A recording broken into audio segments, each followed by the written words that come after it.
Chapter 1. Therefore, Baudrillard believed that things and demands were false symbols. He criticized Marx's theory of use-value, and believed that the latter had fallen into the trap of the political economy of capitalism. Hence, he proposed his own political economy of symbols. Wu Qiren finished his report, and clicked on the last slide.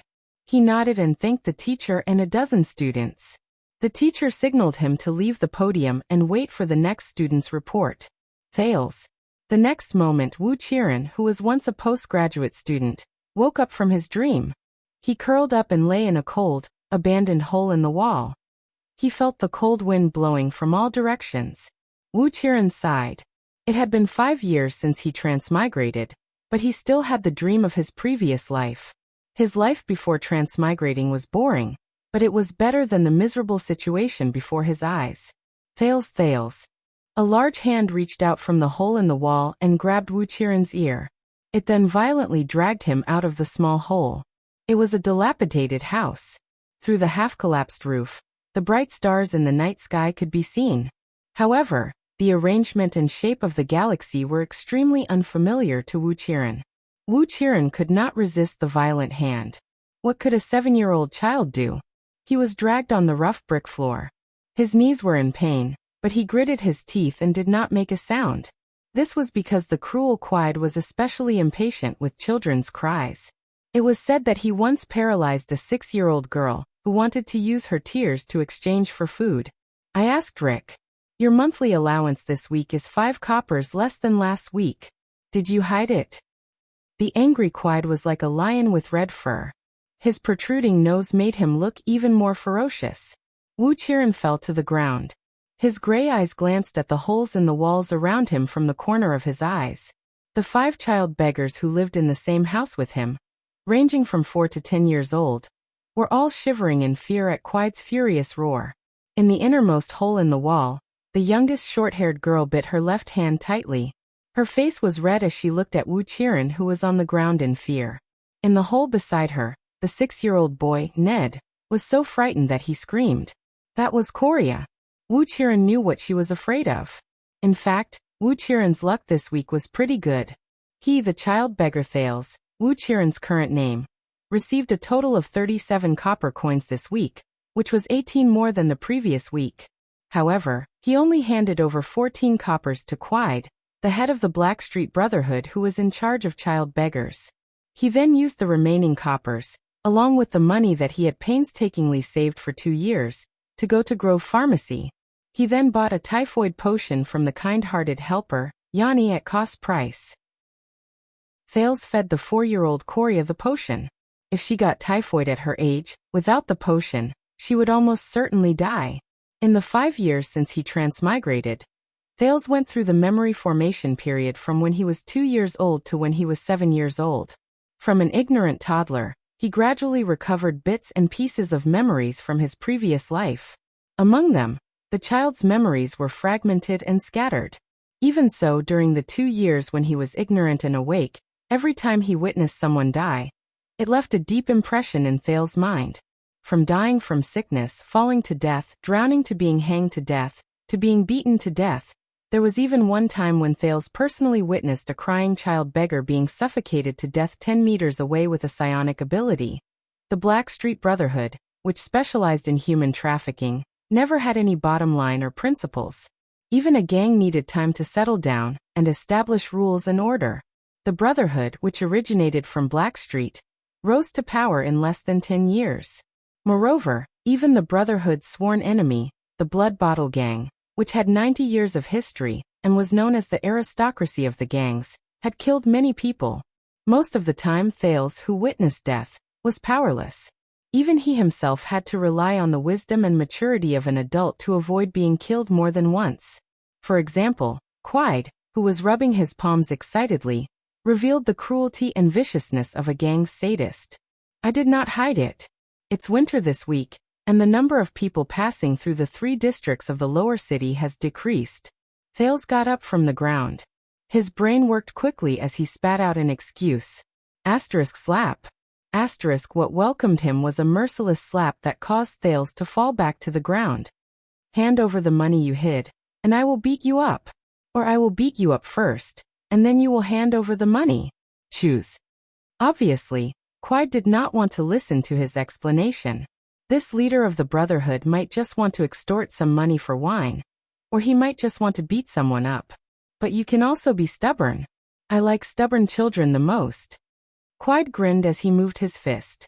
Looking at the fist that was as big as a sandbag, Thales knew that even if he did not say anything, Quide would not let him go. Last month, Quide had tortured a child beggar from the 5th house to death. Thales covered his red and swollen cheek as he quickly thought. Usually, Quide did not manage the accounts. At night, he would go to the Sunset Bar in the underground street to fool around or hold a bottle of wine. It was difficult for him to distinguish how many Middlesex copper coins a Mindy's silver coin could be exchanged for. Not to mention how much the child beggars under him paid. That was all handled by his assistant, the seemingly steady Rick. Even someone as smart as Rick knew that it was normal for the child beggars to pay 7 to 8 copper coins a week. Someone snitched. This was the only conclusion. Thales glanced at the child beggars around him. After he got the money from the noblewoman, he went straight back to the abandoned house. The children in the same house must have seen him. And in such a harsh environment, the children's hearts would become even more terrifying than the adults could imagine. Quide kicked him again. Thales secretly used his elbow to protect his abdomen and slightly reduced the force. He pretended to be in great pain, as though he was in great pain from the kick. He could not make a sound as Quide loved children's screams the most. I'll talk. Thales' face was filled with fear. Don't hit me. That depends on my mood. Quide looked around and saw that the other 5 child beggars were cowering in fear. He was very satisfied that his authority was respected. On Wednesday morning, I met a noblewoman. She gave me almost 10 copper coins. Thales hid in the corner and said with a trembling voice. I knew it. Begging? You must have stolen it, right? No one can hide from me, especially a little thief like you. Quide ruthlessly rubbed his palms and prepared for the next round of beating. Hand over the money. Without waiting for Quide to raise his eyebrows, Thales added. But I went to Red Street Market. Red Street Market? Quide lowered his raised palm a little. You went to the Blood Bottle Gang's territory? Yes, we could not get more money from that place. Other than members of the Brotherhood, skilled rangers, and some guys with special purposes, who would be so blind as to wander around the 3 abandoned areas near Black Street. Even the city defense team, who carried swords and shields, were unwilling to go near this sinful place. The first time I got so much money, the people from the Blood Bottle Gang did not appear. Then I thought that I might have another chance the next day. Idiot. Quide kicked Thales fiercely. Thales saw Coria tremble in the distance. Then he heard Quide scolding. Why don't you think about it? Are there so many benefits in the Blood Bottle Gang's territory? Thales shrank back a little and said with a trembling voice. Yes, the next afternoon, the people from Blood Bottle Gang caught me and hung me up. I said that I was lost, but they did not believe me. I gave them all my money, but they still did not let me go. Useless. Then how did you escape? Quide spat fiercely. Then, I said that I was one of Boss Quide's men. They laughed. What? Quide clenched his fists. He grabbed Thales' tattered sackcloth collar and lifted him up from the corner. What were they laughing at? Thales shook his head in confusion. I don't really understand what they were saying. Quide stared at him fiercely. Speak. Thales pretended to be frightened. He trembled and said, there was a bald-headed man among them. He said that since he was Quide's subordinate's child, he should spare his life because Quide really needed children. Before Thales could finish speaking, Quide threw him fiercely against the wall. He tried his best to protect his head, chest, and abdomen. He used his back to withstand the impact of the wall. Then he immediately turned his back to Quide to receive Quide's furious heavy blows. At the same time, he felt the force of the heavy blows and constantly changed the angle of his back to cushion the impact. Son of a bitch, you bald-headed Sven. How did he know kill you, trash idiot? Quide shouted furiously. He kicked Thales again and again. Only a few words could be distinguished from his mouth. In the hole in the wall, a few children watched in horror as Thales was beaten. However, they tightly covered their mouths and did not dare to make a sound. Thales breathed a sigh of relief as he endured Quide's violent kicks. At the very least, Quide would no longer ask about where the extra money went. Moreover, even though he looked terrifying, the enraged Quide was much safer than the Quide who was happily torturing children. His words were half-truths. Thales did go to Red Street Market, but he hid in the corner of the dark alley and carefully observed his surroundings. He did meet a noblewoman dressed in velvet, but she was accompanied by 20 swordsmen of eradication. This was also the reason why the Blood Bottle Gang did not interrupt him when he ran out of the alley to beg. Thales did get 12 copper coins from the noblewoman dressed in velvet. He was not stupid enough to steal in front of 20 swordsmen of eradication. However, he did not wait for the noblewoman's group to go far, and quickly disappeared into the crowd, never to return. As for the bald-headed Sven, Thales had never seen him before. He only knew that he was the leader of the Blood Bottle Gang's Black Debt Collection team. Quide used to be a hired thug in the Brotherhood. That was until Quide provoked the wrong person, and his lower body was broken. This piece of information was rather secretive. Thales only found out about it when he was lying in the corner of the Brotherhood's big house, and overheard the assassin Leorc and Felicia secretly mocking Quide while they were fighting with the fairies. After Quide vented his anger, he cursed the bald-headed Sven from the Blood Bottle Gang, and took out a bottle of wine from his bosom. When he left while cursing, the clothes on Thales' back were already torn and his back was covered in bruises. As Thales had deliberately turned his body sideways to avoid a frontal attack, some parts of his body were scratched and bleeding. Waves of pain assaulted him. As the blood flowed to the ground, Thales felt a burning pain. It was probably because he had not been beaten up for a long time. He felt as if his muscles were burning. Ever since he transmigrated to this world, being beaten up, hungry, sick and cold was a common occurrence. However, after he gradually recovered the memories of Wu Qiren, who was a postgraduate student, with his cautiousness and previous experience, Thales had not been beaten up so viciously for a long time. After Quide's voice faintly disappeared, the other 5 children in the house crawled out of their holes. They skillfully carried the powerless Quide to the courtyard. The 10-year-old big man Sinti grabbed a piece of the broken bowl and scooped up water from the water tank. The crippled Ryan and the black-faced Kellet were both 8 years old. They strenuously collected dead branches and weeds. They used flint and worked hard to start a fire. The 6-year-old yellow-haired Ned and the youngest, Coria, plucked a few strangely shaped wild leaves. They chewed them and gently rubbed them on Thales' scarred back.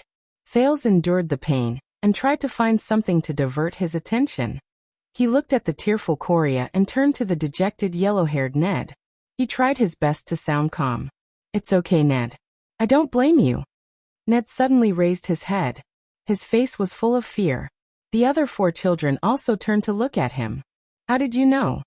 The 6-year-old child could not hide his thoughts. Guilt and fear were written all over his face. Earlier, when Thales was being beaten by Quide, the 3 older children stared at him even though they were afraid. Only Coria and Ned hid her face in her hands and did not dare to raise her head. The other looked at the wall and occasionally turned her head to glance at Thales in fear. Coria's typhoid medicine was the final destination of the copper coins. Of course, she would not tell anyone. However, Thales was not sure if it was Ned. Now there was no doubt. He tried to force a smile. "It's okay. Quide will not care about this anymore."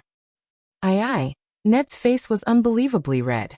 He looked at Thales' back as tears trickled down his cheeks.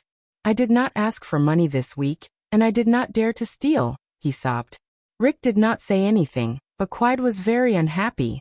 He said that if this continued, he would sell me to the desert to be eaten by the barren bone people. I was so scared, so I told him that Thales, you brought back a lot of copper coins one day. I thought that they would not. So Quide chased me back and said that he would come over tonight. Coria's face also turned red. Her hand that was rubbing the herbs trembled. A few drops of blood dripped from Thales back to the ground. Thales groaned silently. Only then did the burning pain subside. This time, he was stimulated by Coria's actions again. Ryan glared at Ned angrily, causing the latter to lower his head even further. Kellet, on the other hand, looked at Ned and Thales in surprise. Sinti was the only one who did not say a word, and continued to bring the water over. It's okay, Ned. Korea. Thales felt that the injury on his back seemed to have healed a lot. He held Ned's hand gently. Next time, if any of you can't ask for money, tell me. I will think of a way. Ned cried even harder. His sobbing words were a little unclear. Thales, I'm not sorry. It's okay now, Ned. Don't be afraid, I always have a way. Thales smiled as he took the broken bowl from Cinty's hand and drank a mouthful of water. He turned his head and gently inhaled. Compared to the countless predecessors who had traveled through countless worlds, his luck was undoubtedly much worse. But even so, he looked at the 5 children around him, especially Korea, who had just recovered from her typhoid. There was still a trace of fear in her crystal-clear eyes. I'll think of a way to ask for more money tomorrow, he thought. In the Sunset Temple of Eternal Star City, after the prayers at sunset, an intern priestess who was cleaning up the altar stopped what she was doing. She looked in surprise at a sacrificial lamp filled with eternal oil under the stone altar. Ever since she started taking care of the altar, she had never lit or used this inconspicuous sacrificial lamp. Suddenly, a bright yellow flame was ignited in this unremarkable sacrificial lamp. The flame suddenly turned red, like the color of blood, and became more and more vigorous. An elderly priestess noticed the intern's loss of composure. She scolded her discontentedly, and the intern turned her attention back to the altar. But when the priestess herself saw the unusual sacrificial lamp, she cried out in surprise. Nia, hurry up and inform the Lord Priestess. The elderly priestess could not hide her surprise. She trembled and rushed to the sacrificial lamp.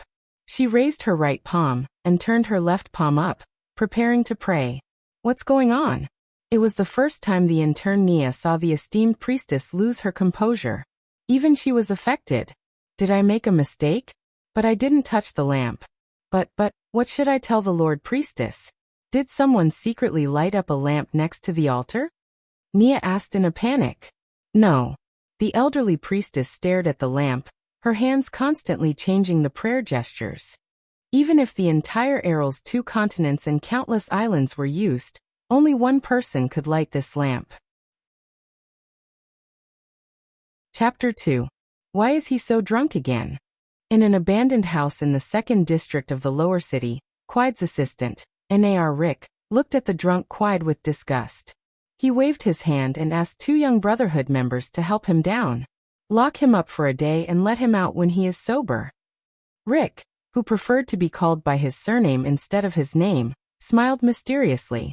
It seemed that he did not do anything to the child.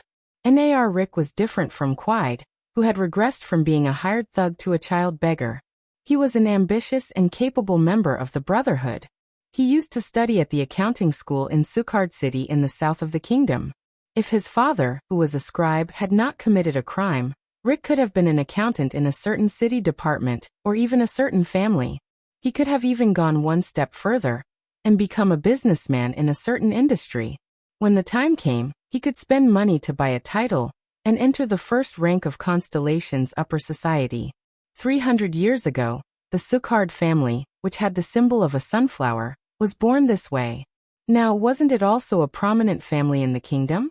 But even if he was reduced to a gang and cut off from the path of nobility forever, Rick still believed that he was more qualified to be a person who had the right to make decisions in the Brotherhood compared to his peers who were full of muscles and women. When the Brotherhood's business expanded to the southern coast of the kingdom, Rick, who was a gangster from the south, was recruited. Utilizing his specialty, he planned a few human trafficking operations from the south to the capital, and achieved great success. Thus, the higher-ups of the Brotherhood took notice of him and promoted him to Eternal Star City, the capital of the kingdom, the heart of Constellation, and the dazzling pearl of the western continent, and let him manage the accounts of the beggars in the capital. Yes, Rick knew that although the higher-ups made him Quide's assistant and account manager, it was no different from entrusting all the beggar businesses in Eternal Star City to him. Just look at his superior Quide, who was a terrifying thug in the 3rd district of the lower city. Now, he had become a good-for-nothing who only looked for dignity from beggars. If Quide was not the son of a higher-up in the Brotherhood, he would have been trampled on and drowned in the mud of Eternal Star City's slums. Moreover, most of the beggars' losses were caused by him. Of course, it was also fortunate that Quide's father would give him quite a bit of money every month, allowing Rick to profit from it. With such a son, if Quide's father wasn't in charge of the arms trade, he would have lost his position in the association. What would happen if a mafia boss lost his power? Rick shook his head and watched Quide leave. As for the child beggar business, compared to smuggling drugs and firearms, compared to trading eternal oil and crystal drop ores, even compared to collecting black debts and managing the streets, it was insignificant and lowly. But Rick believed that this was his chance. The Brotherhood had risen quickly, but human trafficking had always been their main source of profit. The Brotherhood's human trafficking chain was complete. From infants to the elderly, humans to elves, and even the intelligent creatures in the distant Magic Empress territory were involved. But the most important thing was actually the Brotherhood's own source of members. Among them, the Black Widow Beth was in charge of collecting and raising the infants. At the same time, she would sell a portion of them. The slightly older ones would be sent to Rick to be beaten into beggars. The slightly older beggars would be sent to Iron Skin Locke, who was in charge of training thugs, Fickle Heart Felicia, who was in charge of training prostitutes, and some other special leaders. They would then be trained to become a member of the Brotherhood. Therefore, Rick, who was in charge of the beggars, believed that he was in the fundamental chain of the Brotherhood's human trafficking business. At the same time, he was also the node of the Brotherhood's future blood supply.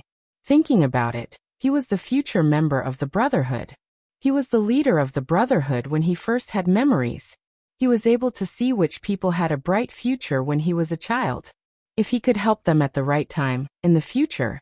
See, that's why I nail Rick am an ambitious person. Moreover, Rick was always very excited when he thought of this.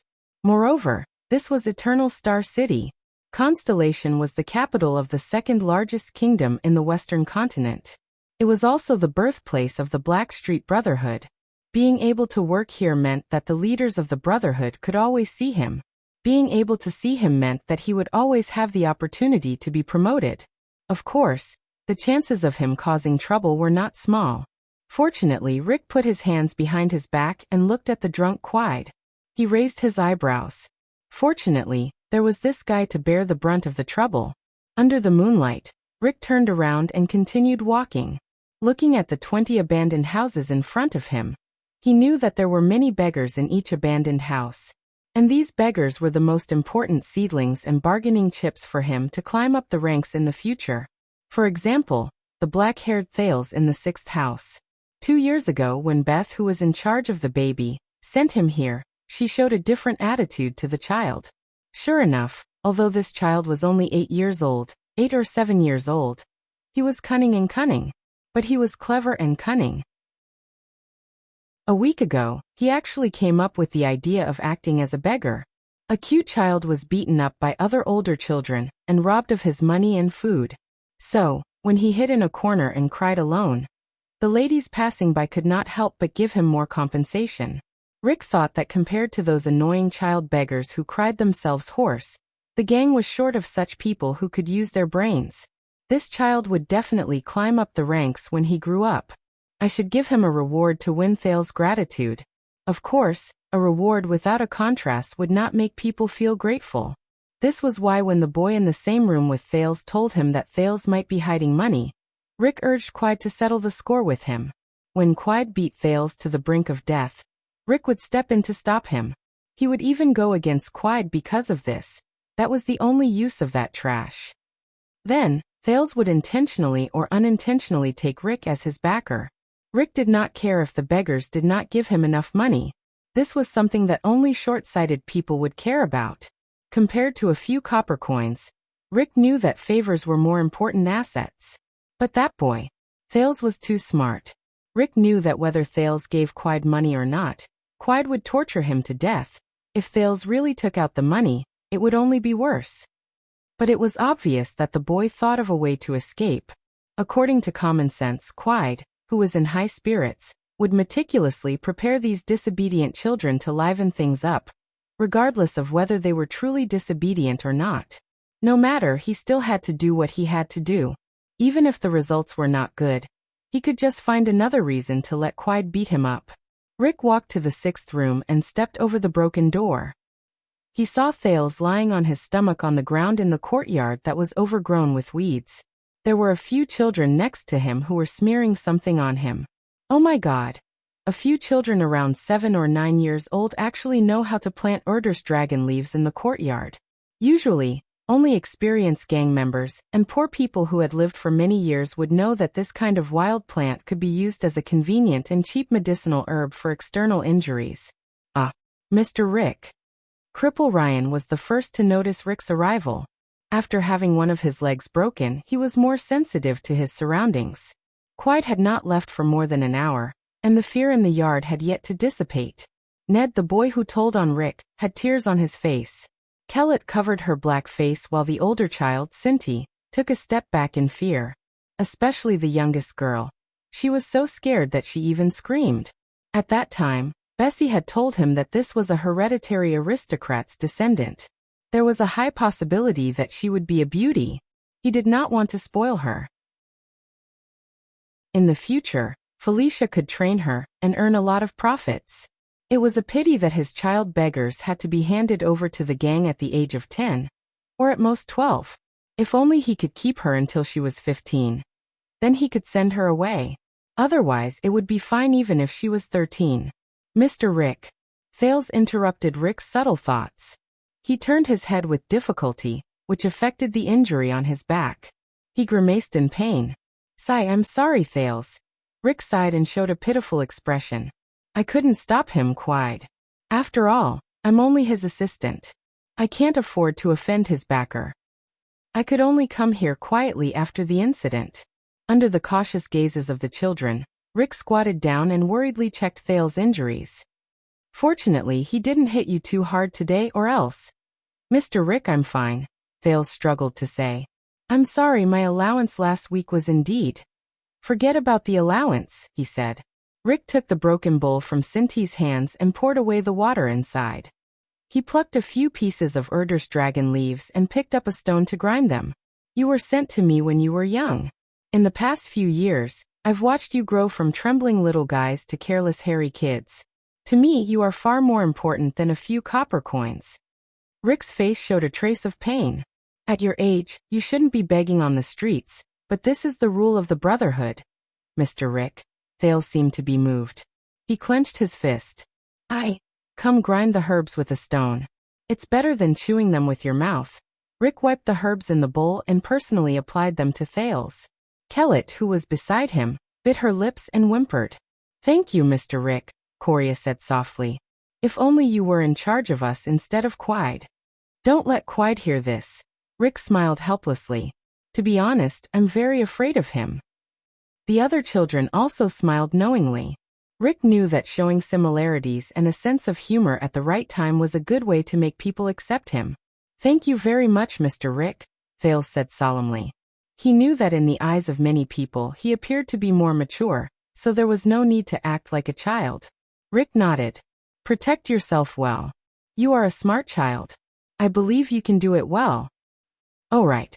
Rick suddenly remembered something. He passed the bowl to Ned and took out a money pouch from his waist. He passed it to Cindy, who was still in a daze.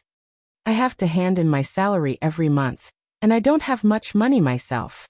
Here are 30 coppers. Go to Grove Potion Shop, the one at the border between Twilight District and Lower City District, and buy some medicine.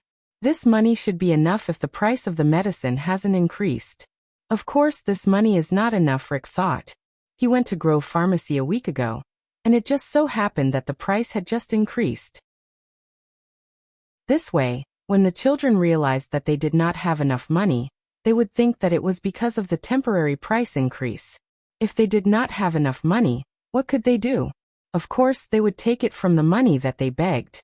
This way, they would not have enough money for next week. Be careful when you buy the medicine. Don't let others, especially Quide, know about it, Rick said with a smile and stood up. Of course, Rick thought in his heart, Quide will definitely know. If they did not buy the medicine, that would be even better. Quide would know that they were really hiding money. Rick's lips curled up slightly. At that time, he would be able to obtain their final loyalty. Mr. Rick. Coria looked at the money bag in Cindy's hand, and was about to cry. You are really a good person. Ned bit his lips and nodded vigorously. Even the older child, Cinty, was a little moved. He touched the money bag in his hand and weighed it. Rick sighed, shook his head and waved his hand. No, I should be the one apologizing. This is all I can do for you. Mr. Rick. Thales lied on the ground and looked at Rick hesitantly. I don't know. Rick raised his eyebrows. What's wrong? I heard that when we grow up, we will be sent to other places for training. Thales asked cautiously, as if he was afraid of offending Rick.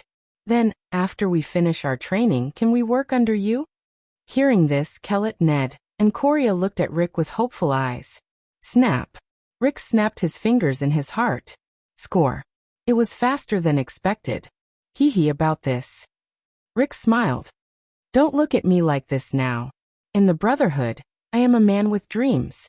Rick bent down with a smile and stroked Thales' hair, making him appear even more amiable. My subordinates will be the best and strongest in the Brotherhood. This is the truth, Rick thought in his heart. So if you want to work under me, you have to work hard. Yes. The children nodded in unison, and Thales was no exception. I'm leaving Thales and the children. Rick turned around and tilted his head, revealing the side of his face. Next time, if you encounter such things again, come and tell me secretly. Although I can't stop him directly, I can always find some trouble to prevent him from getting close to you. After saying this, Rick showed his white teeth. They flashed under the moonlight, and he left the courtyard of the 6th house without looking back. Mr. Rick is so nice. Ned's tears dried up. Unlike that bad Quide. Yes. Coria nodded. Her eyes were full of joy, as if she had eaten candy. But Cripple Ryan, who was in a state of shock, hesitated and said, I always feel that Mr. Rick scares me more than Quide. So you are a coward. Coward Ryan, how can you get money like this? Only Thales' eyes gradually calmed down after Rick left. When he saw Cinty counting the 30 copper coins in the money pouch one by one, Thales exhaled softly. His back was still hurting. He knew that regular medicine for external injuries would be better for his injuries. However, Thales had just gone to Grove Pharmacy yesterday morning, and took the typhoid medicine from Yen and I at the back door. He heard her complain that her stingy boss had increased the price of the medicine. Even the external injury medicine was increased to 35 copper coins. It was exactly 5 copper coins more than what Rick had given him. However, he also found out a key point from Sunset Bar's owner's daughter, Jayla. Rick was in charge of Quide's expensive expenses in the bar. But, I have to hand in the money every month, and I don't have much money. Rick's words echoed in the transmigrator's ears. He could not help but look at the bag of copper coins in his hand. The child beggars had forgotten their fear, and were fooling around with each other. Thales was the only one who furrowed his eyebrows. He turned his head around with much difficulty and glanced at his scarred back. He sighed and hung his head down heavily. This damn world. When Rick arrived at the 10th house, he was thinking about how there was an 8-year-old kid named Karak here. He was a fierce character at such a young age.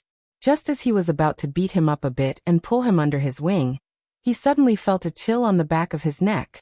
This was his innate psionic ability. When he was absolutely calm, even the slightest distraction would be ineffective. He would feel a chill on the back of his neck once a living creature approached within 5 meters of him. That was it. However, even if he was a warrior, his psionic ability was not worth mentioning when compared to the kingdom's psionic troops, the powerful swordsmen of eradication, the knights, and even the mysterious mystics. Even the interns in the various temples could pin him to the ground and beat him up. But Rick felt that one day, this psionic ability would save his life. Like now. Rick quickly turned around and searched his surroundings under the moonlight. At the same time, he put his left hand into his pocket, and held the small but deadly mini retractable crossbow. Bright moonlight. Empty streets. No cover. No cover. But there was no one. Rick took a deep breath and kept himself absolutely calm. He felt the chill on the back of his neck continue. Could it be that a rat crawled through the sewer under my feet? Rick turned in 3 different directions and ran quickly for a while. But the lingering chill on his neck made him get rid of this thought. Which rat would be directly below me and follow me in 3 directions for 20 meters? Rick became more and more frightened. I shouldn't have come out alone. Even if this is the abandoned house, the Brotherhood's territory. I should have brought 20 thugs, each with a mystic gun in their hands, no matter how heavy that damn thing is. Just like the Brotherhood's big boss in charge of the drug trade, Lizancy Fisher, there are 30 people following him everywhere he goes. If I had enough money, I should have hired 2 swordsmen of eradication, a psionic warrior, or even a mystic. Forget it, mystics are too scary. Nair Rick, you have to calm down, he told himself. You are the man who will be in charge of the entire Eternal Star City in the future, and even Constellation's underground world. Calm down, you have to calm down. He forced himself to be calm as he turned around and walked back the way he came, as if he was just jogging. Did I offend anyone? Was there anyone who wanted his life? Is there anything worth paying attention to in this neighborhood? He walked a few hundred meters. Under the moonlight, there was no one around. Chapter 3. If the news is true. A gray-haired middle-aged noble's right hand trembled slightly. He pressed on his left chest and bowed deeply. Please allow me to go personally and settle this matter for you. It has not been confirmed yet, but the lamp in the Sunset Temple has indeed been lit. It seems that the distance is very close. Beside the blazing fire, a well-built figure lowered his right hand that was resting on his chin and said in a deep voice, I have already sent Yodel. I have already sent Yodel. He is more suitable for covert operations than Ida. You know just how important this information is. Lycia has even sealed off the inner altar in the name of the Divine Oracle. That's why we can't take the unnecessary risk of exposing ourselves. I'll only secretly send you there when we finally confirm it. Of course, of course. The gray-haired middle-aged noble could not hide his excitement. When the time comes, I am willing to serve you wholeheartedly. Sigh. The well-built figure sighed. I don't know why, but when I heard this news, I should have been more excited than you. But now I am so calm. Rick did not know how he walked back to the Brotherhood's headquarters. The coldness at the back of his neck was still there. When he saw the Brotherhood's Blackstreet headquarters, saw the 2 elites playing a finger-pricking game at the entrance, saw the shadowy sentries outside the house, walked into the big house, saw Boss Morris carefully checking the accounts behind the iron table, and saw Felicia's disdainful gaze, Felicia's proposal to increase the brothel's budget was rejected tonight. Leaning against the pillar, he heaved a sigh of relief. Even the assassin Leork, who had always been at odds with him, appeared amiable under the candlelight at the dining table. Unknowingly, the coldness at the back of his neck disappeared without a trace, as if it had never existed. Even Rick himself suspected that he was too nervous. When he mentioned to Boss Morris, who was in charge of the human trafficking business, that he suspected someone was following him, Leork laughed and spat out a mouthful of ale, directly extinguishing the candlestick on the table. Felicia yawned and tightened her huge chest, looking at him with even more disdain. As for Boss Morris, when he saw the cold sweat on Rick's forehead, he also had a strange expression. He patted Rick's shoulder and told him not to overwork himself and to watch less drama in the Dark Knight Temple. When strange Dr. Ramon returned from his business trip, he would ask him to prescribe a calming medicine. Damn it. Rick knew that even with his supernatural ability, it was hard for others to believe him, let alone an assassin who had followed him from the abandoned house to Black Street for a whole kilometer. But Rick subconsciously believed that the assassin's existence was real. But when he returned to his room, laid down, and carefully recalled the details of tonight's encounter, even he, who had always been paranoid, couldn't help but wonder if he was really too nervous. Rick calmed himself down and tried his ability again. Everything was normal. His neck on the pillow was very comfortable. Okay, maybe I'm just being paranoid. But in the next moment, that hair-raising chill attacked him again. F***ck. I can't sleep anymore. Rick shot up from the bed. He pulled out a box from under his bed, and pulled out a Seagull Model 6 Mystic gun that was so heavy that he needed 2 hands to carry it. He nervously pressed himself against the solid wall and slowly tiptoed out of the corridor, listening carefully. The corridor was filled with everlasting lamps burning with eternal oil. It was incomparably bright, but there was still no one there. In the distance, One of the brothers on duty had just returned from the toilet. He seemed to be scratching an itch as he walked past Rick, while pulling the black and red leather armor on his crotch. In the room at the end of the corridor, Leork and Belish's wild and crazy roars could be heard as usual. F***ck, this shameless couple better break it if they use too much force, Rick cursed loudly.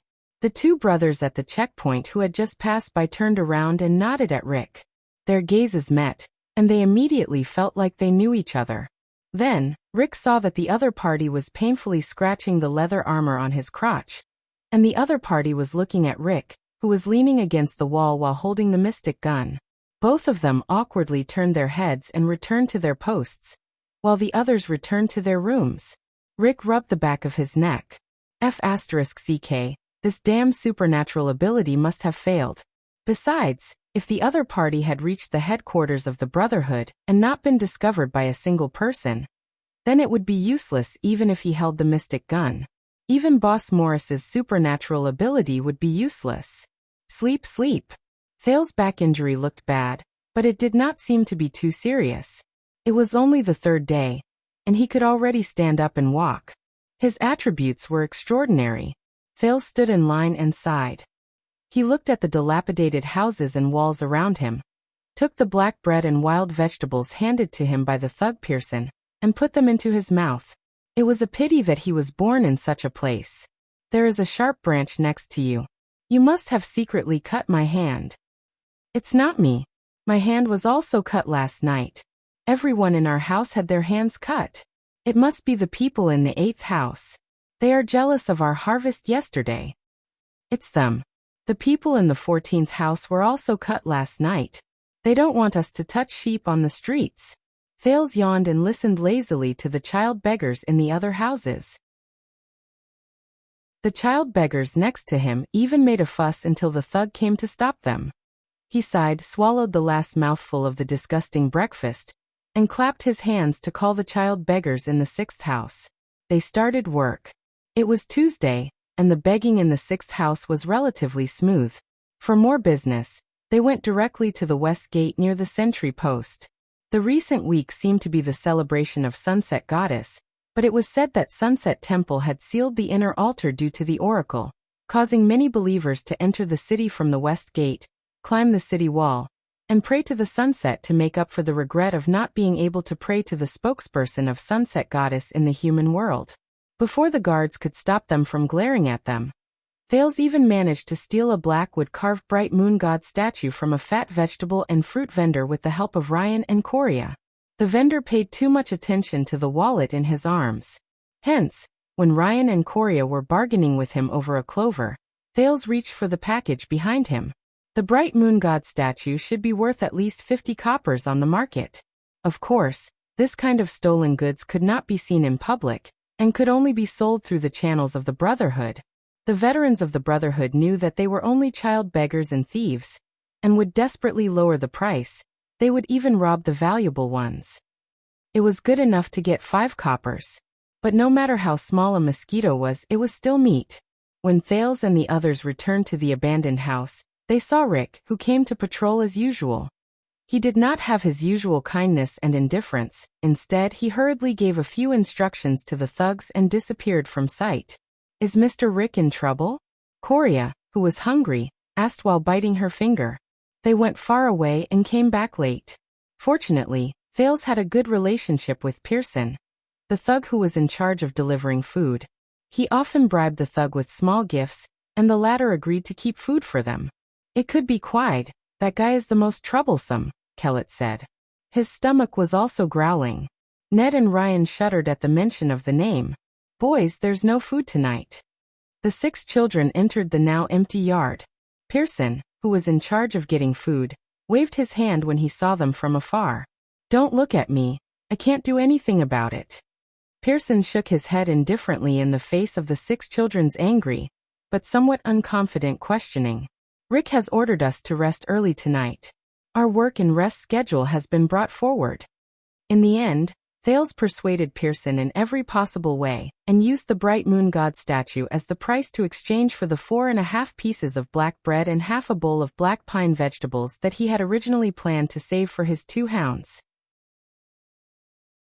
Recently, Rick and Quiet have been a little neurotic. When the other 5 children were eating, Pearson revealed a piece of news to Thales before he left.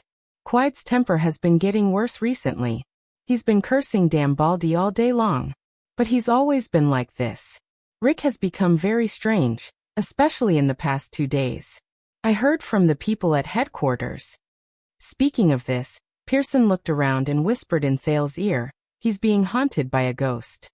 Thales looked at Pearson, who was walking away. He took a bite of the black bread that was usually unpalatable, but it became especially delicious when he was hungry. He pondered silently. He did not know what happened to Rick that caused him to encounter a ghost. But what made Quiet's temper worse? Thales swallowed a mouthful of bread. It seemed that he had to keep a low profile for now. Rick tensed up again. For the past 2 days, he had always thought that there was something wrong with his psionic ability. It was not until this morning, when he prepared the next batch of child beggars' supplies and flipped through the roster, that he confirmed that there was nothing wrong with his psionic ability. Rick was a very ambitious person. He believed that in order to achieve his ambition, he had to start from small things. For example, he never wrote his itinerary and plans on paper. For example, he would place a few strands of hair in inconspicuous places in drawers, boxes, and important documents to prevent others from stealing or peeking at them. For example, he never hid his money in one place. He had always been proud of his cautiousness. He also believed that one day, he would receive his due rewards for his cautiousness. For example, now, Rick flipped through the roster of child beggars. On the roster, the strands of hair were placed in the same position on every page. This was supposed to be a good thing, as it meant that no one would flip through the roster. However, Rick was the son of a scribe. His father had taught him that if they wanted to, every outstanding thief and ranger could easily avoid the secret method of pinching hair and flip through the documents they wanted without anyone noticing. Hence, Rick obtained a more cautious method from his father. The secret to flipping through the documents without anyone noticing was, of course, to ensure that the hair remained in its original position after flipping through the documents. The fastest method was to press the hair in its original position. When flipping through the pages, he would use his hands to clamp the upper and lower pages of the book, to continue clamping the hair in its original position. How could he break through this method? Like the nobles, it was of course the fastest and safest way to seal it with wax. However, Rick had a special method that his father used. It was a light dry gel made from the oil of a green dolphin. It was a gel used by the poor who lived by the river. The properties of this dry gel were not strong. As long as the book was not too heavy, after the pages were applied, even if the book was closed, the glued areas would not be glued together. One had to use external force to press both sides of the glued areas for a short period of time, before the pages would be glued together. When Rick flipped through the roster, he found that the hair was still in its original position, except for a little bit. These strands of hair were tightly glued to the pages of the book. Someone had looked through his roster of child beggars and flipped through the pages of the hair with his hand. Rick felt a chill in his heart. Moreover, it was definitely an expert who could leave the 4 strands of hair that were clamped on different but inconspicuous positions in the book without leaving a trace. Fortunately, he had his father's secret method to discover it. For days ago, because he saw Thales' begging act, he flipped through the roster in order to find the house where the boy was. At that time, everything was normal. However, up until today, in the 4 days since then, someone had come to his room and flipped through the roster of child beggars. Rick felt a chill run down his spine. He suddenly realized that this was not the most important thing. So he scrambled to open the hidden compartment of the drawer and pulled out the most important account book of human trafficking, his secret deposit book at the Royal Family Bank. The account book and deposit book were safe. There were no signs of them being flipped through. The strands of hair naturally fell off the pages. Rick breathed a sigh of relief. Fortunately, the things in the hidden compartment had not been. Wait a minute. If it was an expert, how could they have missed the hidden compartment? Rick trembled as he pulled out the entire hidden compartment. He opened it and touched the place where the strands of hair should have been clamped. Then he collapsed on the chair. The strands of hair were firmly glued to the seam of the hidden compartment by the Rick family's unique light drying gel. When Rick walked into the dining room in a daze, He turned a blind eye to Leork and Felicia, who were flirting with each other. Instead, it was Leork, who had always been at odds with him, who called out to him in schadenfreude. "Accountant, I heard that you recently encountered a ghost?" Rick ignored him and continued to sit expressionlessly. He pulled over a bottle of ink on the table and used it as a sauce. He poured it on his steak. "Ignore him." Felicia smiled as she sat on Leork's lap. She glanced at the killer flirtatiously and fed him a glass of red wine. "Are you still coming to my room tonight?" Of course, of course." Leork did not wait to swallow the red wine and hurriedly replied. "I only found out today that the boss had removed the sentries outside the house a week ago. So tonight we might as well, go a little crazy." "Io, you are really bad." Clang. The bottle of ink in Rick's hand fell on the table. The ink spread across the table and flowed in front of the man and woman on the other side. His face was pale as he raised his head to look at Leork and Felicia, who had an unhappy look on their faces. A week ago, there were no sentries guarding the big house in the headquarters? Nonsense. Leork brushed off the ink on his body and threw a piece of bread at Rick's face in annoyance. "Recently, the boss said that the operation against the Blood Bottle Gang must be kept a secret. The fewer people, the better. So, the sentries were removed outside the house. You can't even enter the house to use the toilet. But you don't have to worry. Don't you still have a ghost that never leaves your side to protect you? Then in the corridor." Rick did not realize that his voice was trembling. "In the corridor? There won't be any sentries in the corridor, right?" Leork and Felicia had long thrown him to the back of their minds. They kissed each other as if there was no one else around. Rick took a deep breath. The day before yesterday, he was inexplicably followed in the abandoned house. That night, the sentries that should not have existed in the corridor of the headquarters. The child beggar's name list that was carefully flipped through in the room. "Very good. Everything is connected." Now, Rick," he said to himself, who was trembling nervously. "You've been targeted. The opponent might be very powerful. He might be so powerful that he could come and go as he pleased in the headquarters of the Black Street, which was heavily guarded by sentries. He might be so powerful that even a terrifying killer like Leork and an experienced psionic warrior like Boss Morris did not notice him. I'm the only lucky one. Thanks to my late father, I discovered this. He might be right behind me. I must save myself.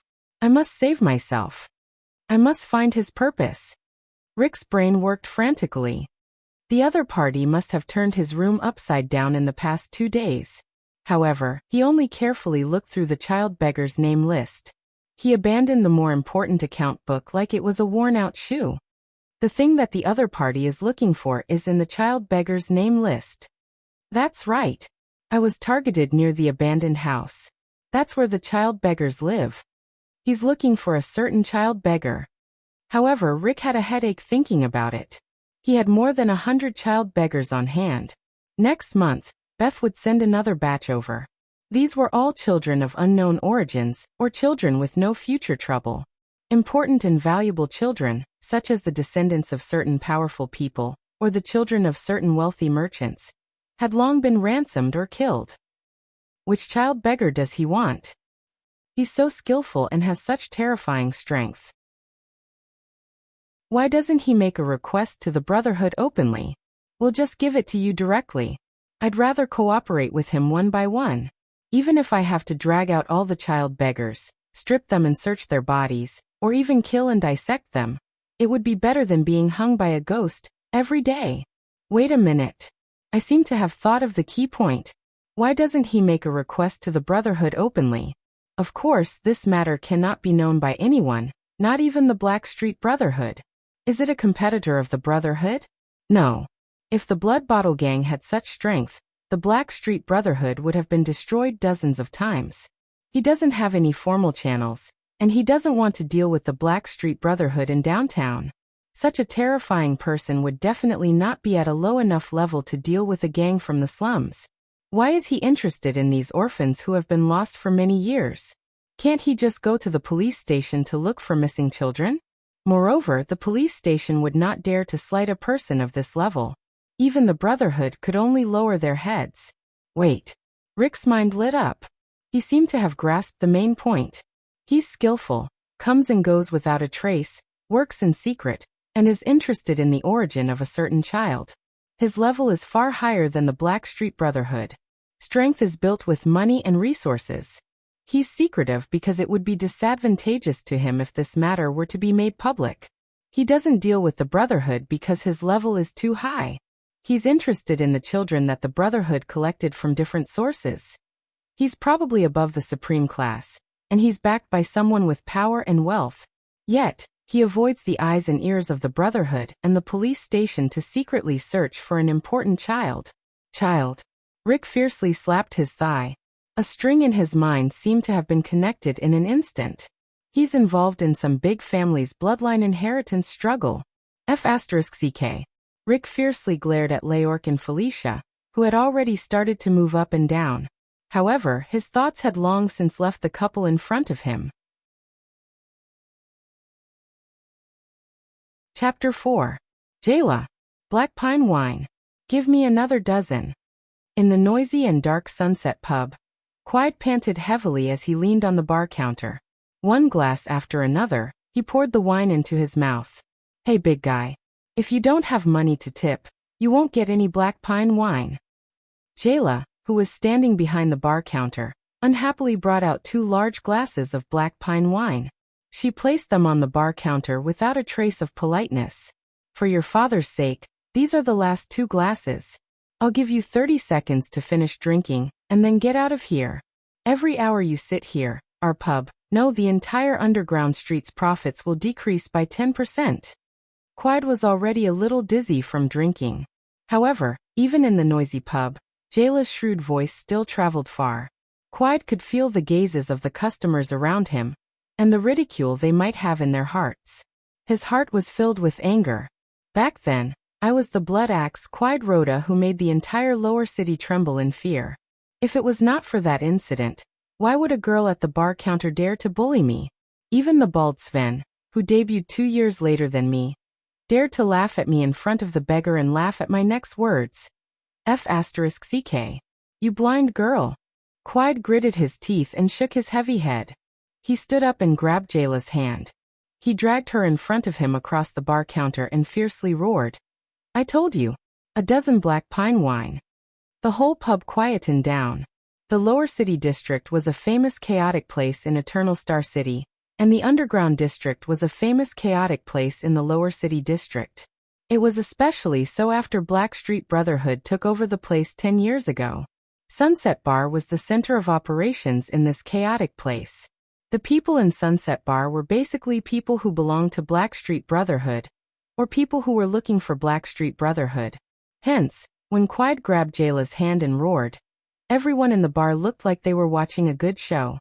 They did not make a sound or stop him. Clyde's head became dizzy, but he could still feel that the wrist he was holding was very smooth and soft. He could also feel the faint fragrance from Jayla's body. Under the dim light of the candlestick in the bar, Jayla's short brown hair looked clean and neat. Her smooth face and delicate outline were clearer than usual. Clyde's imagination ran wild for a moment. Jayla seemed to be shocked by him as well. She stared in shock at the former top fighter, who was now a down-and-out drunkard. When the noise of the customers disappeared, the dizzy Clyde felt vaguely satisfied. He felt that his actions had received due attention. But soon, when he shifted his gaze to Jayla, he gradually sobered up. Thus, the elation he felt just now gradually turned into fear and trembling. Jayla Charlton was one of the few people who knew her full name. This beautiful woman. Clyde recalled his father's words to him to stay away from her, as well as what he had seen and heard in Sunset Pub several times. This shrewish and seductive bar girl was currently staring at him with a playful gaze. Clyde's chin began to tremble uncontrollably. Jayla, that I am not. But before Clyde could react, clack. Jayla's hand, which was grabbing his wrist, was forcefully grabbed by her. In the next second, Clyde's middle finger and index finger were bent in the opposite direction. What followed was a piercing pain. Ah! Clyde cried out in pain. His face was distorted. But it was not over yet. Jayla fiercely grabbed his outstretched hand and forcefully twisted it in the opposite direction of his elbow joint. Asterisk crack. Asterisk. No. Jayla. Sister Jayla. I was wrong. I shouldn't have. The sound of Quide's elbow joint being dislocated was heard at the same time as Quide's scream. Before Quide could finish begging for mercy, the agile woman used the force to flip over. Her slender left leg, which was wearing short leather pants, stepped onto the bar counter and ruthlessly smashed Quide's neck. Good job, little Jayla. You did not embarrass the boss. With this skill, you can apply to train as a swordsman of eradication. She actually wore safety pants. I swear I saw it. I bet she's wearing black. The surrounding customers instantly regained their liveliness. One by one, they cheered for Jayla. Listen up, you gorilla. Jayla glared fiercely at Quide, who was suffocating from the pressure. She stood with one foot behind the bar counter, while her left leg was pressed against the counter. Her right hand was clasped around Quide's outstretched arm. Her graceful and slender figure was clearly visible. She slowly took out a strangely shaped knife from the leather holster on her left boot. The blade and the handle were not in a straight line. From afar it looked like a wolf's leg. Then, without changing her expression, she stabbed Quide's palm vertically. The tip of the knife was nailed into the bar counter. The customers' cheers became even louder. Woo-woo. Quide was in so much pain that he squeezed out tears. However, the pressure on his neck made him squeal like a pig. Jayla slowly lowered her upper body and displayed her perfect flexibility. She approached Quide's tear-streaked face, whistled and smiled. Then his face turned fierce and ferocious, and he spoke in a rhythmic but chilling and flirtatious voice which was full of charm. Quide Rhoda. I don't care whose son you are. I don't care if you are the leader of child beggars or a hired thug who collects black accounts. But you mother****, listen to me. From now until the end of the world. If you dare to appear in my bar again, I will put you down there then, son. One piece at a time. Chop into mincemeat. Mix it into the wine. One mouthful at a time. Pour it down your throat. Do you understand? Trash. While Quide cried, he covered his pierced right hand and escaped from Sunset Pub under the laughter of the customers and Jayla's disdainful gaze. Only then did Jayla clap her hands and wipe off the blood on the wolf limb blade with a look of disgust. It was as if it was not blood, but the mucus of a devil from hell. Jayla turned her head in annoyance and saw that the customers were still staring at the bar counter. Among them, there was no lack of gazes filled with ulterior motives and desires. What are you looking at? Whoever dares to look again will have to pay twice the price of the wine. Jayla threw down those harsh words and shifted the customer's attention from her back to the wine. Then, she fiercely threw down the rag and walked into the kitchen. Is this enough? I did as you said and deliberately told him about that thing. Jayla grabbed a bottle of white wine. A multi-purpose knife suddenly appeared in her left hand, and she deftly opened the cork. Of course, Miss Jayla. In the kitchen, Quide's assistant and the actual manager of the child beggar's business, Mayor Rick gently lifted the black top hat on his head and smiled as he nodded. I hope that he will restrain himself from now on. From his unrestrained drinking to his unrestrained beating of child beggars. The Brotherhood cannot always clean up after him. What you want to say is that you cannot always clean up after him, right? Jayla quickly gulped down a mouthful of wine. Rick suddenly felt that this crude action was more appropriate on Jayla's body. It was fresh and attractive. That is not wrong, because the Brotherhood's interests are my interests.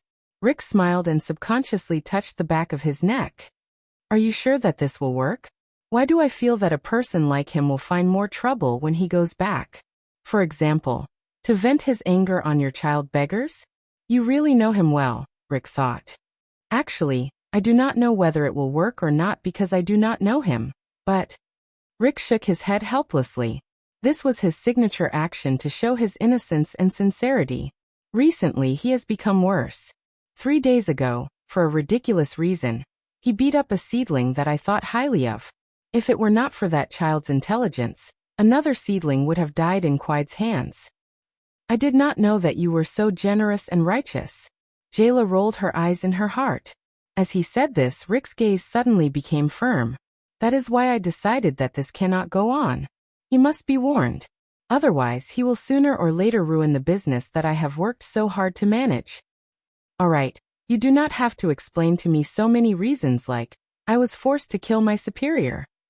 Jayla yawned and waved her hand to let Rick leave. I did not say that I wanted to kill him. Speaking of which, hurry up and pay the remuneration we agreed on. I only accept cash, Jayla interrupted Rick.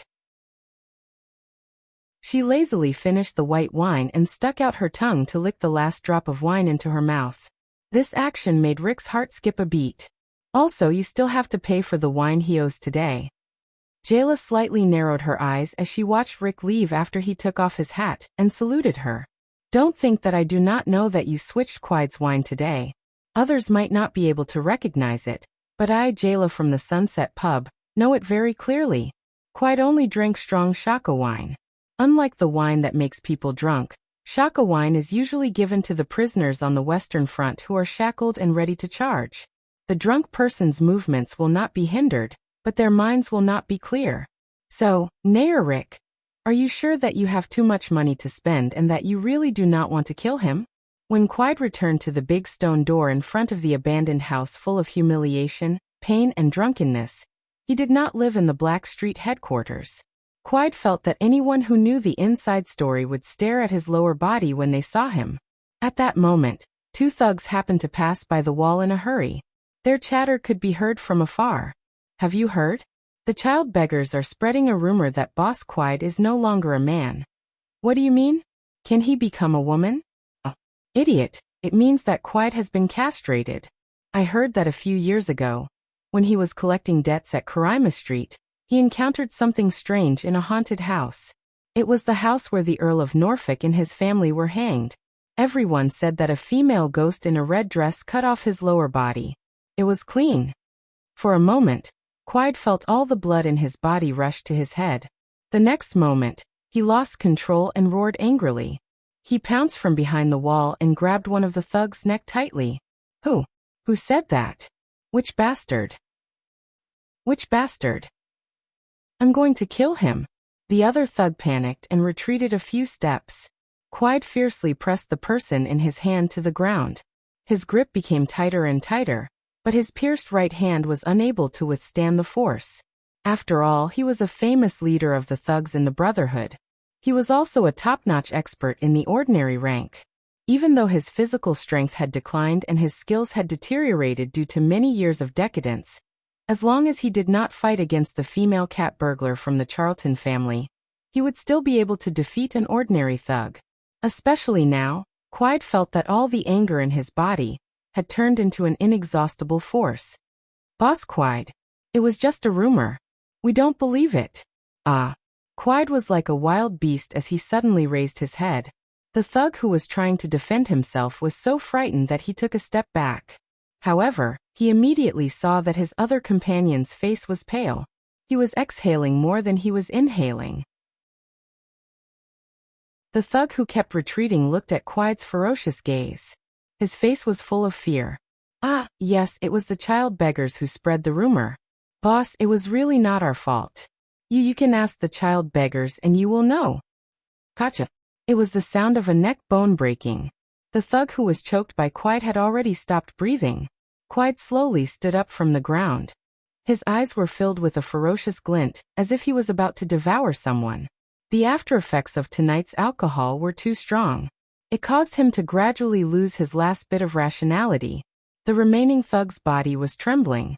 Seeing that the situation was not good, he cried out while rolling and crawling away. Quide wanted to chase after them, but he was too drunk. His footsteps were unstable and he could not run. He fiercely took 2 breaths and looked at the corpse under his feet. He felt that his anger had not been vented.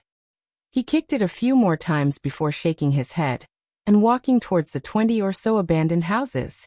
Quide did not think about why the thugs who were patrolling tonight, this was necessary to keep an eye on the child beggars, did not appear. He only had a strong desire in his mind to find the people who laughed at him. Then he would torture them to death one by one. Quide, who had just killed someone, felt as if a long-lost shackle had been opened in his mind. He had returned to the days when he had to make a living on the edge of a knife. These damn thieves. He thought fiercely. Since they dared to spread rumors, I will make them pay the price. Damn thieves. The thug who had escaped trembled as he crawled out of the abandoned house's big stone door. He bumped into Rick under the tree outside the door. Mr. Rick. When the thug saw Rick, it was as if he had seen his savior. Boss Quide. Quide has gone crazy. Didn't you say that we would definitely be able to escape? In the end, before we could even finish talking, Quide. The thug was so scared that he was out of breath. He could not even speak clearly. Pearson did not manage to escape? He was killed by Quide? Rick seemed to be shocked. After getting confirmation from the thug, Rick shook his head dejectedly. It is my fault. I thought that Quide would be ashamed and hide when he heard the news. There is no other way. Go and close the big stone door, and lock Quide in the abandoned houses district. Then prepare the carriage. We will leave immediately. Okay. Mr. Rick, where are we going? The thug, who was still in a state of shock, heard that they were leaving and nodded. He did not even think about what to do with the child beggars who were also inside. Go to the headquarters and look for Boss Morris. Rick's face suddenly became serious as he watched the thug rush to the side of the big stone door. He stretched out his hand to close the double door, and inserted the stone lock. This time, Quide would definitely look for all the child beggars. Among them, there would definitely be someone that the ghost wanted. He had brought forward his work and rest schedule for the day. It was not too late yet. Quide had half of the night to take care of the child beggars. Whether it was torture or killing, it was the ghost's and the assassin's concern. Since he was interested in the child beggars, what would he do when the child beggars encountered a disaster? First of all, he would definitely not have the time to look for him. If he came to look for a child beggar, then Quide would be killed by him. This way, the Blackstreet Brotherhood would take over this place tomorrow, and he would not have any trouble. If he came to kill a child beggar, then he would probably watch Quide kill all the child beggars. This was very likely. One should never underestimate the filth of a noble's family. Then his own trouble would be solved. In short, the problem of the big shot's family and the coldness on the back of his neck would all be solved tonight. Otherwise, one day, the ghost that couldn't find its target would come looking for him. Rick didn't think that the lackeys of the big families would have a good temper. He also didn't think that after meeting the ghost, he would be able to see the next day's sun in one piece. It was not that Rick did not think of pretending to be sick for a month or simply asking for a transfer to another place. He wanted to run as far away from the scary ghost as possible, until it found what it wanted. However, Rick, who had been fine the day before, suddenly fell sick or left. Wouldn't that be the same as telling the ghost that he knew of its existence, and then betting his life on the ghost's kindness of not involving the innocent? There must be another, safe, unsuspecting scapegoat to expose the ghost's designs. Boss Quide, I will have to trouble you again. Rick thought indifferently. It was a pity that this group of child beggars, Thales and Karak. After this, there was a chance that he would be punished because he did not keep an eye on them. However, compared to his own life and future, at this moment, the thug who was lucky enough to escape rushed over with the carriage from afar. Rick nodded at him and gave him an encouraging and comforting smile. He then walked to the side of the carriage. Then he took out the mini extendable crossbow from his bosom and shot the arrow that was soaked in the poisonous blue vine grass accurately into the surprised thug's wide-open mouth. On the night that Rick made the decision that would never be known to the world, but still deeply affected the fate of the kingdom, the child beggars in the 6th house were led by Thales to sit beside the fire that they had painstakingly started because they had to rest early. They counted the day's harvest. That woman in black gave us 8 coppers. I heard that her youngest son had just passed away because of typhoid. No wonder she was so generous. Milara, with her ears drooping, gave us all the coppers she had left over from the grocery shopping. Oh, only 2. Sinti had a smile on his face as he counted the coppers one by one and piled them on his left. Thales nodded, grabbed a sharp stone, and drew the word Jung on the ground. That skinny man with Highland boots refused to pay, so Ryan and I taught him a lesson.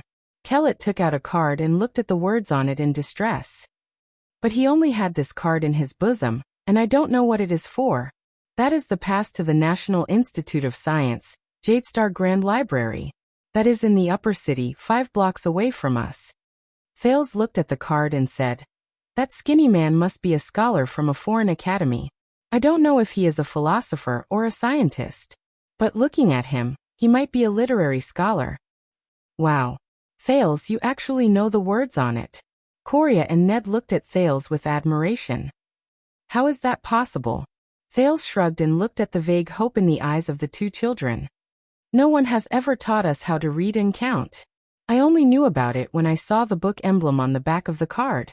However, Thales thought that he was already teaching himself how to read, such as the words on the signboards of Sunset Bar, Grove Pharmacy, and National Institute of Science.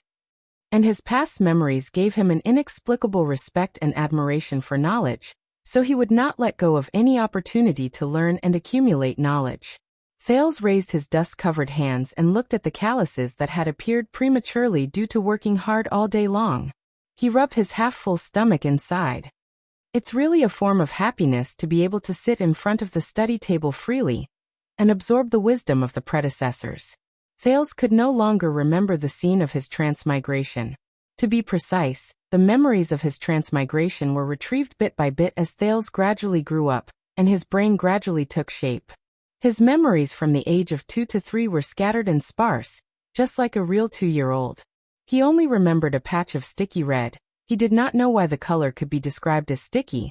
A black stone house filled with the cries of a baby, and a skinny woman. He only found out later that she was the black-hearted widow Beth, a female leader in charge of raising the new children in the Brotherhood. Thales was sent to the abandoned house when he was 3 years old. It was also at that time that the memories of his previous life gradually became clear to him. The scenes that flashed through his mind the most were scenes of him sitting in front of a desk, his gaze moving back and forth between the books and the computer, or sitting in a classroom, discussing something with a dozen young people in different attire, or a middle-aged or old professor. But those were all illusions. Over the past 4 years, Thales struggled to maintain the survival of the child beggars in the 6th house in a life filled with beatings, bullying, darkness, crime, and death. Compared to the postgraduate student in his previous life whose brain was more developed than his body, the 4 years of being a child beggar had given Thales many new skills, such as acting skills to gain sympathy, pickpocketing without anyone noticing, cleverly and quietly eavesdropping, and framing his competitors through cooperation on the streets.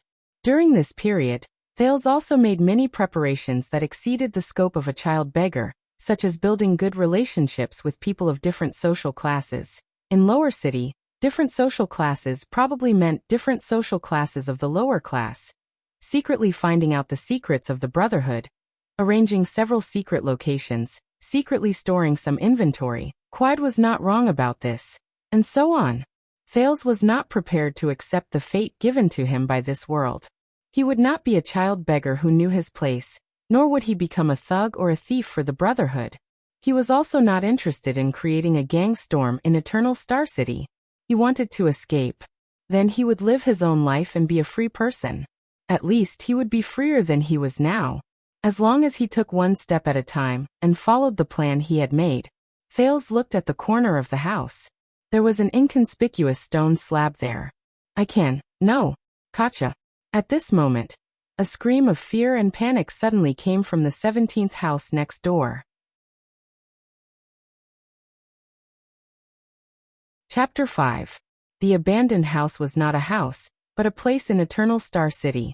It was located in the 2nd district of Lower City, adjacent to the infamous Black Street. Its total area was about the size of a street. Thales once heard from the elders in the Brotherhood that the abandoned house was said to have been built by the Court of Constellation 100 years ago. It also used to have a rather respectable name, but no one remembered it anymore. It was only recorded in the city hall. It was also once filled with the mediocre but bustling citizens of the capital of the kingdom. No one knew when it started, but the abandoned house became a place where gangs came in contact and negotiated, and occasionally fought. Hence, under the company of blood and axes, the houses in the bustling streets became deserted, with only stone walls and bricks left. It was said that the abandoned house was once used as a place to dump corpses. To this day, children who grew up happily under the sunshine of the capital would be warned. If you don't listen to me, I will send you to the abandoned house. The reputation of the abandoned house was second only to that of the terrifying Blackstreet. When the Blackstreet Brotherhood rose to power and seized the hegemony of the underworld in Lower City District, the abandoned house became the headquarters of the Brotherhood's child beggar business in the city. In order to facilitate management and to prevent the child beggars from escaping during the night, the Brotherhood had set up a 10-foot wide and 15-foot deep trench on all four sides of the abandoned houses. The trench was filled with sharpened wooden stakes and rusty nails, leaving only a stone door that could be locked from the back at the front of the abandoned houses. Rumor had it that after countless corpses and tests, someone finally dug a secret passage in the deep trench and escaped. But at least in the 4 years Thales was in the abandoned house, no child beggar was able to find the legendary secret passage. Instead, the number of corpses in the deep trench increased every year as the Brotherhood's business expanded. It was said that every year, there would be blind children who tried to escape through the deep trench, so the Brotherhood had to clean up the corpses in the trench every year. As its name suggested, the abandoned houses land was made up of stone houses that had been abandoned for a long time. There were a total of 23 of them. There were originally more, but some of them had collapsed during the gang war many years ago, and some of them had been demolished by the Brotherhood. They were located irregularly behind the big stone gate. Some of the stone houses were isolated, while others were closer to each other. The lucky child beggars were assigned to abandoned houses with well water, while the unlucky ones, like the 6th house where Thales was, could only fill their water tanks with water from other houses. And this was usually not without a price. Water and food often caused conflicts between the child beggars. For example, the water tank in the 6th house was obtained during the 2nd year after Thales arrived at the abandoned houses. He reached an agreement with the 17th house next door to fetch water once a week through various means. Before Ned and Coria arrived, there was only Cinti, Ryan, Kellett, and 2 other child beggars who were no longer alive. Even drinking water was a problem for them. Now what Thales and the others heard was the cry of their leader, Diego, from the 17th house next door. Thales still remembered that when he fought for water, he threw a stone at Diego's head. At that time, Diego's cry was almost the same as now. Cajun. Someone come. We don't have it. Not us. Diego's cry was painful and panicked. So much so that the child beggars in the 6th house, including Thales, could not react for a while. However, Thales still had the memories of his previous life. His first reaction was to chase everyone in the courtyard back into the hole in the house. For a long period of time after that, Thales regretted this decision deeply. He wanted to hide. Thales glanced at the inconspicuous stone slab in the corner of the house and hid under the wall opposite the 17th house. He stared at the dog hole that connected the 17th house and the 6th house. Back then, this was the symbol of the alliance between the children of the 2 houses. What happened to Diego and the others? Is there a fight? Ned asked curiously after he hid himself. The child beggars did not live in harmony. There were not many harmonious houses like the 6th house in the abandoned houses. Apart from Quide, many of the child beggars' injuries and even deaths were caused by the child beggars themselves. The children who were not even 10 years old did not know how to hold back. For example, before Ned and Coria came, one of Thales' 2 former roommates passed away like this. But the 17th house was considered a minority in the abandoned houses. Diego had brown skin, small eyes, blonde hair, and was a carefree but stubborn child. At 9.5 years old, he appeared to be more of a leader than Cinti and Thales. At least the child beggars in the 17th house listened to him. This was also the reason why the battle for water between the 6th house and the 17th house was full of twists and turns. It doesn't look like a fight. Could it be that the other houses are bullying Diego and the others? It must be Karak from the 10th house. He loves to bully others. Kellett seemed to have figured something out and said hurriedly, "Then we have to hurry and help them. We promised them to help each other." Cripple Ryan wanted to run out of the hole and crawl into the dog hole. But before the moonlight shone on his upper body, Ryan was dragged back by Thales. "Don't worry, it's not Karak. It's something else." Thales listened to the screams next door with a solemn expression. "No, Diego. There was a dull sound as if a sandbag was thrown against the wall. But this time it was another child, Ursula, who was crying. Thales remembered this 8-year-old child. When they were fighting for water, Ursula tightly pursed his lips and stood beside Diego. When the two sides started fighting, it was also Ursula who hugged Cinti's thigh and did not let him get close to the fight between Diego and Thales. If Thales did not attack Diego's knee and quickly pick up a stone, the 6th house might not even have a fixed water supply to this day. Something's wrong. As the oldest child in the house, the puzzled expression on Cinti's face gradually turned solemn. As the child beggar in the 6th house who worked with Thales the most, and had the best rapport with him, Cinti was silent most of the time. But whenever he spoke, it was either something important or something crucial. Soon, the puzzled and solemn expressions on the children's faces turned into horror. Beg for mercy. Beg for mercy. Continue. I love to hear you begging for mercy. A deep but crazy voice came from next door. None of the child beggars in the abandoned house would ever forget this sound. To them, this sound was even scarier than that of a demon from hell. At least a demon would not break a child beggar's bones inch by inch, slash open a child beggar's face with a knife, or dip a child beggar's head into a vat of water in the name of quenching your thirst. Do demons really not know how to do that? At least the child beggars did not know that. It was Quide.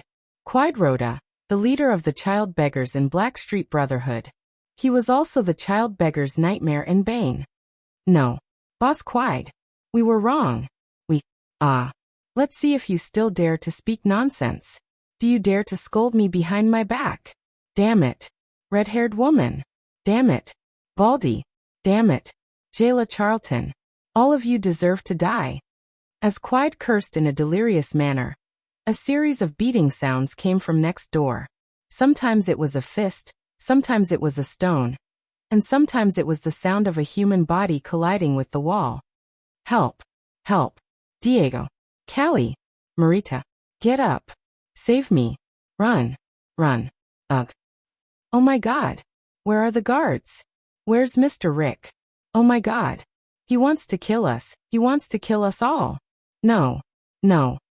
Heart-wrenching cries came from more than one person. The abandoned houses under the moonlight seemed to be soul-stirring in Thales' eyes. It took Thales 3 seconds to realize what Quide was doing. He turned his head abruptly and looked at everyone in the 6th house. Ned and Coria were shivering in the hole in the wall. Ryan, who was about to rush out to help, was scared stiff. Kellett and Cinti were not any better. The former's anxious and fearful gaze moved back and forth between the few of them. He wanted to speak but could not speak. The latter's face was pale as he stared at Thales. Asterisk bang. Bang. Bang. Crack. Asterisk, you bunch of damned scums. Even you dare to mock me. Mock Bloodaxe Quide Rhoda. Even you dare to. Haha, go on and scream. Why aren't you screaming anymore? Scream. The crazy roars and painful screams echoed in his ears, accompanied by the cracking sounds that no one wanted to think about. Thales knew that at this moment, panic had already spread in the 6th house. He racked his brains frantically to think about the current situation. Quide was beating up the child beggars in the 17th house.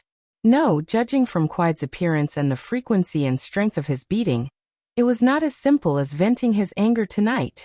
Besides, even though Quide was a bastard, he would not beat up all the child beggars in the entire house at once. Oh right, where is Rick? What about the guards and the patrolling thugs in the abandoned houses? Even though the houses might not be able to hear each other through the stone walls, the thugs on the streets would definitely be able to hear each other.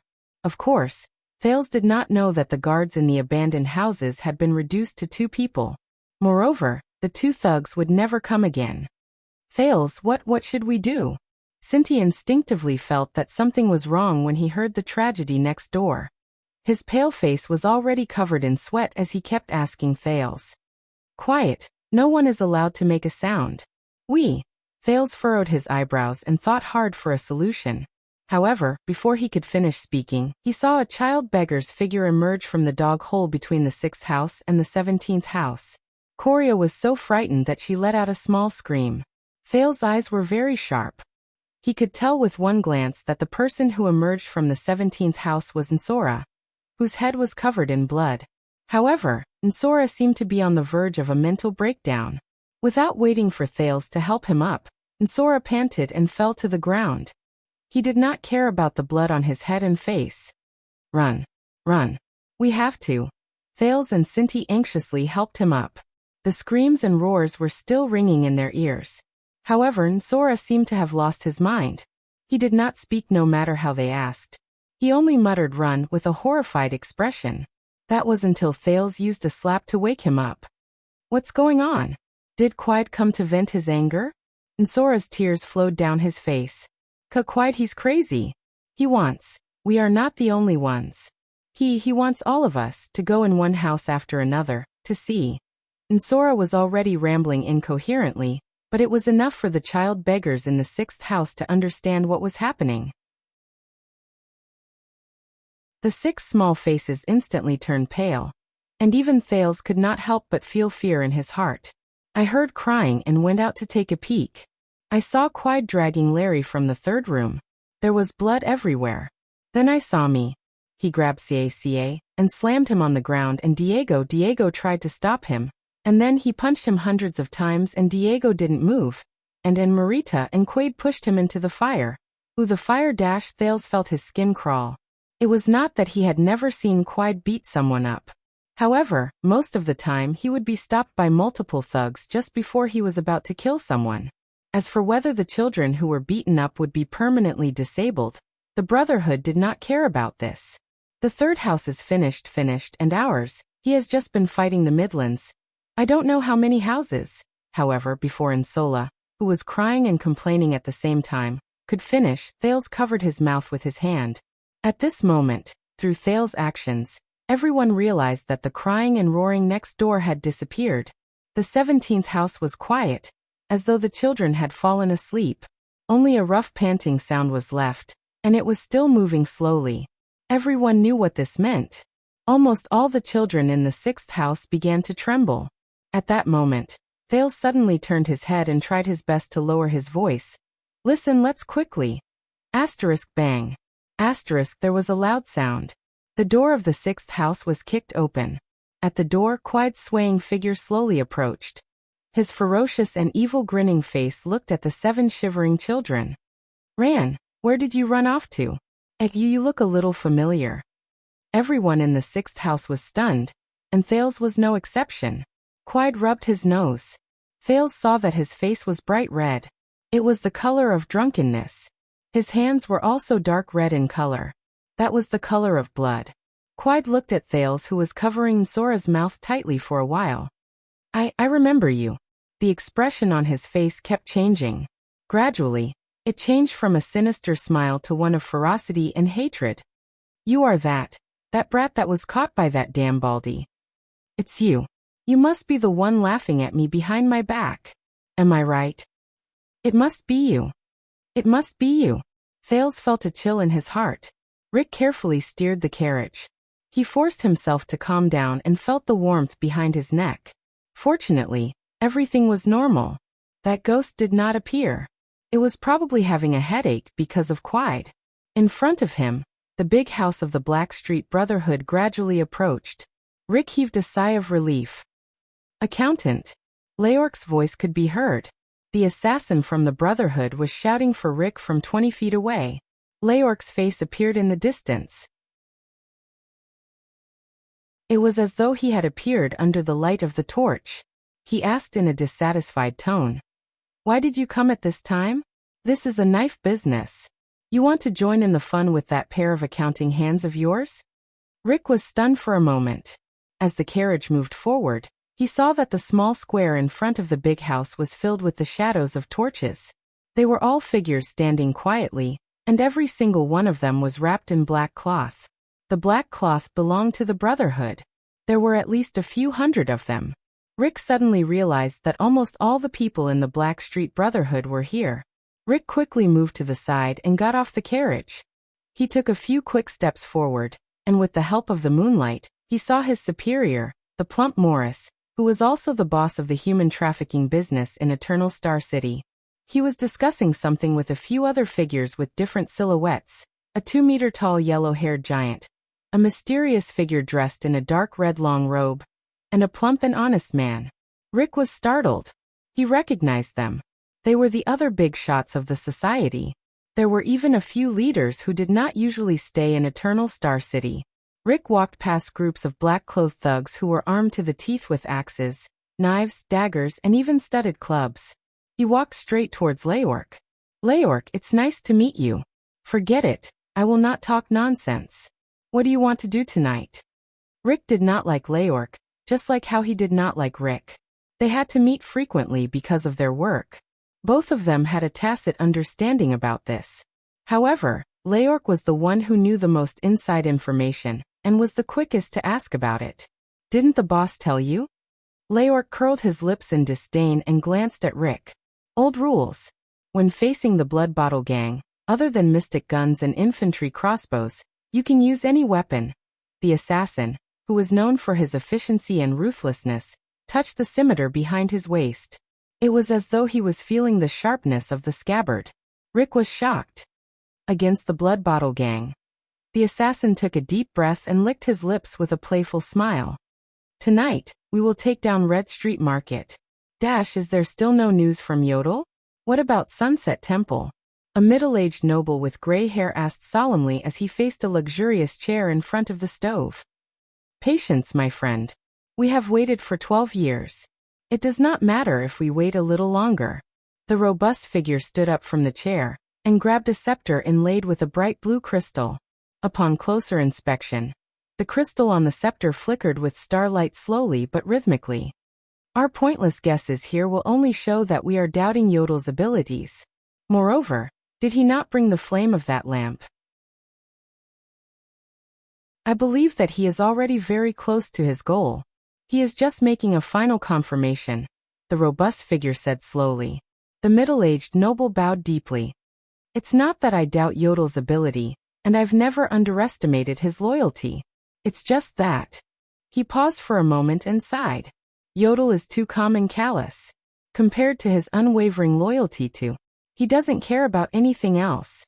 Just like 12 years ago, I'm worried that he—" The middle-aged noble did not continue speaking, and the robust figure did not immediately reply. The robust figure walked to the French window with the scepter in hand. He looked out into the distance at the brightly lit and resplendent great temple. Even the moonlight could not compete with such brilliance. "Then go and make preparations. Immediately head to the temple in secret. Once you have news, set off immediately. Do not wait for Yodel's signal." After a long while, the robust figure said slowly, "I have no reason to doubt Yodel. He will not hesitate to act when it is time."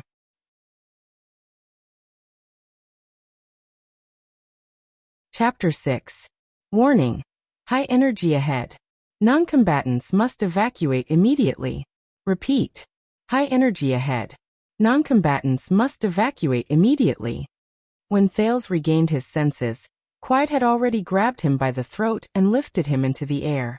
Thales struggled and held on tightly to Quiet's hand that was strangling his neck, but he could not muster up any strength.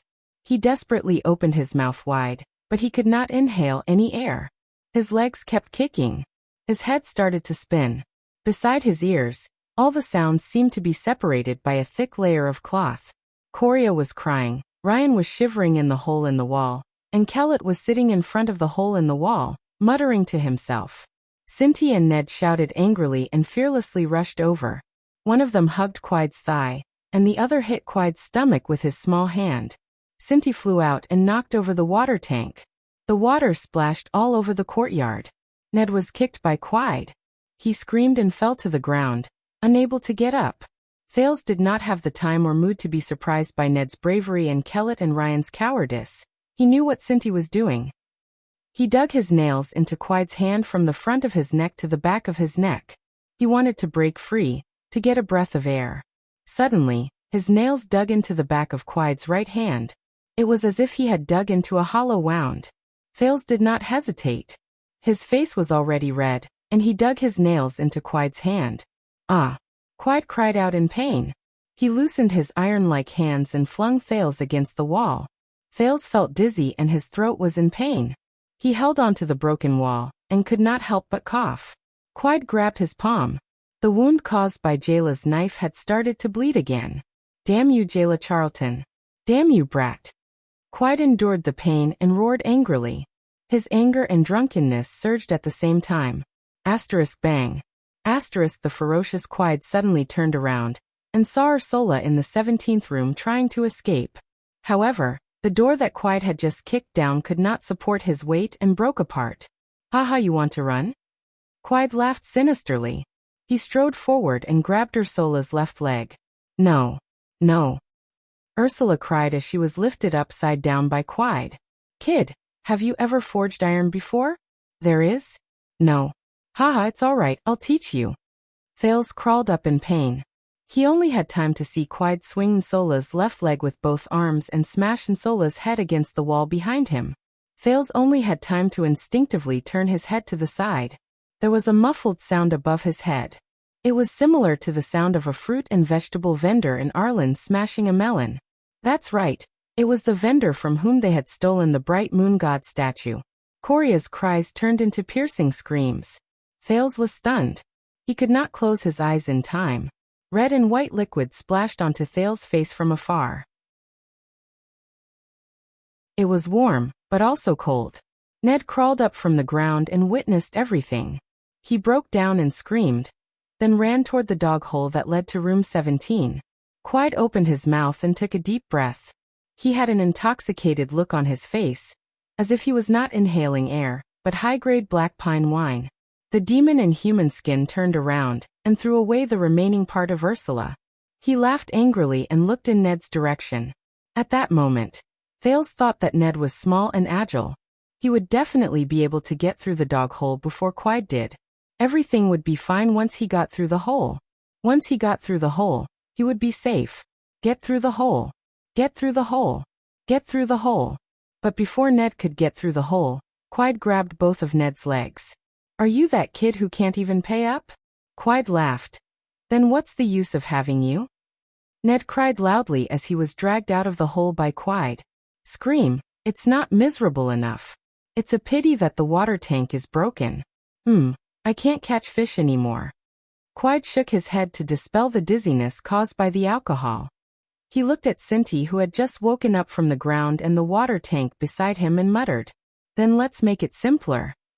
As Ned cried and kicked, Quiet threw him face down on the ground. Then he raised his right foot and stomped on the center of the 6-year-old child beggar's back. "No! Thud. Crack. At the same time as Thales' heart-wrenching roar. There was also a heart-wrenching sound of something breaking. Everything in front of Thales became blurry. Thud. This was Quiet's second kick. Thud. The third kick. Cinti shouted with all his might. He grabbed a piece of the water tank and rushed towards Quiet. Quiet only laughed loudly and kicked away the pieces in Cinti's hand. Then he grabbed the collar of Cinti's linen clothes and lifted him up. "So I can't do anything." Thales lowered his head. In the corner, Ursula's body was still twitching silently but terrifyingly. Ned was lying face down on the ground, motionless. "I thought I was protecting these children. But I can't do anything. I can't do anything." Cinti howled and kicked. Quiet's laughter became louder and louder. "Little brat, continue screaming. I like to hear you scream. Maybe I'll let you go when I'm in a good mood." Thales' vision darkened, and a familiar scene appeared in his mind. Deviant behavior. This is what we call human behavior that goes against social norms. Most people are used to calling it crime. But we must know that crime is only a very small part of deviant behavior. What we are concerned about is not the behavior itself, but the meaning and understanding of the behavior at the social level, at the collective level. Durkheim was one of the first scholars to put forward the theory of social norms, and he also looked at deviant behavior from the perspective of functionalism. There is a point of view that the enforcement and punishment of deviant behavior is one of the basic methods by which the main body of power shapes the people and shapes the social structure. This was the memory fragment from Thales' previous life. Just now he had recovered a part of it. "Demon. You demon." At this moment, Cinti howled and kicked, dispersing the scene in front of Thales' eyes. "Yes. I am the demon." Quiet laughed. Tell me, how will the demon deal with you? Thales took a deep breath. Damn bastard. His mind was unprecedentedly clear. He knew what to do. He should do this. He clenched his teeth and rushed to the corner of the house. He knows. Thales grabbed a stone at the corner of the house and forcefully lifted it. Then he put his hand into a hidden hole behind the stone. Hurry up. Hurry up and touch it. Forget it. Since you have guts, I'll leave you for last. Quide laughed until his lips were asymmetrical. He fiercely pulled Cinty's right leg until Cinty's lips turned pale. Asterisk crack. Asterisk until it was dislocated. Quide threw Cinty down and stomped on Cinty's dislocated leg. Cinty's suppressed but uncontrollable howl reached Thales' ears, causing him to speed up his search. Quide left the courtyard and walked towards the house. The bright moonlight shone on Quide's smiling face through the half-collapsed roof. Ryan crossed his arms and stared at the floor beneath him. He tried his best to shrink further into the hole in the wall. Kellett crawled out of the hole in the wall shakily. He wanted to pull Coria, who was already hoarse and silent, out to escape. However, Coria seemed to be paralyzed from fear.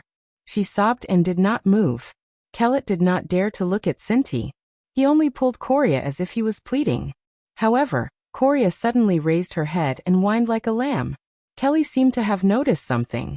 He turned around and saw Quide's grinning face. He only felt something wet under his crotch. Caught it.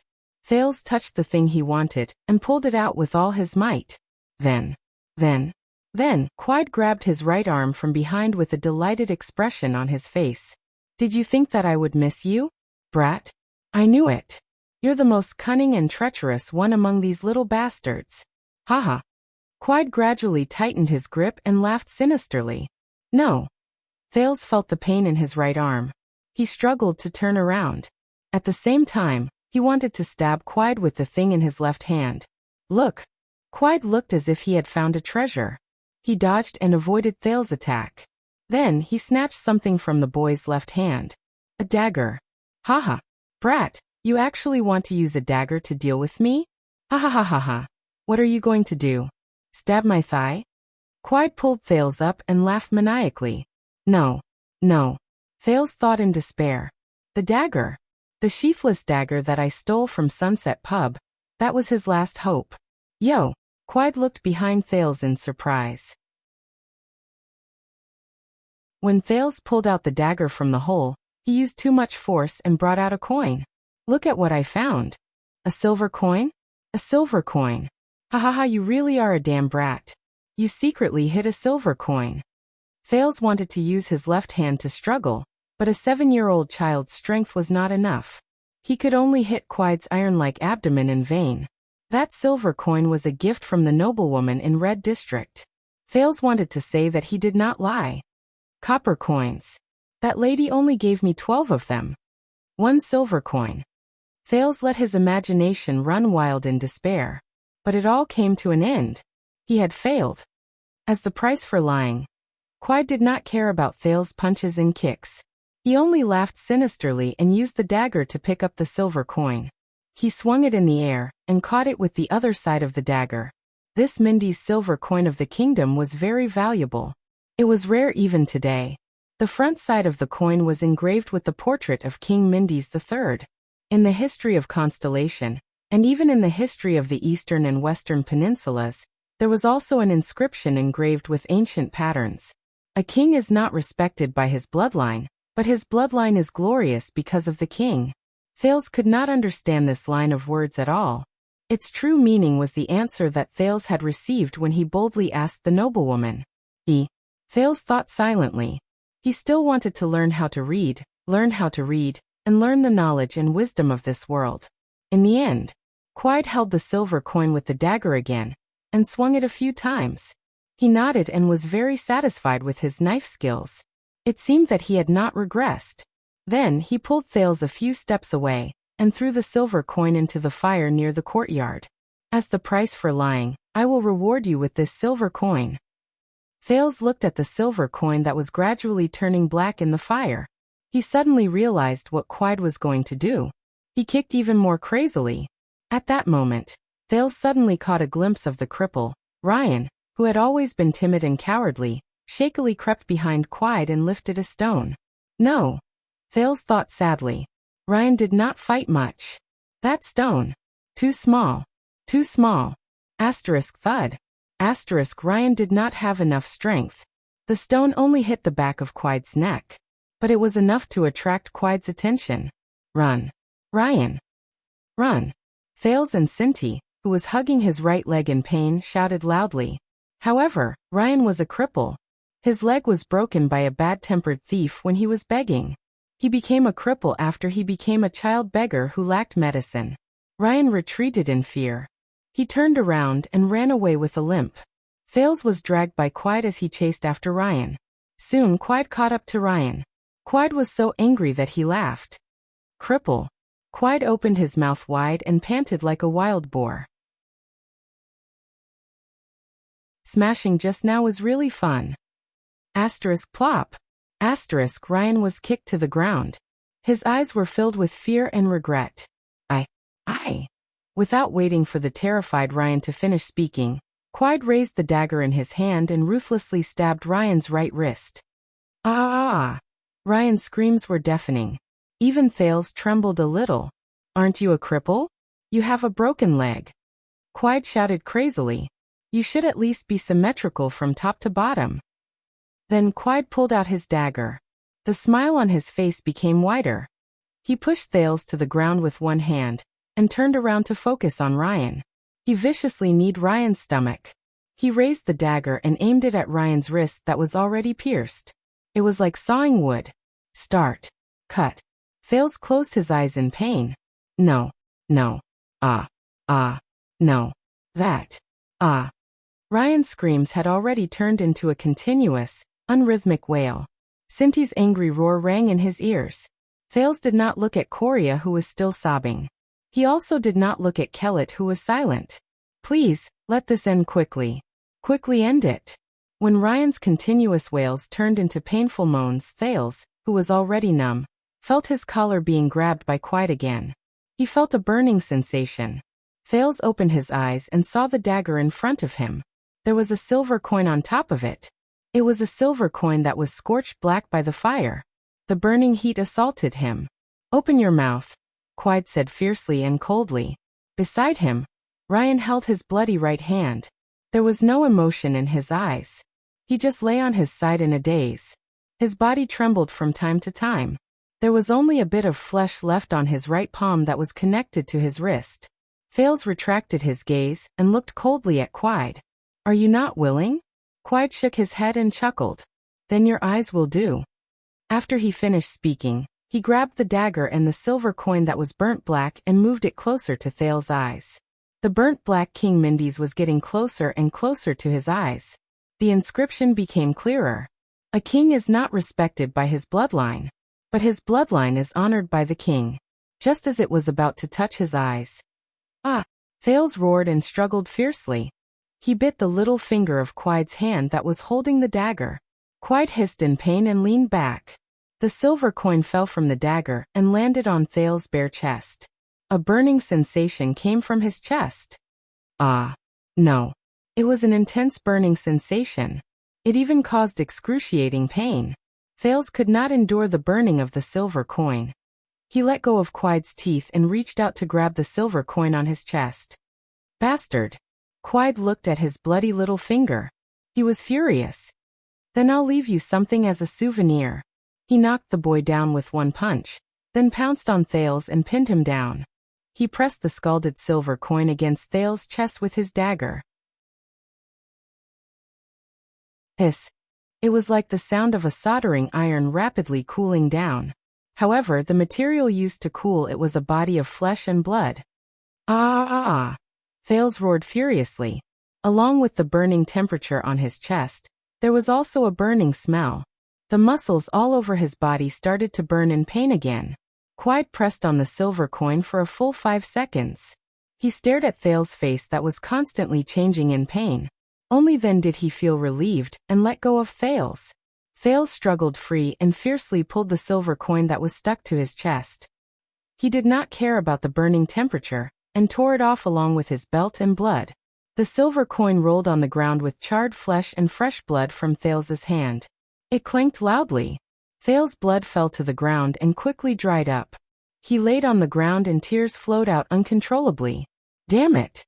He was obviously an adult, wasn't he? Why did he want to cry? What a pity!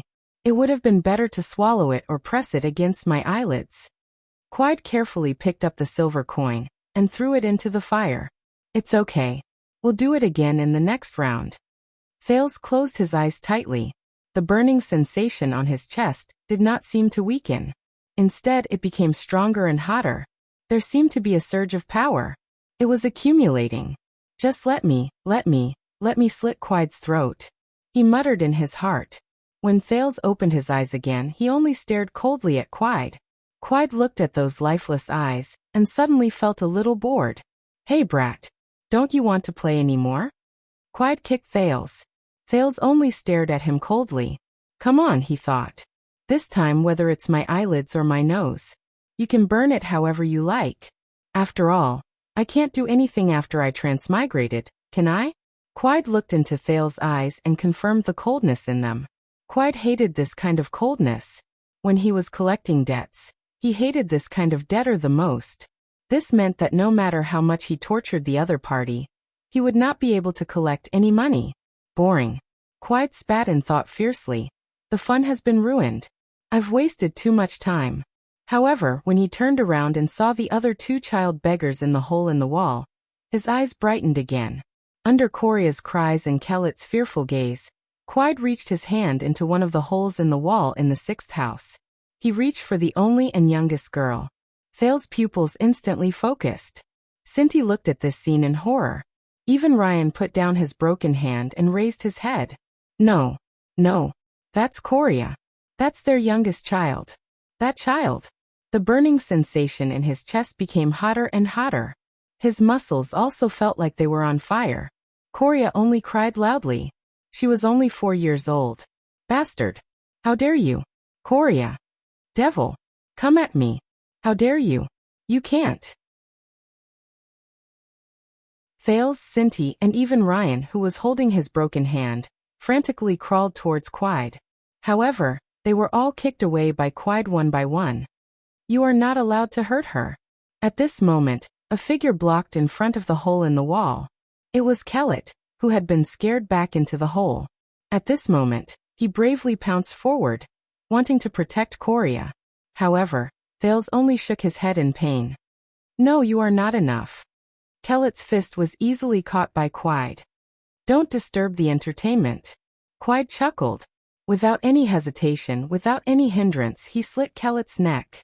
Kellet's eyes widened, as if he could not believe what was happening in front of him. Thales collapsed on the ground. Ryan began to cry and laugh as if he had lost his mind. As for Cinti, he only hammered the ground fiercely. Quide pushed Kellet, whose windpipe was broken and artery was spurting blood, to the side. He could not speak. Coria cried more and more fiercely. Don't grab me. I am very obedient. I don't have typhoid. I don't have it. Quide grabbed Coria's hair and carried the crying girl out of the hole in the wall like a pet. Then he stretched out his dagger and picked up the silver coin from the fire. Bastard. Damn bastard. Thales closed his eyes and roared with all his strength. He hated himself. He hated this damned world. Then he looked at Quide helplessly. As the girl struggled desperately and crazily, he pressed the silver coin, which had been burnt black for the second time, against Coria's face with the dagger. The children's sobs rang in his ears. Coria's cries were no longer coherent. How could this be? Thales lay on the ground, as if he had given up all hope. He was motionless, and his eyes were filled with gray despair. Only his chest, where he had been scalded, felt a scorching heat. Quide lifted the dagger and the silver coin from the girl's face, causing the girl to scream. He panted and looked around. He suddenly felt a little bored. Let's settle this quickly and look for the other kids. Wait a minute. Is it not good for the Brotherhood to do this? Quide's drunkenness began to subside. Who cares? Since Rick and his thugs did not appear, it's not a problem. He closed his eyes and shook his head. Then he wanted to use both hands to break the girl's neck. Huh. When he raised his left hand, Quide suddenly felt strange. Didn't I hold the dagger and press the silver coin against the girl's face? Dagger? He did not think much about it. Quide continued to raise his left hand and touched Coria's neck. At this moment, Thales, who was lying on the ground, seemed to have touched something with his right hand. It made him tremble slightly. A dagger? He did not think much about it. Thales trembled as he got up and hid his hand behind his back. Everything happened just like that. In Cinti's eyes, Thales, who was trembling on the ground a moment ago, suddenly jumped up. Go to hell. The 7-year-old transmigrator used up the craziness of 2 worlds and 2 lives to stab and twist Quide's neck. So annoying. Quide had already seen his movements, but he did not care and just used his elbow. Then Thales was sent flying by the impatient Quide's elbow. Asterisk bang. Asterisk Thales' head hit the side of a hole. He saw stars, but he still stubbornly raised his head and looked at his hand. He was holding the dagger that he stole from Sunset Pub. The dagger's edge was stained with blood. Everything seemed to have stopped at that moment. Quide was stunned for a moment. He lowered his head in surprise and looked at Thales, who was sent flying and coughing nonstop on the ground.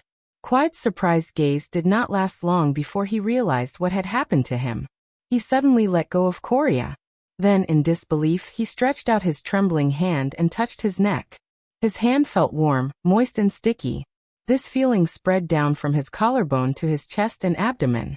In Quide's eyes, that damned brat, Thales, strenuously but firmly, slowly climbed up from the ground. The dagger in his hand trembled slightly along with his right hand. However, the frequency was stable and trembling. At that moment, Quide panicked a little. His hands rushed to his neck in panic, and pressed on the big hole that was gushing blood. However, his trembling hands and chin seemed to be resisting his intentions. Arterial blood that was as red as paint gushed out unstoppably. Quide clenched his teeth. He felt that his legs were a little weak, so he took a step back. However, this step made him fall to the ground, and he could no longer get up. The burning pain in his chest continued, but Thales raised his head. Under Coria and Cinti's fearful and shocked gazes, and amidst Ryan's indiscernible laughter, he looked at Quide coldly but firmly. He spoke word by word. Go to hell. Trash. Quide clenched his teeth even tighter. His anger surged again. However, it was different from before. Along with the anger, everything in front of him became dark, blurry, distant, and small. Everything was collapsing.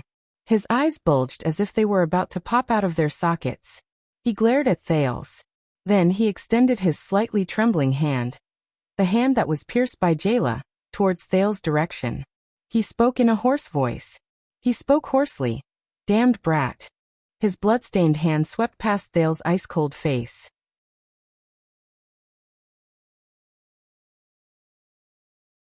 Chapter 7. Bite this piece of wood tightly, and you will feel better. I'm sorry. I could only think of this method. Thales frowned and knelt in front of Ryan. The crippled child beggar leaned against the wall, half lying on the ground. He raised his right hand, which was still bleeding. He stared blankly at Thales, who was sharpening a dagger on a blunt stone. He let Thales stuff a piece of wood into his mouth. Behind Thales, the girl, Coria, was sitting on the steps of the courtyard and the house with a dull expression. The burn on the left side of her face, which had been treated and applied medicine, was now covered with a piece of cloth. And that charred silver coin was now tightly grasped in her hand. The girl widened her eyes and looked around. She even looked up at the moon and laughed hysterically. Behind her, Quide's corpse was leaning against the broken wall. A wave of nausea assaulted Thales. Thales could vaguely feel the sensation of metal piercing into flesh and blood from time to time when he wielded the blade. Thales sighed and endured the discomfort of killing for the first time. The burn on his chest was still hurting, and it took away a lot of his attention. He had to kill Quide. Thales did not regret it. However, he had taken a life. No matter what Quide had done, whether he deserved to die or not, in a sense, he was equal to his own kind. He was a two-legged living being. And Thales had stabbed the dagger into his neck. More importantly, Thales turned his head and looked at Coria. He sharpened the dagger in his hand faster and faster. These children had probably experienced the most crucial scene in their lives. An illusory scene appeared in front of his eyes. The light from the projector and the words on the slide appeared like breaking waves. The paper I will be reporting for today's class is mainly focused on the field of psychology. From the perspective of developmental psychology, childhood and adolescence are the most crucial period for the formation of a person's mind and personality. Bloom's follow-up research found that the environment, interaction, and behavior experienced during this period are strongly related to the future personality and psychological development. Many theoretical studies also believe that this influence may last for a lifetime.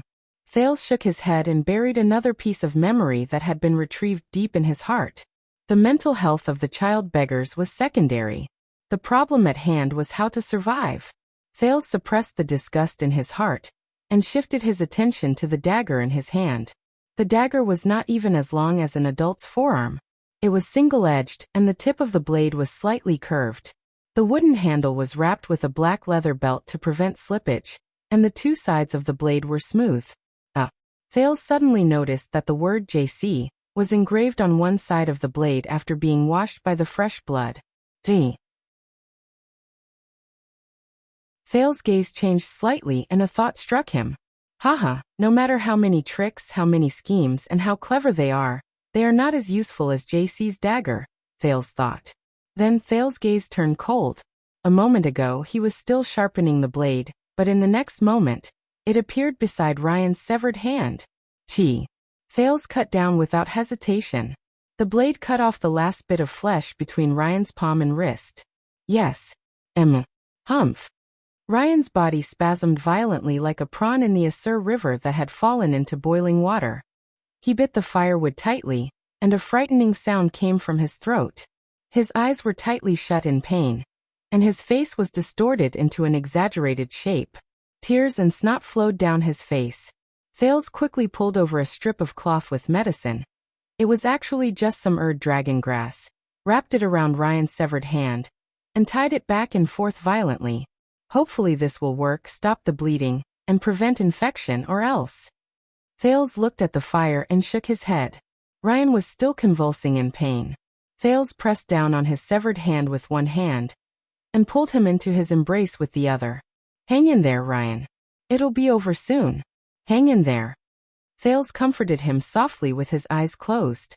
The burn on his chest was grazed by Ryan's hair, and he felt a piercing pain. Thales looked to the other side.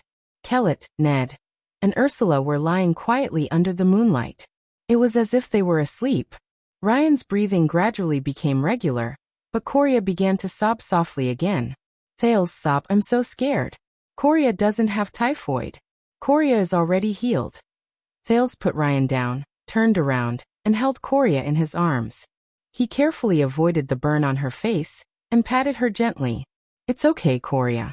It's okay now. I'm sorry. I didn't protect everyone. Thales. Thales opened his eyes and looked at Cinti, who ran back panting. He asked calmly, how's the situation outside? Cinti was the least injured among the children in the 6th house. After Thales helped him reattach his dislocated leg, he was sent out by Thales to gather information and spread the word about the possible arrival of the members of the Brotherhood. Cinti's life as a child beggar allowed them to master a lot of self-saving knowledge, such as reattaching bones or dismantling bones. No Rick, no thugs, no one from the Brotherhood. It seems that the people outside the abandoned houses don't know anything. Cinti was the oldest and had a tacit understanding with Thales for a long time. He directly told Thales what he was most concerned about. Quiet seems to have gone to many houses. Some people managed to escape. However, excluding us in the 17th house, there are at least 6 or 7 houses with no movement. Thales' eyes dimmed. The 6th house was not the abandoned house closest to the main door. He could roughly guess the fate of the child beggars in those houses. Now the child beggars know what happened. Everyone is spreading the news that the Brotherhood wants to kill all of us. Some people are hiding in their houses and dare not come out. However, most of them ran to the streets. Some even want to escape. Thales' eyes brightened. Wait, you said that the thugs are gone? Cinti knew what Thales was thinking. He shook his head and said bitterly, "It's useless. The main door is locked from the outside." Karak led the people in his house and shouted at the door, but no one came. "Unless we can cross the trench and the spikes inside, we can't escape." Ryan struggled. He hugged his right hand and sat up from the ground. His face was pale. "Do we have to escape? We can wait here until morning. When Rick and the others come, we can tell them that Quide went crazy." "No," Thales firmly interrupted Ryan. "Quide died in the abandoned house. If they find the murderer, we will definitely die. Even if they can't find the murderer, they will use the child beggars as an explanation. Moreover, Quide's father is a big shot in the Brotherhood. They will not let this go." Moreover, Thales looked at Ryan coldly. "Do you still want to wait for them to send the next Quide? Even if the next leader is not someone like Quide, once he finds out that his predecessor died in the hands of the child beggars, do you still expect him to feed you well and kneel down to beg you not to kill him?" Ryan, Korea, and Sinti could not understand what Thales was saying. The three of them blinked their eyes and looked as if they did not understand. Thales looked at the three of them and helplessly lowered his head. He sighed and said, "Sigh. Simply put, we have to escape." "Oh." The three children nodded in unison as if they were suddenly enlightened. Thales shook his head helplessly. Suddenly, a scene appeared in front of his eyes. Heavy snow swirled on the scattered streets. A graceful figure hopped and skipped as she walked in front of him, mumbling incessantly. So Weber used his observations and historical data to summarize the origin of capitalism in Europe.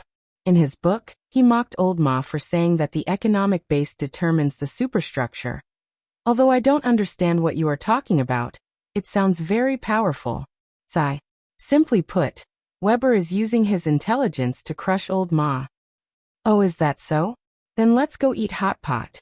Obviously, you are the one who asked me what lessons I had today. Can you not change the topic so quickly? And why are you changing the topic so naturally?" "Then it's decided. Korean-style barbecue. Assault freedom, attack. Wasn't it about hot pot just now? Hey, don't push me. And what assault freedom? I already said don't push me." Thales closed his eyes tightly and dispelled the illusion of the memories that surged back to him from the void. Recently, the memories were surging back more frequently.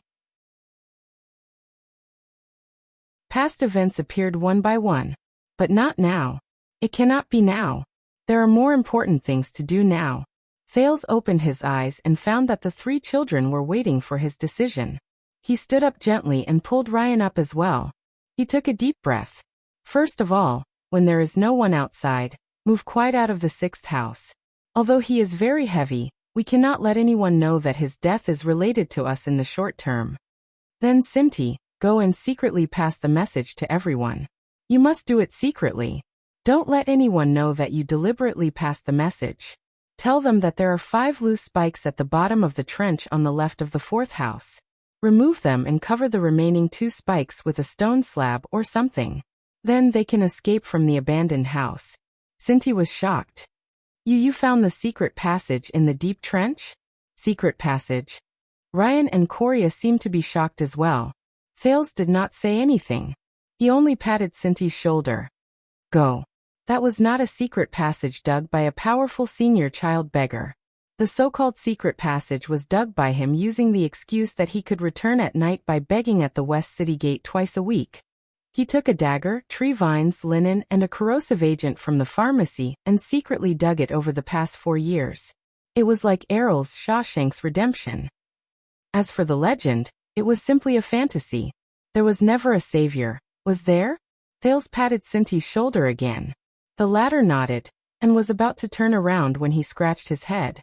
He seemed to have thought of something and asked doubtfully, "Why do we have to tell everyone? Can't we escape by ourselves? The more people there are, the harder it will be for us to escape, and the slower we will be." "No," Thales said in his heart. "The Brotherhood is not to be trifled with. They have spies in every street, every road, and every corner of the 3 lower districts. The outskirts of the West City Gate are also filled with their lackeys.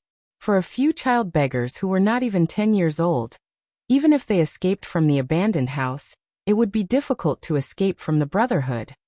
Thales's original escape plan required another half a year. He would then be able to completely figure out the pattern and rhythm of the Brotherhood's spies between the 3rd District of the Lower City and Red Street Market. Then, he would be able to prepare supplies from Sunset Pub and Grove Pharmacy. Then the possibility of their escape would greatly increase. As long as they could escape to Red Street Market.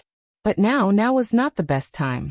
But in order to survive, they had to escape. Accidents always came suddenly, right? So he had to turn the escape of the 6th house into a mass commotion among the child beggars. If only the 6th house was missing, it would be too obvious. The Brotherhood would soon find them. Secondly, the more people there were, the slower they would escape, but the safer and more inconspicuous they would be. However, if he had to list out these reasons one by one, Thales raised his head and looked at Cinti. His piercing gaze made the latter feel uncomfortable. Cinti, do you still remember the promise we made 4 years ago? Cinti was stunned for a moment. He lowered his head and pondered for a moment.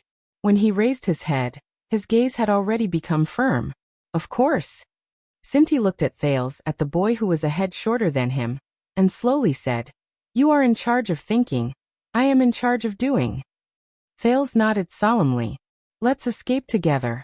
Jayla Charlton watched in boredom as the last customer walked out of Sunset Pub. She then stood up lazily and kept his cup. There weren't many customers today, especially the Brotherhood's own people. Many of them had been transferred to participate in that big operation.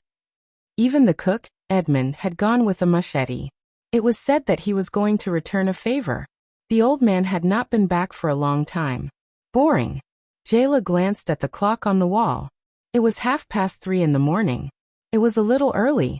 However, that clock was also a little slow. That clock is already very old, Jayla thought. Even the back groove of the eternal oil is rusty. The rust has mixed into the eternal oil and greatly reduced the efficiency of work. I have to think of a way to make the old man pay some money and change the clock. Sunset Pub had so much business, but there was no tax collector from the city hall to collect taxes. For the king's sake, I will give him 2 middle fingers. Jayla. There were also no idiots who came to ask for protection fees, 100 coppers per person, and I will protect your fingers from being chopped off by me. How about that? Jayla. Even the stock of goods was obtained from the Blackstreet Brotherhood's own channel at a discounted price. Nair Rick, you are in charge of the accounts. Hurry up and tell these brothers on the ground, and also my knife, what price should you give me when I purchase the goods? Jayla. It should be possible to pay some money to change the bar's clock, right? That stingy old man.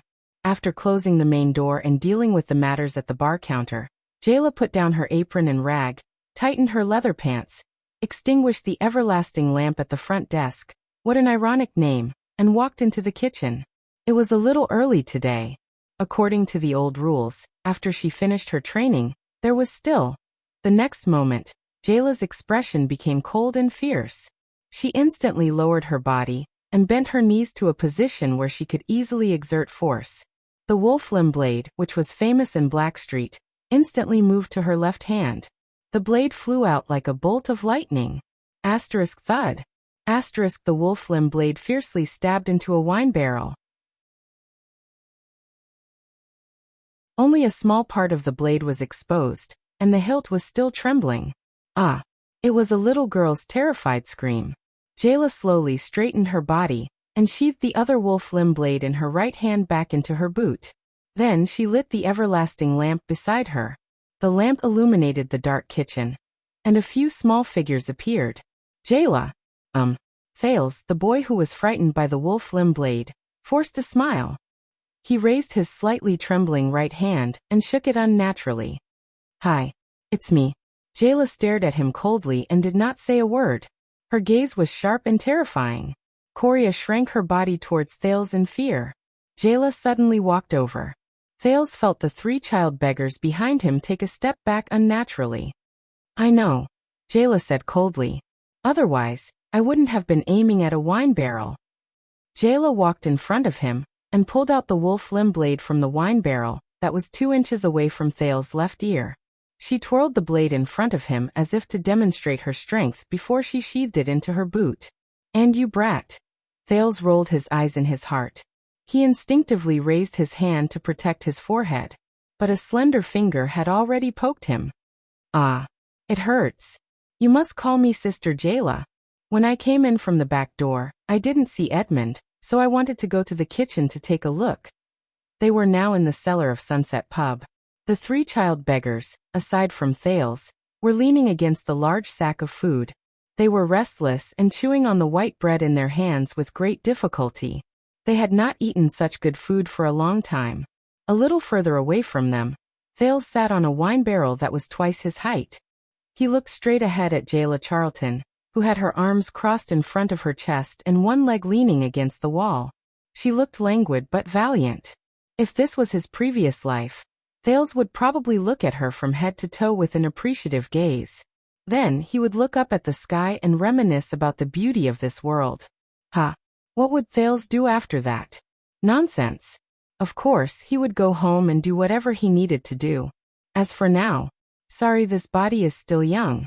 Tell me directly, why did you come to me? Jayla still had that cold expression on her face. She went straight to the point. But Thales was already used to it. Ever since he first met this big sister, who was only 16 or 17 years old in the trash behind Sunset Pub 4 years ago, she had always spoken and acted in this manner. He knew that this was the kind of person she was. Quite has gone mad. He killed almost half of the child beggars in the abandoned houses. Thales said with a solemn expression. At the same time he silently clenched his fists. Mother ***. From the moment Jayla saw the scarred child beggars, she had a faint suspicion about what happened earlier that day. Jayla's expression did not change, but she began to curse Rick in her heart. That accountant. I knew that you did not have any good intentions when you poured shaka wine into Quide's mouth. Why did I agree to his request just for 10 gold coins? 10 gold coins, 10 gold coins. This kind of thing would definitely anger the Brotherhood. 10 gold coins. I should have at least taken 20 gold coins from him. Furthermore, no one came to stop him, and no one came to save us. We could only escape on our own, Thales said dejectedly. The scene from a few hours ago seemed to have replayed itself. And sigh, half of them are child beggars. Jayla closed her eyes and sighed. I understand. You guys can hide here for a day. Don't worry with me here. That gorilla will not dare to come. If he comes, I will chop off his cough hand. Jayla looked at the other 3 child beggars and frowned. She could recognize the new injuries, especially the child whose right hand was wrapped in cloth. When Edmund comes back, I will ask him to look for Rick and the people above. Quide did such a thing. He will not be able to escape. This guy, why didn't he die earlier? Jayla was a little dispirited. She put down her leg that was leaning against the wall and stood up. Thales' eyes darkened. He looked at the 3 child beggars and let out a deep breath. Then he looked at Jayla. The Brotherhood has a big mission today. That's why the guards and patrols are lax. If you guys can escape, it must be. Sigh, forget it. I will go get some medicine. If you want a doctor. Wait, brat, what happened to you? While Jayla was talking to herself, she suddenly realized that there was something wrong with Thales. His body was also covered in wounds, and the clothes in front of his chest were torn to shreds. His right sleeve was even covered in blood. That's not right. This brat's gaze. Jayla suddenly walked in front of Thales and dragged him down the wine barrel. Then she squatted down and held Thales' shoulders with both hands. She looked straight into his eyes. Jayla's gaze suddenly became very serious and anxious. Brat. Could it be that you? Thales did not dare to look into Jayla's eyes. However, after a few seconds, he adjusted himself and raised his head with determination. Thales heard his voice was calm and unshakable.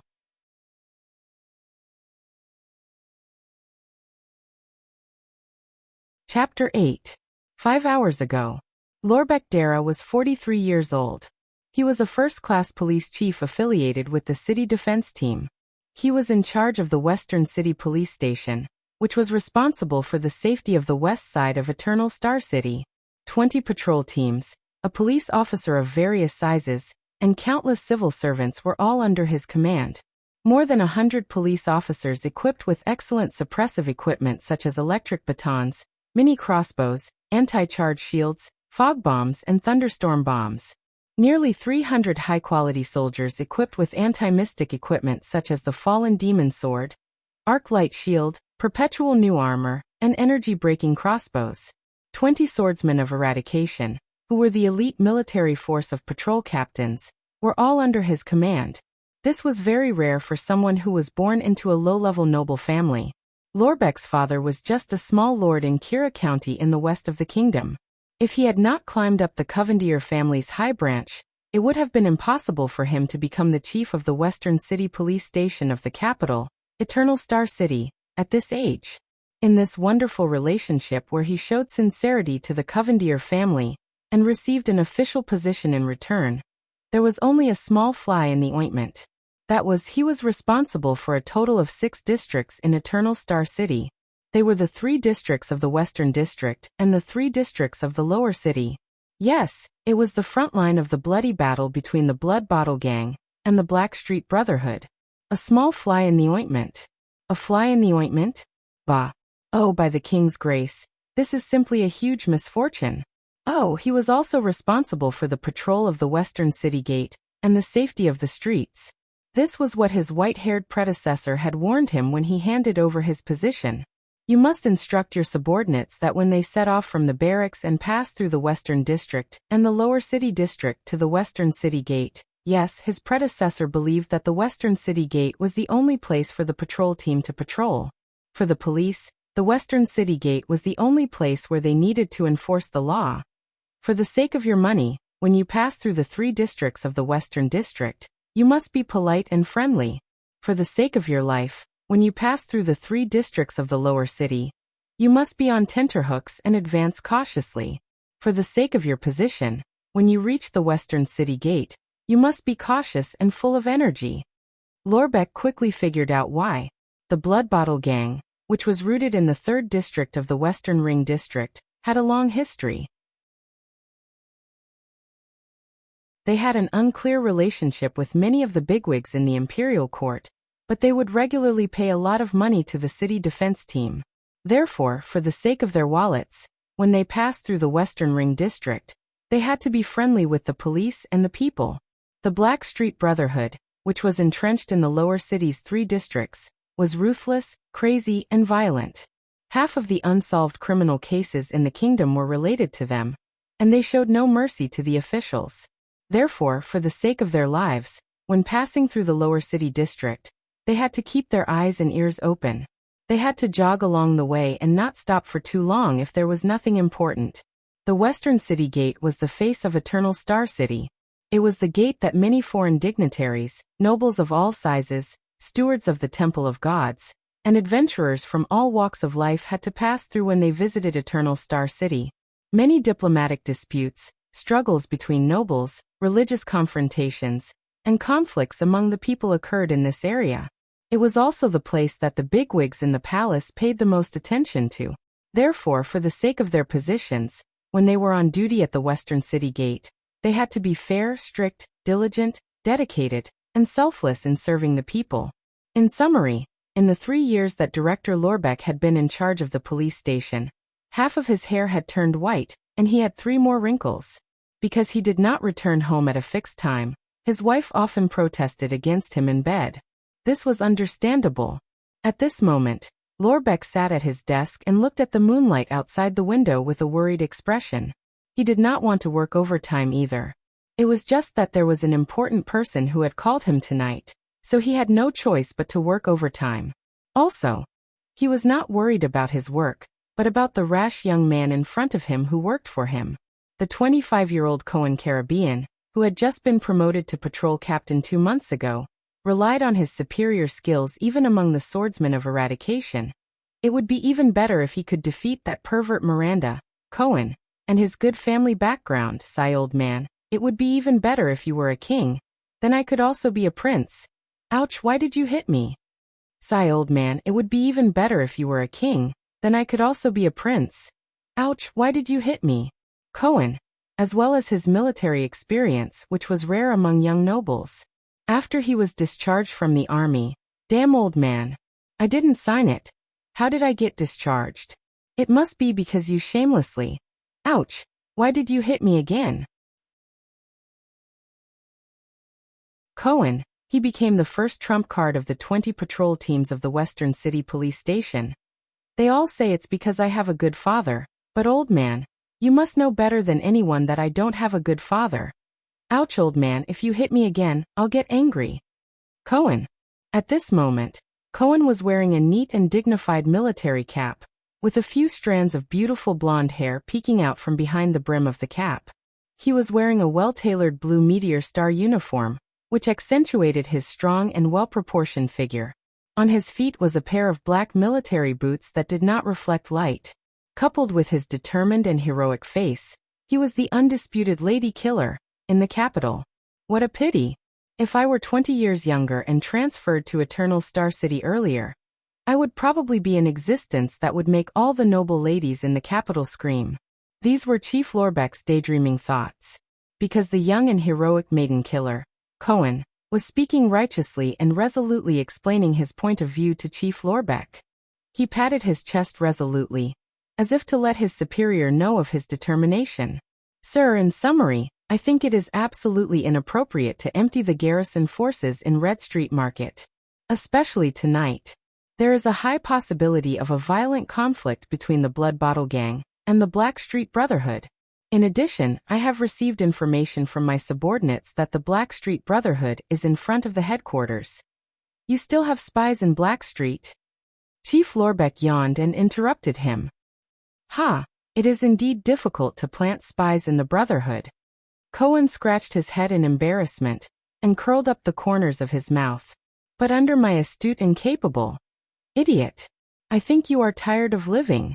Chief Lorbeck's roar was very sudden and caused a wave of commotion. The secretary, the beautiful red-haired Miss Yora, who had just passed by the door with a document in her arms, was so shocked that she slipped. Do you think that the Brotherhood cannot touch you just because you are ranked third in the year-end assessment for a level 1 swordsman of eradication? Do you think that the Blood Bottle Gang will not dare to touch you just because you are from the Caribbean family? Most importantly, do you think?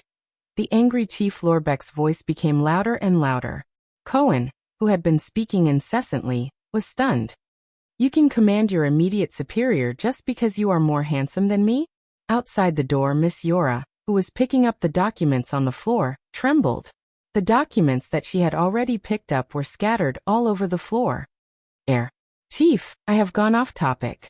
Although I am handsome, the Brotherhood. Shut up. Idiot. The angry Lorbeck suddenly felt that there was a reason why his old classmate's son was beaten up by his father every day. Lorbeck took a deep breath and said slowly, I know how you feel. I've also been hot-blooded before. 3 years ago, when I was transferred here, I also thought that one day, I would clean up all the evil and darkness in the Western District, so that the citizens could walk on the streets with peace of mind and not have to be on tenterhooks. But do you really think that the Blood Bottle Gang and the Black Street Brotherhood are just gangs that can't be shown in public? I sent out 20 swordsmen of eradication, who can fight against 100 people, and 400 guards and patrol soldiers, and you think that you can wipe them out in one fell swoop? The Blood Bottle Gang has 2 mystics, 8 psionic warriors, 12 omnipotent fighters, 3 or 4 great assassins, 6 powerhouses, and 13 generals of the Brotherhood. Do you know how many of these people are superclass and even supreme class people? Also, they are spread all over the kingdom. Their influence extends to the Western continent's thugs, bandits, rangers, and adventurers. They have a pervasive intelligence network, a deep-rooted network of relationships, a sizable business network, a network of interests that can affect one's life, and a network of secrets. Do you think they are all vegetarians? Do you think this is a war against the Baron Bone people and the orcs on the Western Front? Do you think that my police officers and city defense soldiers have no families, children, social connections, or burdens? Do you think that they will be willing to die for you just because you yell? Even if the 2 gangs are wiped out, what about the secret affairs of the nobles that are related to them? What about the oil and funding of the administrative departments that rely on their threats to survive? What about the annual offerings they give to the important people in the palace? What about the poor, rioters, and unemployed people who have lost their livelihood after losing the gang's restraint and protection? What about the people who no longer pray and donate to the temple without the gang's oppression? What about the rare medicines and strategic resources that can only be smuggled in through the gangs in the city's pharmaceutical, alchemy, and farming markets? What about the shortage of supplies? What about the adventurers, mercenaries, and psionic warriors who have lost their livelihood? What about the local gangs' overt and covert cooperation? What about the kingdom's secret intelligence department's inability to grasp the underground movements of foreign spies? Have you thought about all these miscellaneous things that you can't not consider? Why do you think I cleared out Red Street Market tonight? That's right. Let me tell you, because a certain important person told me that the place will become the bloodiest battlefield tonight. No matter who gets close, it will not end well.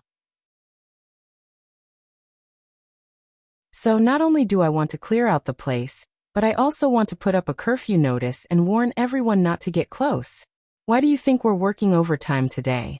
It's so that in the morning, our people can work together with the City Hall's medical, fire, and land administration departments to collect the corpses of the losers of the war and clean up the ruins brought by the war. Lorbeck stopped roaring and panted. He pulled open his collar that was making it hard for him to breathe. Cohen was silent. His fists were clenched tightly by his sides. Now, Captain Cohen Caribbean. Lorbeck slowed down and said in a normal tone, "You can go out now. Reflect on yourself and think about why your father sent you to the police station in Constellation, the most difficult place to stay in the entire Western Peninsula. Also, remember to help Miss Yora pick up the pile of documents outside the door. That's all your fault." The door opened and Cohen walked out slowly. However, his gaze was gloomy, lonely, and helpless. Miss Yora, who was picking up the documents at the side, felt her heart ache. "All these. I know all these," that Director Lorbeck said. Cohen thought silently. He extended his hand to the sword rack outside the director's office, wanting to retrieve his saber. However, if even the youngest director of the police station was so shrewd and scheming, if even the blood-sucking gangs hidden in the underground world did not dare to face them head-on, then how can this kingdom change? Cohen put his hand down slowly. He walked towards Miss Yora, who was squatting down to pick up the documents. The secretary felt Cohen's approach and blushed. She was thinking about what tone to use to thank him for his help. Hot-blooded? Cohen smiled bitterly in his heart. When I crawled out from the pile of corpses on the Western Front, this word no longer belongs to me. This is not hot-blooded. Cohen lowered his head and clenched his fists. His lonely eyes flashed with determination and anger. This is the right thing to do. It's what I have to do. Miss Yora's face turned even redder. She suddenly realized that from Cohen's angle, he could see the proud view of her, which was comparable to lonely old mountain peak. And this is very important. I have to say it 3 times. He's handsome, he's really handsome. Red Street Market, huh? Cohen squinted his eyes. The next moment his expression turned cold. Without even looking, he suddenly flipped his right fist, and a gust of wind blew in front of the director's office. Asterisk whoosh. Asterisk when the gust of wind dissipated, Cohen was gone. Along with it, his sword on the sword rack also disappeared. Only Miss Yora, who was gnashing her teeth, was left, tearing at her long red hair that was messed up by the gust of wind. Beside her, the messy pile of documents had been blown into a stack by the wind and stood neatly on the ground. In the director's office, Lorbeck closed his eyes helplessly and sighed. Compared to Red Street Market, that important person had a more troublesome request for him. He wanted to find out why the Sunset Temple sealed the inner altar from the Sunset Temple believers who entered and left the Western City Gate. Those religious lunatics. Lorbeck shook his head. How could he dare to provoke anything related to the oracle? Especially that shrew sunset goddess. Ba. Lorbeck shook his head, and threw the thought out of his head.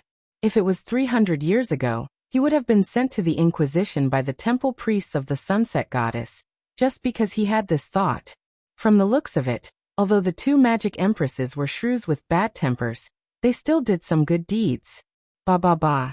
Lorbeck shook his head and threw the thought out of his head as well. If it was 100 years ago, he would have been sent to the demonic prison by the Empress Kingdom's demon guards just because he had this thought. Back to the present. You said you killed Quide. Jayla looked at Thales in shock, as if it was the first time she truly knew him. Yes, and Thales was extremely calm. He gave this beautiful and dangerous young woman a seemingly outrageous suggestion. Please help the four of us escape from the third section of the lower city. Thales was not just trying his luck. During his 4 years of begging in the abandoned houses, his world was not just filled with darkness. Other than the few children who helped each other in the house, the helper in Grove Pharmacy, Yanni, and the seemingly unapproachable female bartender in front of him. Speaking of which, was she really just a bartender? These were the few warm colors that Thales found in this world. 3 years ago, if it were not for her, he would have been bitten to death by Morris' angry wolfhound while he was looking for food in the trash outside Sunset Pub. After that, Morris grumbled for a long time. Why was it that the angry wolfhound that he had raised for 6 years could not be tamed? It actually ran away and disappeared on its own. Say that again?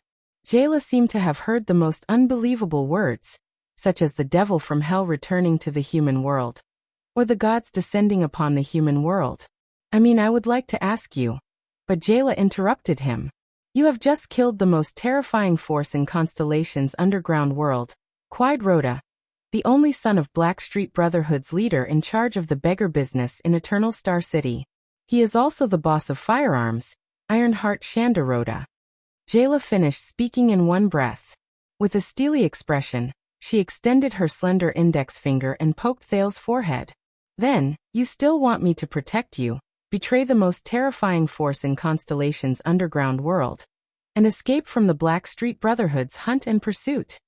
Not exactly. Thales rubbed the finger mark on his forehead.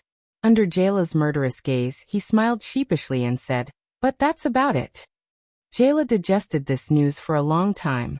Although Thales was anxious, he still waited quietly. Jayla came back to her senses and sighed. However, her expression quickly returned to being cold and indifferent. Going against the entire Brotherhood for you? Do I look like such a good person to you? No, it should be. Do you think I look like a good person to you?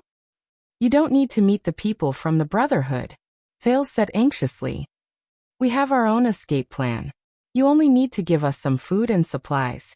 You only need to help us hide from the Brotherhood's eyes and ears on the way from the 3rd district of the lower city to Red Street Market. This is a piece of cake for you. I beg you, Thales said solemnly. We only have you to rely on, Sister Jayla. However, Jayla did not seem to buy his words. You are just a little beggar. Jayla laughed coldly. No matter what, I am still a member of the Brotherhood. What makes you think that I will not immediately hand over you, the murderer of the Brotherhood's leader, and the accomplices? Thales was silent for a moment. Jayla tilted her head and waited for his answer with a faint smile. Because I believe in you. Jayla was stunned. She did not catch up to Thales' logic. What? Thales enunciated each word clearly and firmly said. Because I believe in you, and I want to be a good person. Jayla was stunned. Did I get the wrong script? So, to use his weird language, he could actually say such silly things? This brat, isn't he always quite mature? And he's a member of the Brotherhood, someone who grew up in a beggar's nest, right? Why is he suddenly? Did he watch too many dramas in Dark Knight Temple recently? The story of the friendship between the hero Chara and the prophet Kaplan?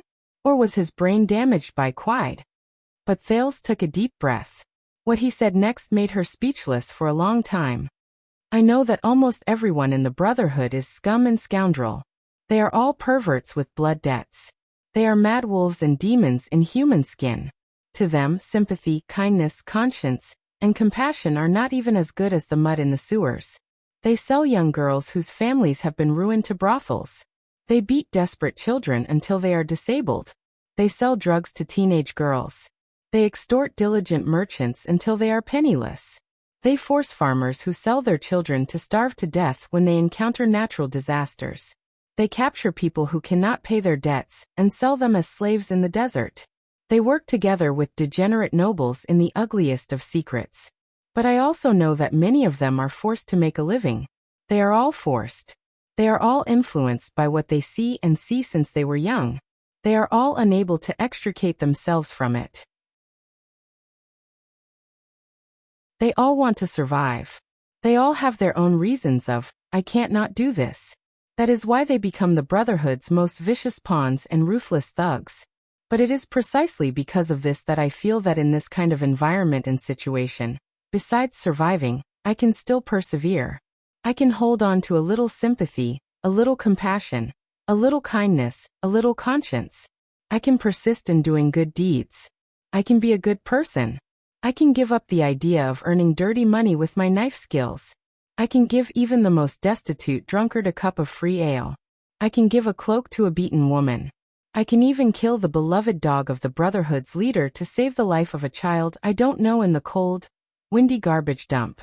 I can even help him, support him, and care for him. Jayla furrowed her eyebrows tightly. She did not realize that she had started to bite her lower lip. When he said this, Thales raised his head and looked at Jayla. His gaze was sincere and hopeful. To be able to do all this, I feel that it is more difficult, more dangerous, and more comfortable than being a pure bad guy in the Brotherhood. A bad guy who abandons his beliefs and conscience. A bad guy who commits all sorts of crimes. And who is happy and comfortable every day. Stop! Jayla raised her head with an indignant expression. Her eyes were red. Brat, you are not related to me. How dare you? But her words were interrupted by Thales, who did not care. Jayla Charlton. I have seen your knife skills when you split a dog into 3 parts. I have also seen you chop off the finger of a troublemaker. I also know that the customers in Sunset Pub are very afraid of you. I know that even Quide, Rick, and even Chief Morris are polite to you. When they know that you lower the price of their goods, they dare not say anything even though they are angry. I do not know the meaning of the surname Charlton in the Brotherhood, but I think that your hands were once stained with blood, and you even killed a lot of people. Perhaps your family and the people around you are all members of the Brotherhood. Perhaps your father, brothers, and sisters are all people who have committed many crimes. Jayla did not interrupt him. Instead, her expression was desolate. She sank into a deathly silence. So actually, I do not know whether you are a good person or not, and whether you can be considered a good person. Thales quietly took out a dagger. I stole this dagger from your pub, but I know that I only said to you that day, I don't have a knife, how can I chop firewood? Then, that afternoon, this dagger appeared on the most obvious spot in the storeroom. I knew it all along. I always thought that this dagger was left behind by someone else, maybe Edmund. It was only today that the word JC appeared on the side of this blood-stained dagger. Thales raised his head and looked straight at Jayla. The faint starlight in his eyes made her heart tremble. That is your initials, right, JC? I just heard your full name from Quide's mouth. Jayla clenched her teeth. She did not even notice how a low-class child beggar, who never had the chance to read and write, could understand the letters on the dagger, and even spell out her name. Jayla Charlton, Miss JC, I want you to know, I must let you know that today, the dagger you gave me saved my life. It also saved the lives of the 3 children over there. The 3 children who think that even ordinary white bread is like a king's feast. Jayla clenched her fists, and her eyes gradually focused. This detestable brat.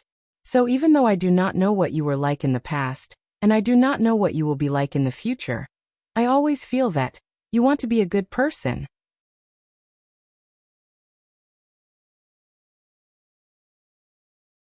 Chapter 9. It was 4:30 in the morning at Red Street Market. The terrifying assassin of the Brotherhood, Leorc's ghostly figure appeared on the roof of a house. In the next moment he appeared in a small alley at the side, and in the next moment he pounced on the wide street. The ground was dyed red with blood. Dozens of corpses lay on the ground.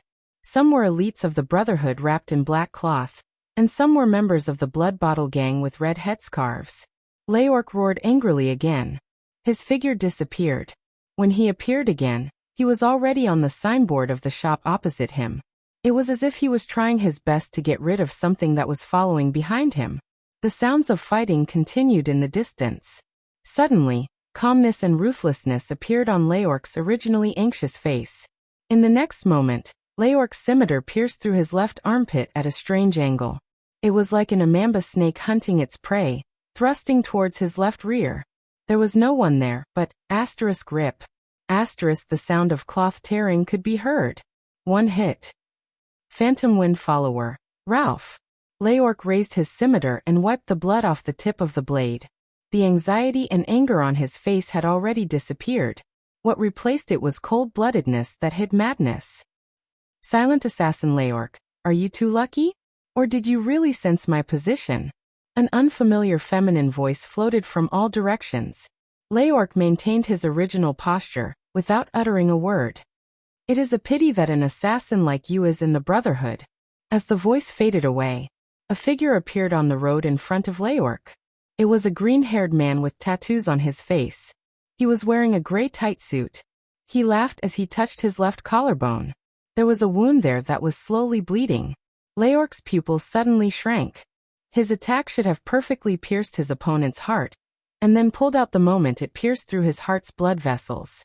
In the end, his scimitar only grazed his opponent's collarbone. Leorc was surprised for a moment, but he quickly recovered his calm state and silently prepared for his next attack. An assassin would always have the confidence that his next strike would be able to kill his target. If Rick was here, he would definitely disapprove of Leorc's nickname as the Silent Killer. That annoying killer had used the most nonsense to mock him, right? Even Thales, the transmigrator, would nod. Leorc was not too quiet when he was fighting with Felicia against the fairies. However, Leorc's eyes were gloomy and his body was motionless. He stood on the signboard like a statue and was indeed filled with a quiet and terrifying aura. But at the next moment, Ralph, who was known as the Phantom Wind Follower, changed his expression. Forget it. Ralph snorted. Who would have thought that Karka would be killed by Morris? Should I say that damn fatty is worthy of being one of the Brotherhood's 6 great leaders? I'll go into hiding. But don't misunderstand, our game isn't over yet, Tranquil Killer. The next moment, Ralph disappeared. At the same time, Morris, one of the 6 leaders of the Blackstreet Brotherhood, and the owner of the human trafficking business, appeared at the corner with a ferocious look on his face along with a team of elites. Boss. Leorc instantly floated down from the signboard and saluted Morris. It's the Phantom Wind Follower, Ralph. The plump Morris nodded and threw a corpse on the ground. It was a sturdy man, but he seemed to be in extreme pain before he died.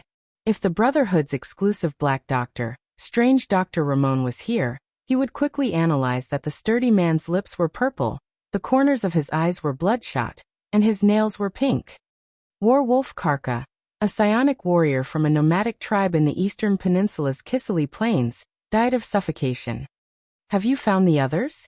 Morris asked with a solemn expression.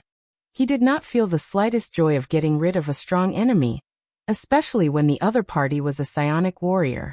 Leorc shook his head with a solemn expression. No, but I encountered what seemed to be an air wall, in a few places. According to the descriptions I heard in the past, I suspect that the air mystic has taken action. The assassin paused for a moment and said with extreme solemnity and worry. The air mystic? Air wall F***CK. Morris spat hatefully. No matter which psionic it was, when they heard that the enemy they were facing was a mystic, and coincidentally a mystic who could restrain their own abilities, they would not be too happy. For the sake of this foolproof surprise attack, the Brotherhood had gathered almost all the elites in Eternal Star City's headquarters and arranged them into groups. They wanted to catch the enemy off guard and deliver a fatal blow. However, the moment the Brotherhood's elite troops began their attack, they were scattered by several huge forces and strong winds. Some parts of Red Street Market were even impassable. The originally powerful elite troops were instantly split into a multi-headed snake that could not even look at each other. In the poem sung by the bards, the monster multi-headed snake Kilika was killed by the hero Raikuru, by chopping off its head one by one. Now it seemed that the one who scattered them was undoubtedly the air mystic. That terrifying fellow. I hope I don't run into him head-on. Morris listened to the constant sounds of fighting, and tried to identify the location. We were supposed to gather our elites and attack the Blood Bottle Gang's branch in Red Street Market. In the end, it became them ambushing us. Damn it, this is really embarrassing. We have lost all our faith in the Dark Knight God Kingdom. They only have 2 great mystics, and they have already sent one of them. We are still foolishly sending ourselves to our deaths. Our brains are even duller than the God of Dark Knight. Morris cursed with blasphemous words, but his brain could not stop working. There must be a traitor. When we go back, I want to squeeze Lance's lungs out. This old man, how does he do intelligence work? Leorc lowered his head. He was smart enough not to curse the other 6 powerhouses like his superior, who was also one of the 6 powerhouses. Morris took a deep breath and quickly made a clear judgment. Since the enemy is a mystic, and we do not have any elites who are above supreme class, the operation to attack Red Street Market has completely failed. Spread out and give an order to all your people. Give up on the target, return to where we came from, and break out of the encirclement with all your might. We are going back to Black Street. Jayla looked at Thales. The expression on her face gradually faded. It felt like a long time had passed. But Thales just stared at her without moving. Then the man exhaled and lowered his head. Stinking brat. Jayla was expressionless. She only stared at the dark floor of the cellar. Thales did not even dare to breathe loudly. But then the young female bartender quickly said in silence, Did anyone ever tell you? Thales listened attentively. Are you precocious? This time, it was Thales' turn to be stunned. Mature early? This transmigrata haha. Quickly think about it. How did the transmigrata seniors get away with it when they were suspected by the locals? Then this transmigrata touched his head, blushed and said embarrassedly, Haha, am I precocious? Haha about that, Jayla. I understand what you mean, but I still enjoy my current single life. I don't want to. Ding. Jayla's expression instantly contorted. She poked Thales' forehead with her finger. Brat, you'd better know when to stop. Also call me Sister Jayla. Thales rubbed his forehead in pain, but a memory faded in front of his eyes. It was a warm afternoon. Wuchiren. Dota 2 won't be able to continue without you. You'd better know when to stop. Why do you keep saying the same thing recently? Hey, this is a famous saying in the 2D world. Of course I have to. Why are you still queuing for the next match? Oh, my friend invited me to play against you. I'm sorry, but I can't go. With your Dota skills? You'd better know when to stop. It's the same thing again. Hey, my gaming mouse. Thales rubbed his head and buried the memory in the depths of his brain. What happened recently? More and more memories flashed in his mind. Even though it was a good thing that he could regain a lot of knowledge and wisdom from his previous life, he could not keep flashing back at crucial moments, right? He shook his head and looked at Jayla, whose expression had changed. He said clearly, I don't ask for much. We just need to cross Red Street Market, and we can escape to Blood Bottle Gang's territory. From then on, we can take care of ourselves. No one will know about you. You won't get into trouble. Right now, it is the night before dawn. It is the darkest. It should not be a problem for you to hide from the Brotherhood's spies from downtown to Red Street Market. I dare not say for other places. The Brotherhood will notice us the moment we appear, but Red Street Market. However, Red Street Market is the border between the Brotherhood and the Blood Bottle Gang. That is the only chance for us to escape. The Brotherhood will definitely spend time catching the child beggars who are fleeing in all directions. By the time they react, they won't be able to chase us through Red Street Market. At that moment, the confident and determined Thales curled his lips slightly. Phew. Jayla sighed and closed her eyes. When the other child beggars are fleeing in all directions, you will head straight for Red Street Market. It is a good plan. With my skills and experience, it is not impossible to distract the Brotherhood's spies. When she opened her eyes again, her gaze suddenly became sharp and astute, fierce and terrifying. It was as if she had instantly turned into the female assassin she once was. Even Thales rarely saw Jayla like this. But will you be safe once you reach Blood Bottle Gang's territory? You can make the Black Street Brotherhood run out of options, But it's only temporary. The Brotherhood has countless capable people. Their fighting power is outstanding. Even Blood Bottle Gang is at a disadvantage. It is only a matter of time before they find the real culprit. And after that, where can you go? As long as you are in Eternal Star City, Blackstreet Brotherhood will find you. Even if you leave Eternal Star City, how do you know that the Brotherhood's power will not be more terrifying and unbridled than in Eternal Star City? Jayla's words seemed to have hit Thales's weak spot. Thales's face was pale as he swayed. Yes, his plan had not gone that far. His ability was limited, and his wisdom was limited. He had no way of guessing what would happen after Red Street Market. But they had nowhere else to go, did they? They could only go to Red Street Market. That's our problem. Thinking of this, he said stubbornly. Jayla, the astute and ruthless assassin, not the lazy and indifferent female bartender Jayla, shook her head. But this is impossible. Seeing that Jayla was still shaking her head, Thales became anxious. In order to obtain Jayla's help, he had done everything he could. He had even used his verbal cannon of justice to win her over. How could he fail? You can't play like this. This is not Football Manager. He had no other choice. As a calf, he could not be greedy for money during a crucial moment in a team battle. He could not be stingy with the opportunity to enlarge his strength. Earthshaker had made a decisive leap. I know that compared to providing food and giving me a dagger, this request is too much. But please look at the 3 children over there. Their hopes are all in this bar. Jayla, please help me. And Thales said with difficulty. Jayla raised her eyebrows. The transmigrator was very unwilling to say what he was about to say next, because to him, this was completely undisguised coercion and torture. And you still owe me a favor, don't you? Thales said firmly. Huh. Jayla's eyes were filled with doubt and surprise, but she immediately laughed. The bartender placed a wolf limb blade on her thigh in front of Thales. A favor? You're saying that you once suggested that I change my weapon to this. And you think that it's a favor? All right, that counts, but you're taking too much advantage of me. Thales looked at the wolf limb blade. His mind immediately recalled the memories he once had with Jayla. That was a long time ago. Jayla, I've thought of a way to compensate for your lack of strength and speed.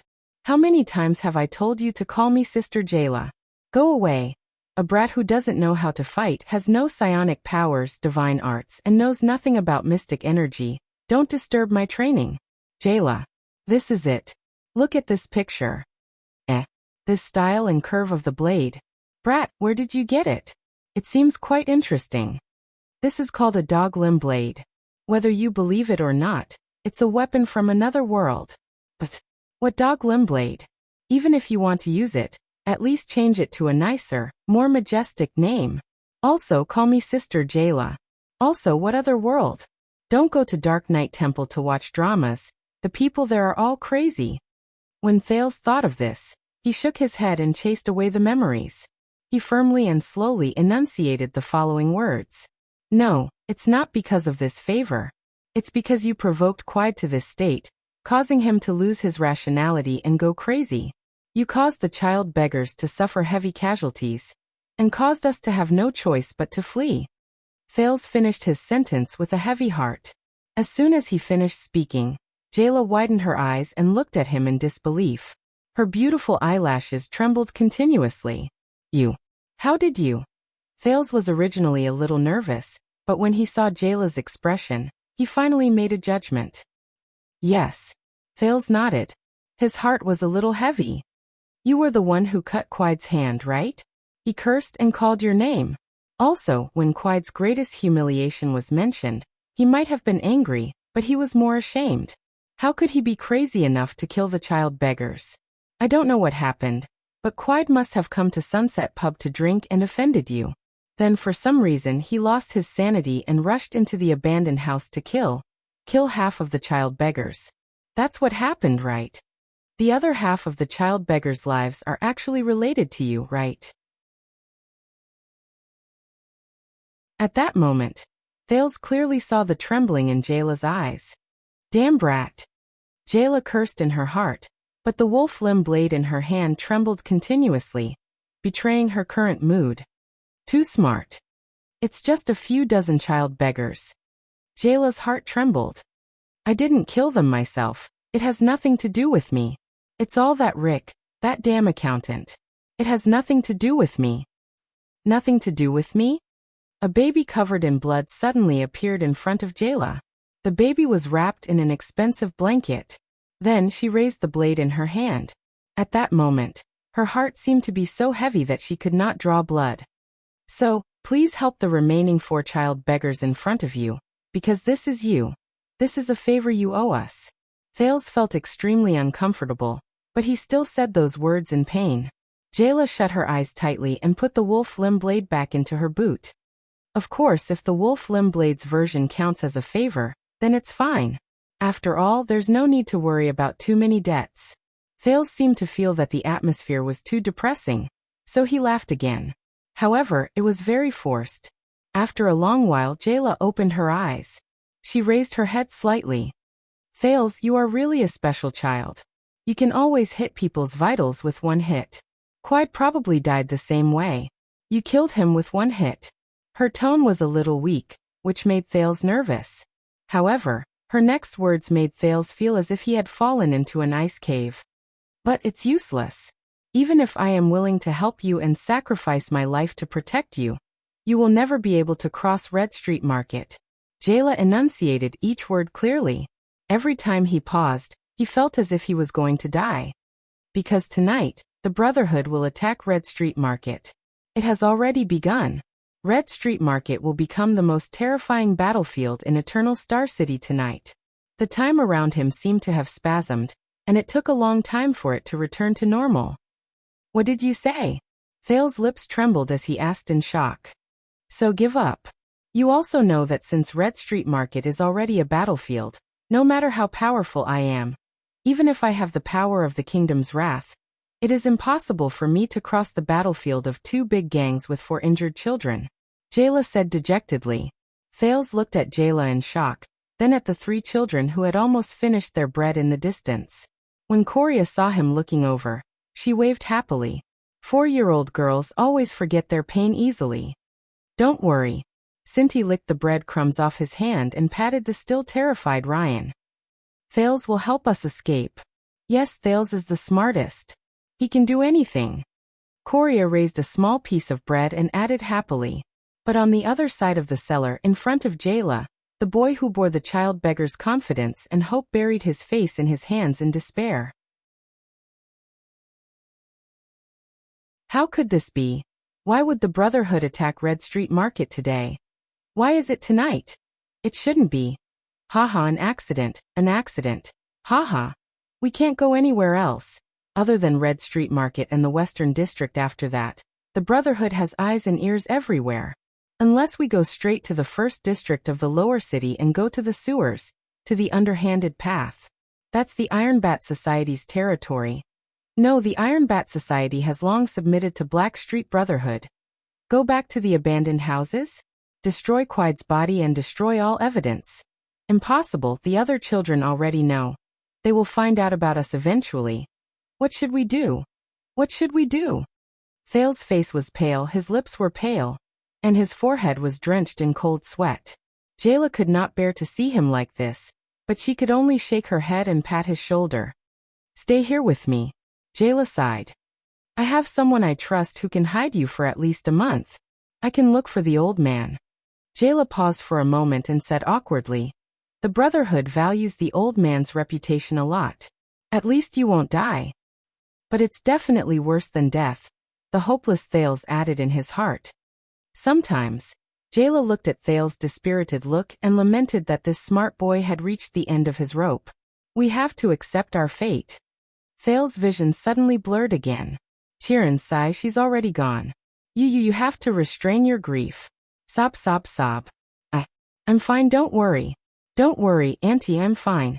I'm really fine. I know, Chiron. Hee, sometimes we have to accept our fate. Since she's gone, this is a hurdle we have to overcome. No one is an exception, hee. Auntie.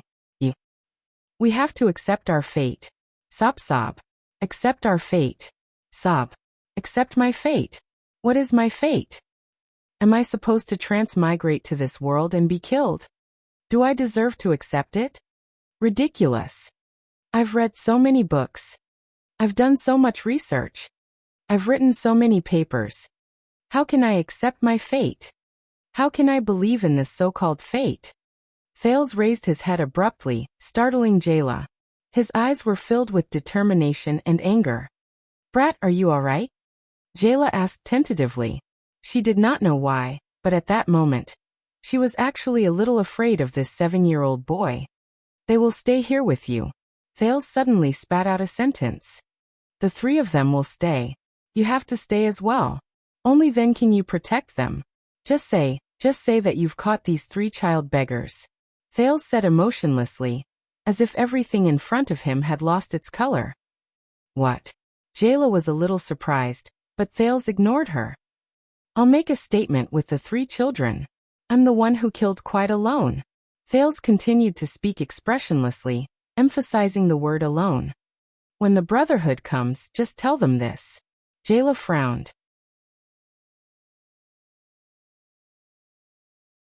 What about you? Do you want me to hand you over? I'll go alone. She did not know why, but Jayla suddenly realized that this child had already made up his mind. No one could go against his decision, let alone stop him. But she could not let him die just like that. After all, you can't even leave Lower City District, Brat. The Brotherhood will definitely find out when the sky brightens. Their informants will capture you. When that time comes, you will only regret not begging me to kill you now. Jayla said with a complicated expression. Thales turned his head. His eyes were so cold that it was frightening. Yes, Thales said coldly.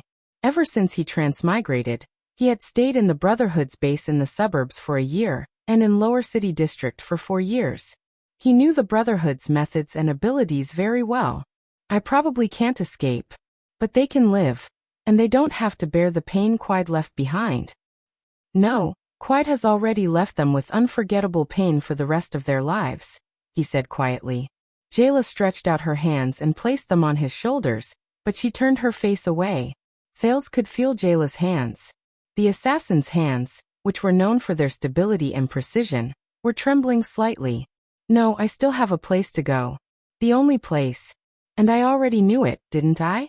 Thales snickered. Oh, fate. That's how it works. It's toying with you. You can also play with it. He looked at the 3 children who had just finished eating their bread, and were looking at him hopefully. They were no longer child beggars. The prince turned his head and looked at Jayla with a firm but calm gaze. Thales spoke softly as he looked at Jayla, whose face was gloomy and eyes were red. It's 4:30. The sky will be bright soon. There's still some distance to Red Street Market. Tell me all the informants that I need to pay attention to. I should go. Head to Red Street Market. Note 1. Football Manager is a team management game in the Football Manager series. Players often have this feeling. I have done everything I can in terms of tactics, mentality, lineup, and public opinion. But no matter how many times I save the game and replay, I just can't win against my opponents. In the face of Jayla's rejection, Thales felt the same sense of helplessness. 2. Calf, also known as Earthshaker or Earthshaker, a hero that could be chosen in Dota 2. Its ultimate skill was a pure damage skill. The more enemies gathered in a certain range, the higher the damage of the ultimate skill. If it is amplified in a sufficient number of people, it can even change the outcome of a team battle that is bound to be lost. Hence, the timing of the calf's amplification is very important. If one wants to maximize the damage and cautiously wait for the crowd to gather, hesitant or amplify it too late, they may miss a good opportunity in a team battle. If one is impatient and amplifies it too early in a sparse crowd, it may be a waste of energy.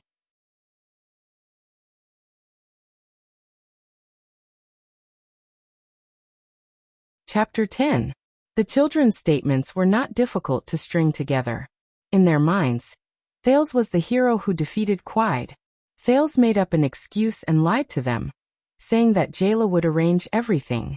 No matter who asked, he would insist that Thales stabbed Quide's neck from behind. That way, once the storm died down, they would be safe. They can't catch me, Thales said with a smile. Coria and Ryan, who were 4 and 8 years old respectively, had little doubt. In their eyes, Thales was always omnipotent. Only Cinti was slightly doubtful when Thales left. However, the transmigrator managed to make him keep the promise of "you think I'll do it." Then it was time to go. Baba. Time to go. When he waved at the children nonchalantly and stepped out of Sunset Pub's back door, Thales felt that there was still a hint of sadness in his heart. I won't be able to take care of you in the future, children. I hope my luck is good. We'll meet again in the future. What a heavy farewell. After all, I've stepped forward bravely. It's a little bleak. Huh. Thales widened his eyes and looked at the expressionless Jayla. She swung her long legs and overtook him from behind while fully armed. Hey, aren't you supposed to stay in the pub and take care of the 3 of them? Without you Don't worry, I hid them in the secret room and left a note for Edmund. Jayla, who was wearing a dark gray tight suit, pulled down a pair of transparent goggles from her forehead and put them on. She then pressed down on Thales' shoulder with a displeased expression and squatted down beside him. But, no buts. Brat. Jayla interrupted him in an unquestionable manner.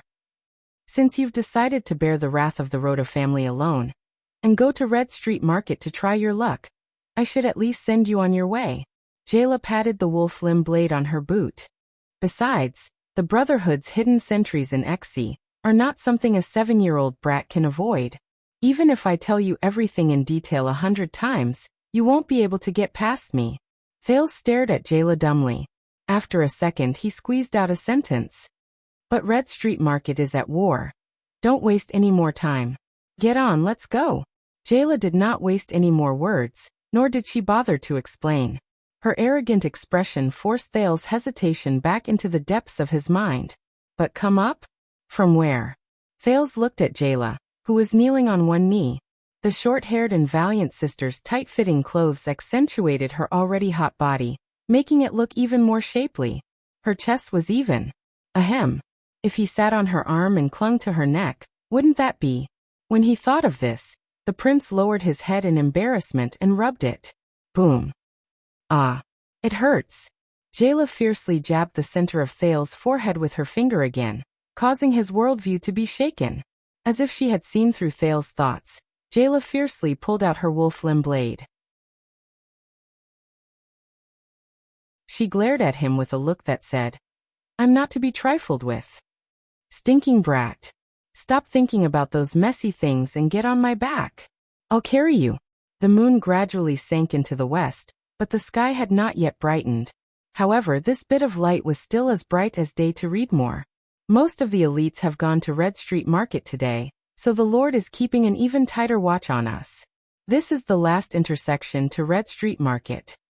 It's also the first intersection the Brotherhood will pass through when they retreat, Reedmore thought quietly.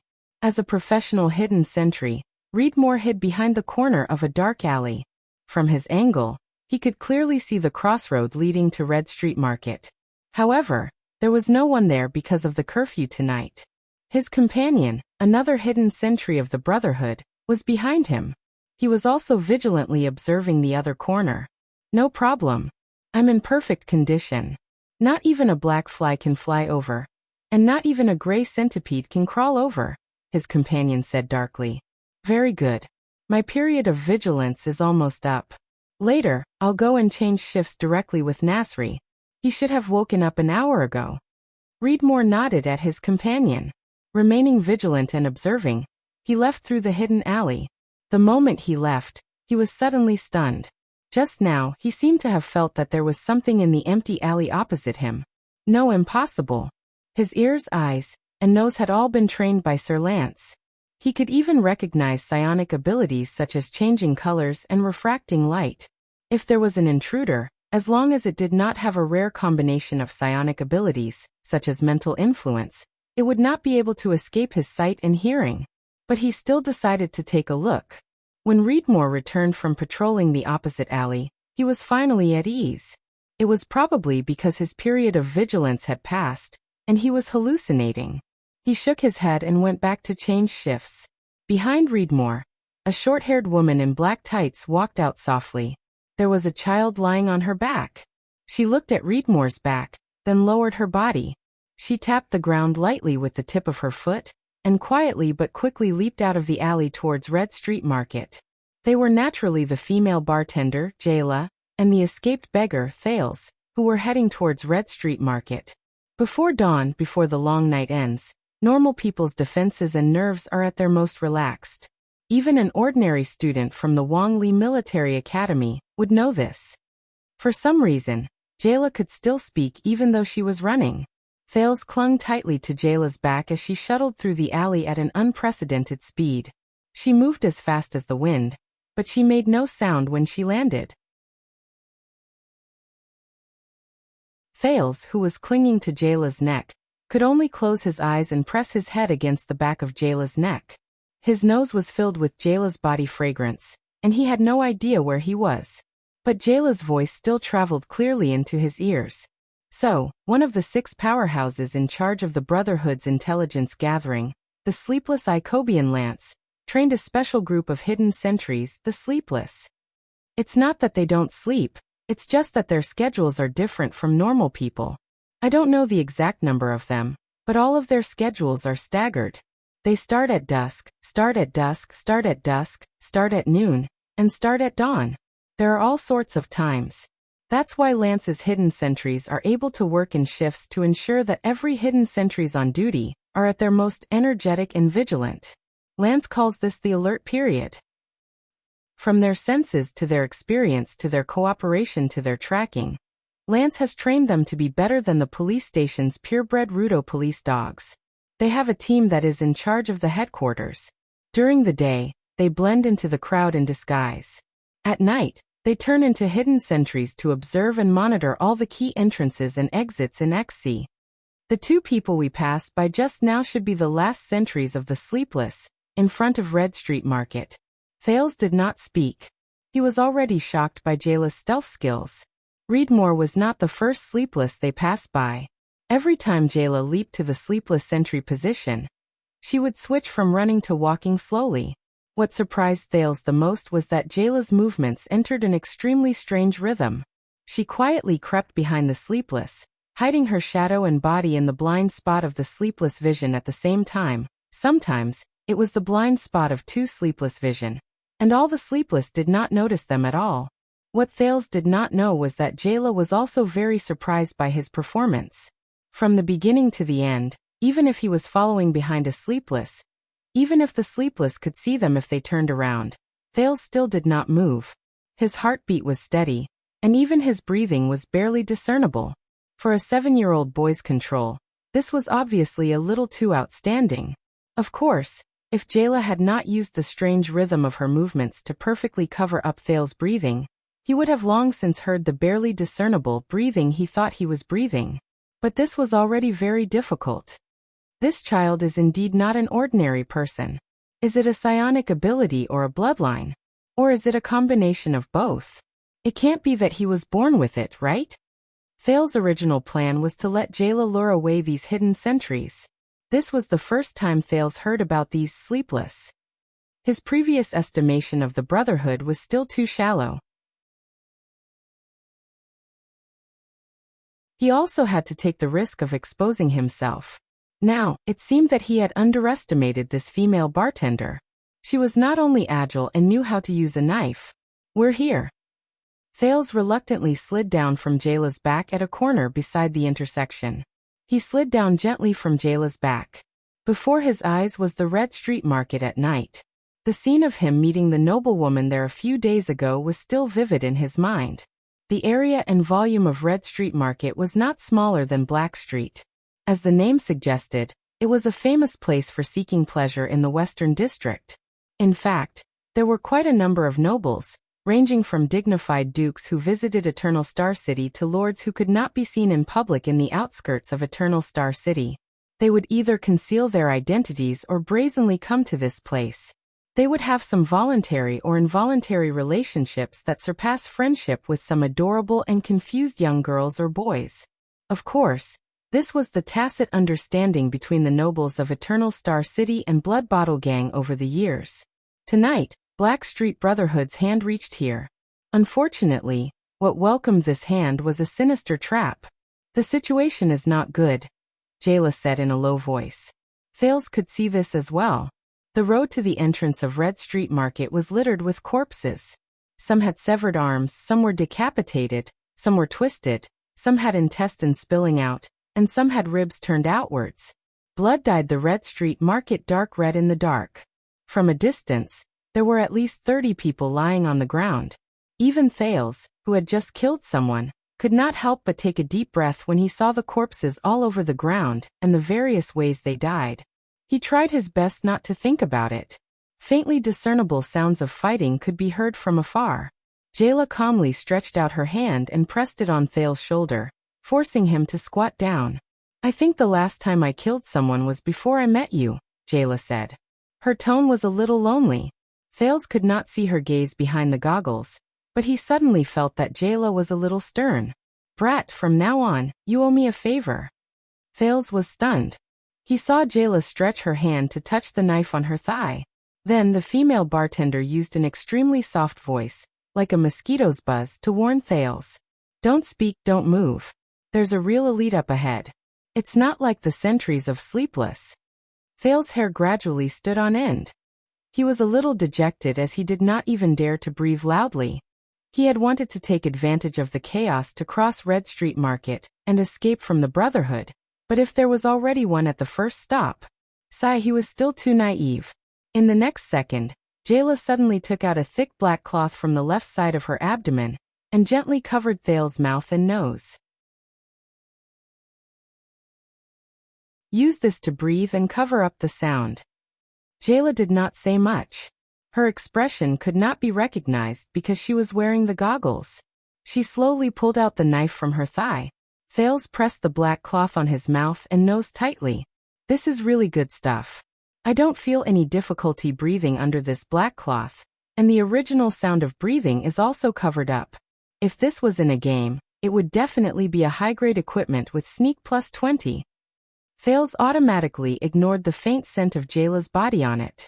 But in the next moment, Thales could not relax anymore. I found him.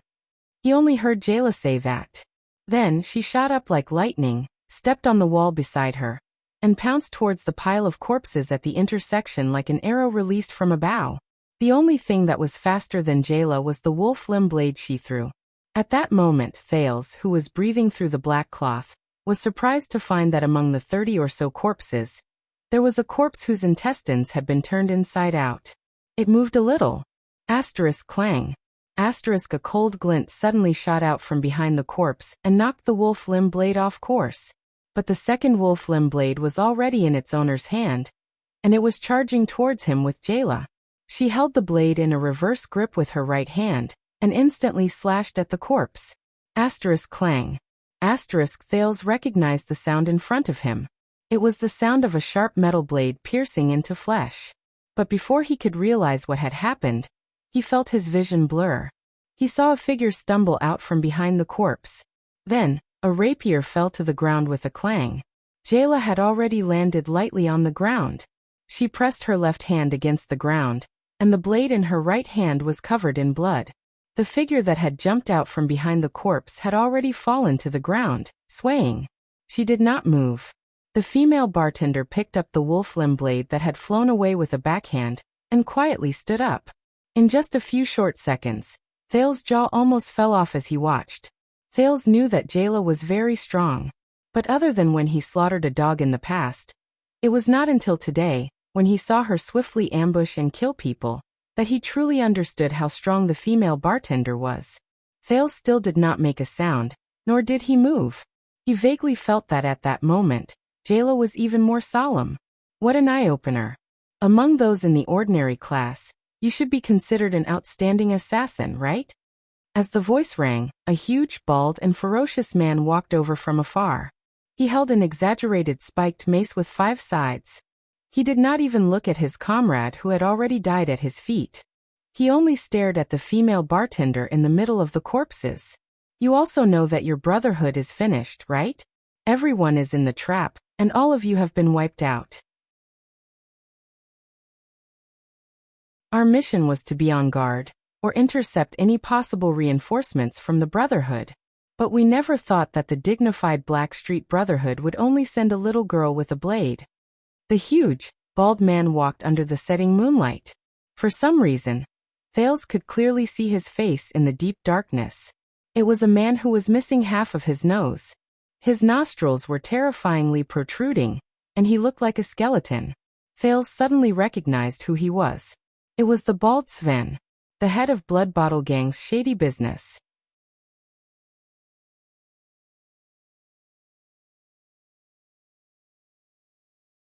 Chapter 11. Since 12 years ago, when the kingdom was in chaos and blood was everywhere, that terrifying swordsman used the tip of his sword without any principles or emotions to carve out a territory in Blackstreet. The newly born Blackstreet Brotherhood and the long-standing Blood Bottle Gang in the capital were like two evil dragons that would not rest until one of them died. They fought to the death for the hegemony of Eternal Star City, and even Constellation's underworld. As time went by, especially in recent years, the Blackstreet Brotherhood gradually grew from a young dragon into a giant dragon with sharp fangs and fierce claws. They were on par with the Blood Bottle Gang, who originally had the upper hand, and they stood on equal footing. During the long struggle, the two gangs also gathered a group of terrifying people outside the kingdom's field of vision. They stirred up a huge wave of blood in the underworld. Among them, the dozen or so powerful fighters from Blackstreet Brotherhood, and the dozen or so elites from Blood Bottle Gang became the front lines of the struggle between the two gangs. They represented the most promising youths and the most promising newcomers. Compared to the Brotherhood's three mysterious legendary assassins, the six powerhouses who rarely fought, the Blood Bottle Gang's two terrifying mystics, and the strange 8 psionic warriors, even the child beggars were familiar with the names of these young and powerful fighters. The bald Sven was the most mysterious of the 12 elites from Blood Bottle Gang, who were known as the strongest 12. There were only 12 of them left at the moment. He was in charge of collecting Blood Bottle Gang's debts and rarely showed his face in large-scale battles. That was why no one said that his martial arts skills and combat abilities were great. However, he had stood tall for 5 years in the bloody battles between the gangs. At the same time, many of the powerful fighters from the Brotherhood who had fought against him had already turned into white bones. Jayla did not say anything. She only exercised her wrist. Dorna was an idiot. The idea of using corpses to ambush us was also very disgusting. However, I still have to thank him for his death. Otherwise, I would not have known that we had an uninvited guest. Sven smiled in an ugly manner. He removed his terrifyingly large mace from his shoulders and spun it back and forth with both hands, as if it was effortless. Jayla suddenly disappeared from the spot. The bald Sven smiled without a care. He then turned around and swung his mace fiercely. Ding. Clang. The spiked mace, which was twice as thick as a normal person's arm, collided head-on with 2 wolf-limb blades, causing Jayla, who had rushed to the left and was prepared to launch a surprise attack, to lose her balance and fly backwards. Thale's heart clenched. Fortunately, Jayla managed to maintain her balance in the air. With a beautiful backflip, she landed on the ground. The bald Sven gritted his teeth and swung his weapon, as if he was swinging a baseball bat from Thale's previous life. What terrifying strength! Thales suddenly found it a little strange. If it was just great strength, then why was Spencer rumored to be so mysterious? What a terrifying speed. But if I knew of your existence, it wouldn't be that difficult to stop you with my battle instincts. Sven's hideous nose trembled along with his smile. It was a frightening sight. Jayla did not speak. She only disappeared again. The next moment, she appeared in front of Sven's left foot. He thrust out his twin sabers. However, Sven merely tapped his feet on the ground and moved his body to the side. Then, using his body's inertia, he smashed his hammer down again. Bang! The spiked mace smashed into the stone floor, sending a shower of gravel flying. On the other hand, Jayla barely managed to roll to the side and avoid the fatal blow. To think that there would be such a crooked blade. What a rare weapon. Come on, little girl. It doesn't matter if you are an assassin or a killer. When you're dealing with a prepared enemy, the sneak attack you're so proud of is useless. Jayla crouched on the ground as if she was thinking of a countermeasure. What will you do? You won't charge at me head-on, will you? After all, if you want to enter Red Street Market, this is the only way. Sven had been using words to disturb Jayla. Thales became increasingly nervous. He knew that at the moment, Jayla was the only person he could rely on to cross Red Street Market and escape from the Brotherhood. However, at that moment he was more worried about Jayla's own safety and Sven's mysterious reputation. Jayla's expression was hidden behind the protective goggles. However, she seemed to have made up her mind about something. She slowly stood up and flipped the wolf limb blades in her hands at the same time. It's been so many years. Jayla laughed bitterly in her heart. Do I still have to use this blade? Thales gulped nervously. He had seen Jayla's ghostly nimbleness and terrifying speed, but when faced with the bald Sven, who was obviously strong, would her wolf limb blades still be useful? Then Jayla did not disappear again. She faced Sven's front and charged forward. Thales almost screamed out loud.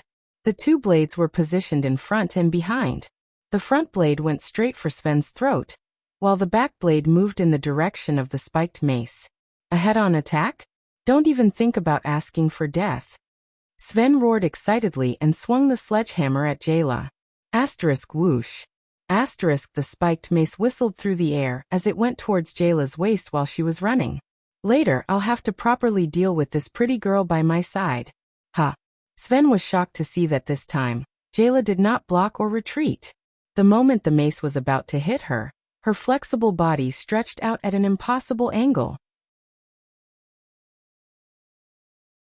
Facing the spiked mace in front of her, Jayla did a forward somersault that shocked Thales so much that his jaw dropped.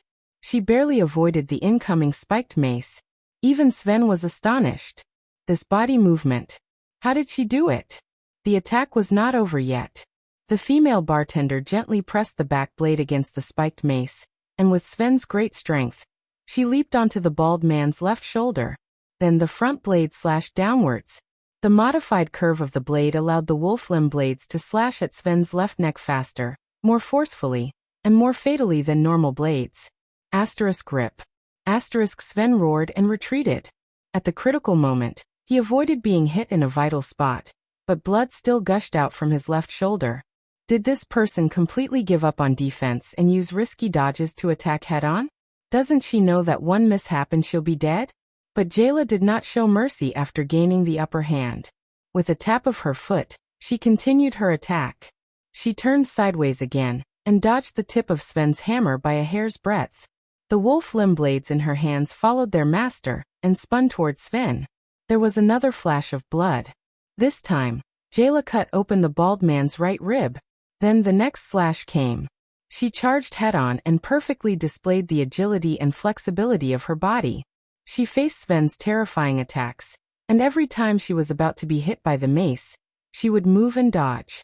There were a few times when Thales saw the tip of her nose narrowly brush past the rusty nails on the spiked mace. At the same time, the rhythm and speed of Jayla's attacks did not decrease in the slightest. In fact, it was even more fatal than when she launched a sneak attack. On the other hand, even though Sven roared repeatedly and his momentum was astonishing under her relentless and extremely dangerous attacks, even Thales could tell that he was already in dire straits, and was in a pinch as his body continued to bleed from the injuries he sustained. This can't go on, Sven thought in panic. How can she not make mistakes when dodging by a hair's breadth? Asterisk clang. Asterisk Sven roared angrily and used all his strength to block an attack.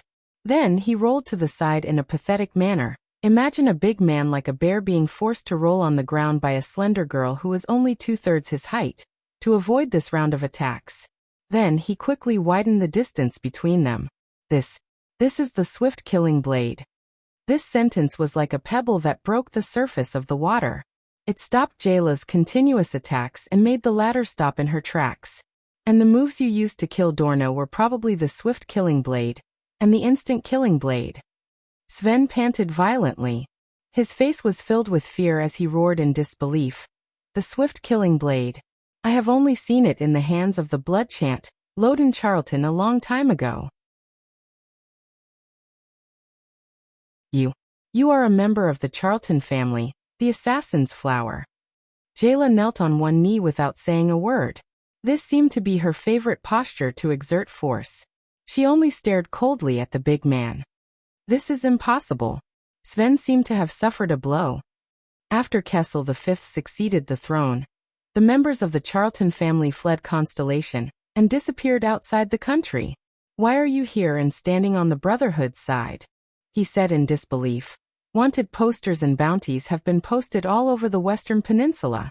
How dare you come to Eternal Star City with the heavy crime of killing a member of the royal family? Aren't you afraid of being surrounded by the army and the royal guards? No matter how strong the Charlton family and Blackstreet Brotherhood are, can they withstand the wrath of the Iron Hand King and all of Constellation? However, the bald Sven's angry tone suddenly softened in the next second. If I die here, your identity will definitely be exposed. The kingdom's secret intelligence department will receive the news that the regicide family has returned to Constellation by tomorrow morning. Kessel V will not let you go.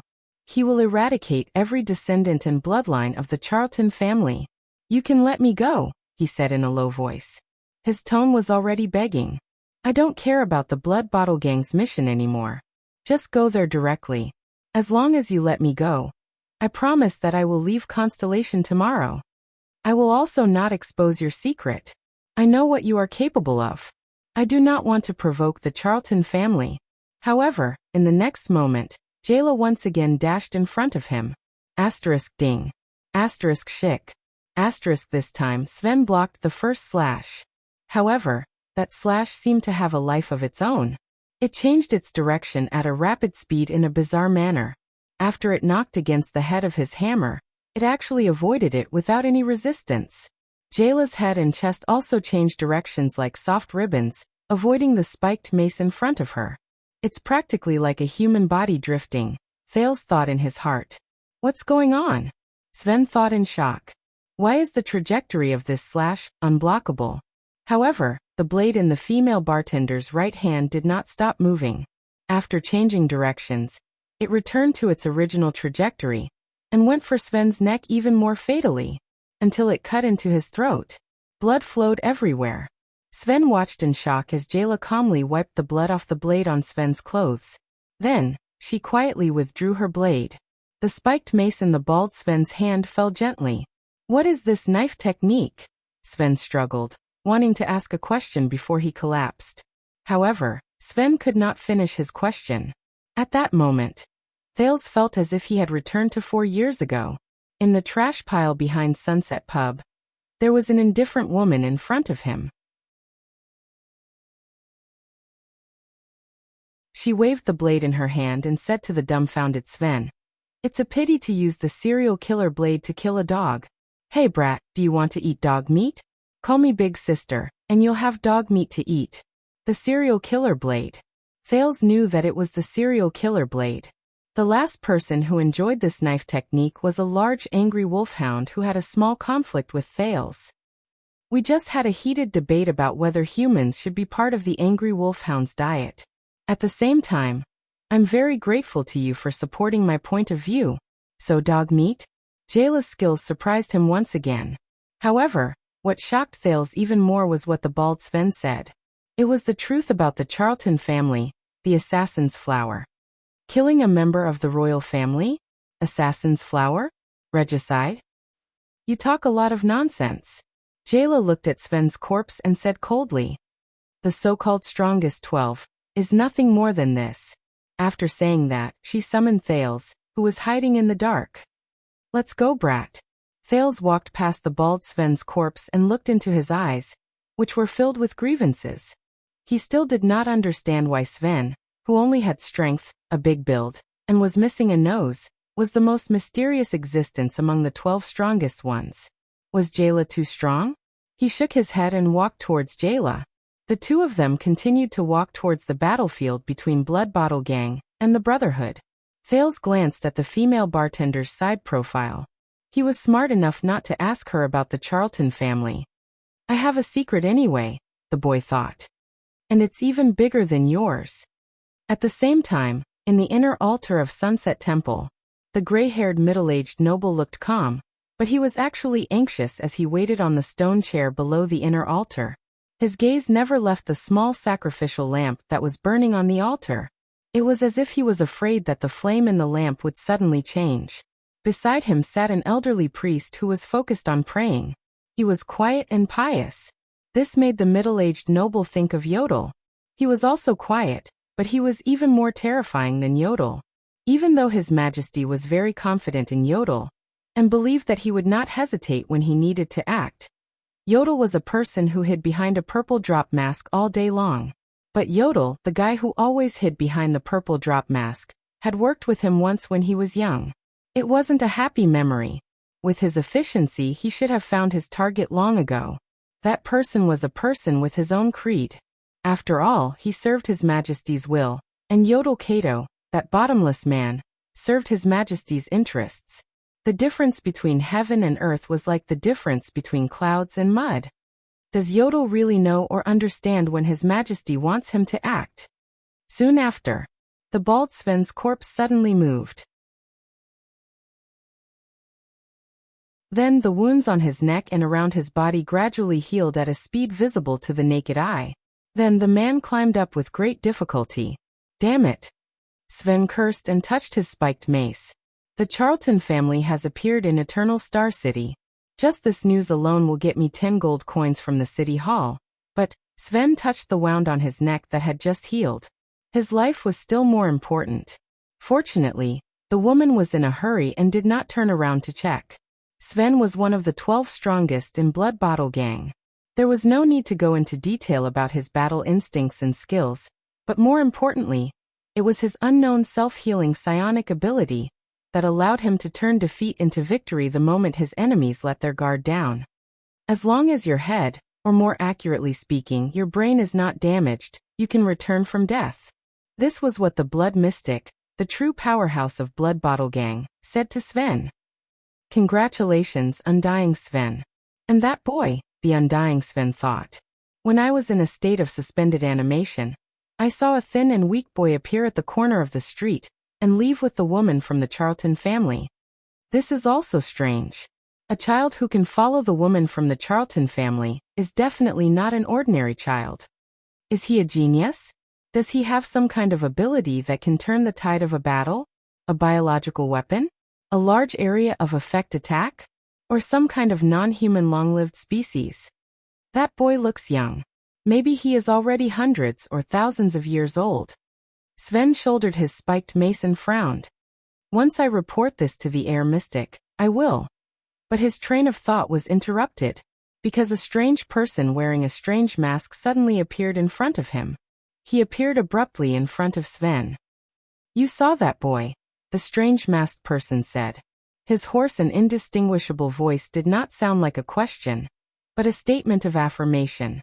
Who is this person? I did not notice him at all. He's hiding his tracks. Could it be that he's also a member of the Charlton family? The strange mask seemed to be made of a dark purple, hard metal material. It had distinct edges, and only 2 round holes were drilled into the position of the eyes. The holes were covered with circular crystal drop lenses, and there seemed to be a bronze-yellow mechanical device behind the lenses. The reason why Sven could still think so much was because he had nothing else to do other than thinking about it. The person wearing the dark purple mask held a short sword with a crossed hilt in his right hand. Under its master's control, this short sword once again cut open the wound on Sven's neck that had just healed not long ago. Sven did not even have the thought to dodge before his neck was cut open. Asterisk clang. Asterisk Sven fell down again along with his spiked mace. How unlucky, Sven thought as he prepared to welcome the next death and resurrection. However, after Sven faked his death, he discovered to his surprise that the masked person did not leave. The strange masked person furrowed his brows in a barely noticeable manner behind the mask. He slowly crouched down and stared at Sven's wound. After a while, the strange masked person nodded as if he had come to a sudden realization. In Sven's senses, he discovered in despair that the masked person's right hand danced lightly with the short sword, and drew a beautiful sword flower. No! Sven roared in great terror in his heart. Then Sven could only watch, as the strange man stabbed the dagger into his head through his temple, agilely and fatally. The blade was pulled out. There was not even a drop of blood on the smooth blade. As long as your head, or more accurately, your brain is not destroyed, you can return from death. In his daze, Sven seemed to have heard the blood mystic's words again. From then on, one of the 12 strongest in Blood Bottle Gang, the bald Sven, who was also known within Blood Bottle Gang as the Undying Sven, never woke up again. The strange masked person crouched down and brushed his right hand over a mark left by a blade on the ground. It was the mark left by the wolf limb blade when it pierced into the ground. He stood up. Then he disappeared.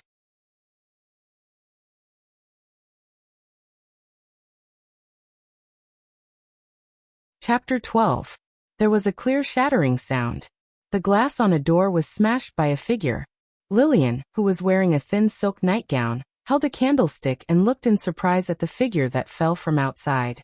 It was a rather handsome man with short blonde hair, wearing a starry blue police uniform. Would the police break into a house from the third-floor window at? Lillian looked at the clock above her head. 4:50 in the morning? After all, Laurel Clubhouse was one of the most famous clubhouses in Red Street Market. It was located between Red Street Market and Riverside Street, a famous commercial street in the Western District. Lillian was also a famous beauty in the clubhouse. Even if it was a count-level noble or a high-ranking court official, Lillian would have to pay at least 20 gold coins an hour to accompany her.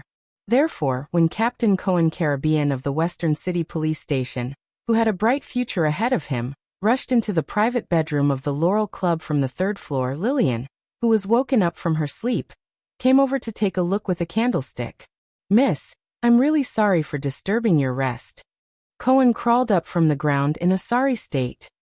He hid his sword behind his back and bowed to the charming Lillian. But when he reached out to take off his hat to salute her, he realized that his officer's hat had fallen off during the battle just now. "Damn it," Cohen muttered. "It's all the old man's fault for losing my night suit. I can't even go out to buy one in the middle of the night." Lillian boldly looked at the polite and handsome police officer. This was very important. Otherwise, Lillian would have thrown a candlestick at him. She rolled her beautiful big eyes slightly and reached out to stroke her smooth black hair. Her fingers brushed across her proud chest as she chuckled. "You're right, Lillian. You're right. Respected Sir Police Officer, we are closed tonight." Cohen obviously knew where he was. Usually Laurel Club would be bustling with activity at this time. But facing the beauty in front of him, he only smiled slightly. He was not the slightest bit mesmerized by Lillian's alluring charm. "So you have been instructed to close tonight?" "Of course. The Blood Bottle Gang has opened up a connection and promised to make up for the losses. Otherwise, do you know how much damage Red Street Market will bring to those lords who have worked hard for the kingdom by shutting down for one night? If they can't contribute to the normal operation of the second largest country in the Western Peninsula, because of work fatigue, physical fatigue and mental boredom, then what about the 10 million people in Constellation?" Lillian winked and smiled slyly. Cohen looked at this mature and seductive beauty and frowned slightly. It seemed that the information he received through his informant was not complete. He had originally thought that the Blackstreet Brotherhood had taken the initiative to attack the Blood Bottle Gang's Red Street Market branch. Now, it seemed that the Blood Bottle Gang had set up a trap in Red Street Market in advance and counterattacked. In that case, the focus of his visit tonight to probe the two big gangs would shift from the Brotherhood. After all, it was the Blood Bottle Gang that had existed for nearly 100 years. "Hey, that golden-haired green-skinned dog." A female voice from outside the building interrupted their conversation. "Come down and accept your death. According to the rules, we are not allowed to enter any house."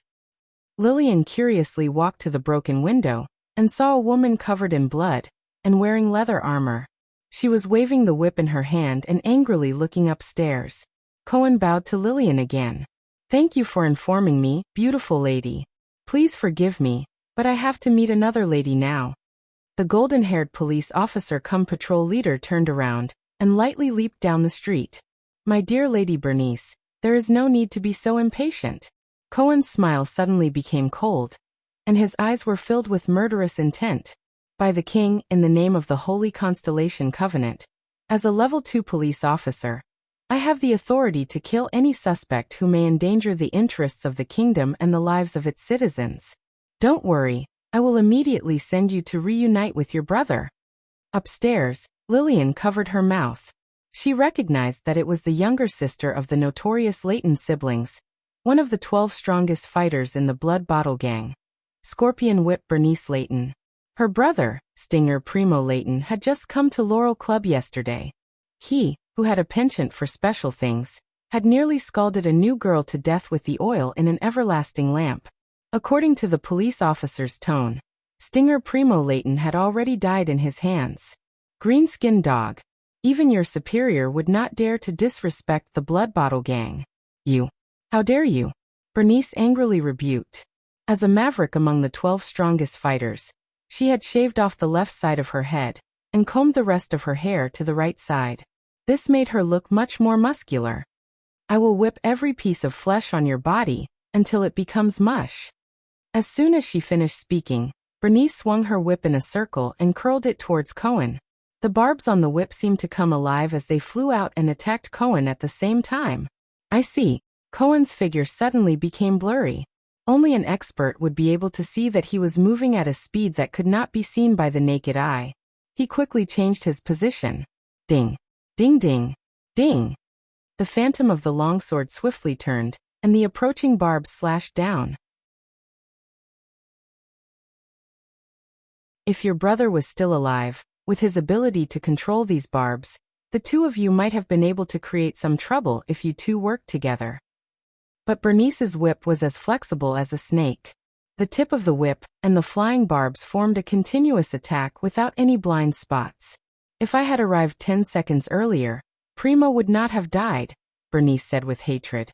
And you, green-skinned dog, will be torn apart by us. Cohen's expression did not change. He slashed down 5 barbs at lightning speed, but the whip was already in front of his eyes. At this moment, Cohen's expression suddenly turned serious. He charged forward without even looking at the whip that was lashing at him. Idiot who doesn't want to live. Rip. Bernice grinned as she looked at the charging Cohen. Her whip mercilessly tore open his right shoulder. At the same time, 3 barbs shot out. My barbs are poisoned with pain-amplifying poison. There are many barbs, and there are thorns in the barbs. Once they are grazed, the pain will be... Huh? Cohen did something that Bernice did not expect. The police's figure rushed forward to meet the 3 barbs. His momentum did not decrease. He raised his left hand and blocked the barbs that were flying towards him. The barbs pierced deep into the police officer's arm. One of them even pierced through his palm. But his expression did not change, as if he had just been bitten by an ant. Bernice looked at Cohen in surprise.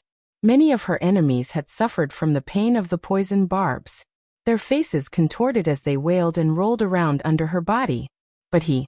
Why did he not react at all? Did he not feel pain? Street performer. Let's end it here, Cohen said coldly. Bernice looked at Cohen, who was charging towards her at lightning speed. She quickly reacted and lashed out with the whip in her hand, trying to build a shield in front of her. However, a copious amount of power instantly erupted from Cohen's sword. Bernice's expression changed instantly. This is... No. In an instant, Cohen's sword seemed to have become several times sharper. It flashed and cut the barbs into several pieces. In front of Bernice's eyes, Cohen's cold face and sword became bigger and bigger. The next moment, the plain but sharp sword ruthlessly pierced through her left chest, and the tip of the sword came out from her back. At this moment, the words came out of her mouth with difficulty. Power of eradication. You are super. But she could not finish her sentence. Law enforcement complete. Cohen gently pushed the shocked Bernice away from the sword, as if he had done something insignificant. Let me give you a suggestion. Next time, if you have a trump card, use it right from the start. He gently pulled out the barbs from his hand. That powerful force once again surged into his palm, forcing out a few drops of green liquid. If I was wearing armor, even if it was light armor, you would have died 10,000 times. In the eyes of those who have experienced war, even super classes are as childish as street fights. But you guys are like children's games. Bernice closed her lifeless eyes and fell to the ground forever. Not far in front of her, her brother leaned against the wall, his throat pierced by a sword. Cohen bowed to Lillian, who was still in shock, and headed deeper into Red Street Market. Although this man looked like a gentleman, Lillian covered her mouth and thought, but he really doesn't know how to show mercy to women.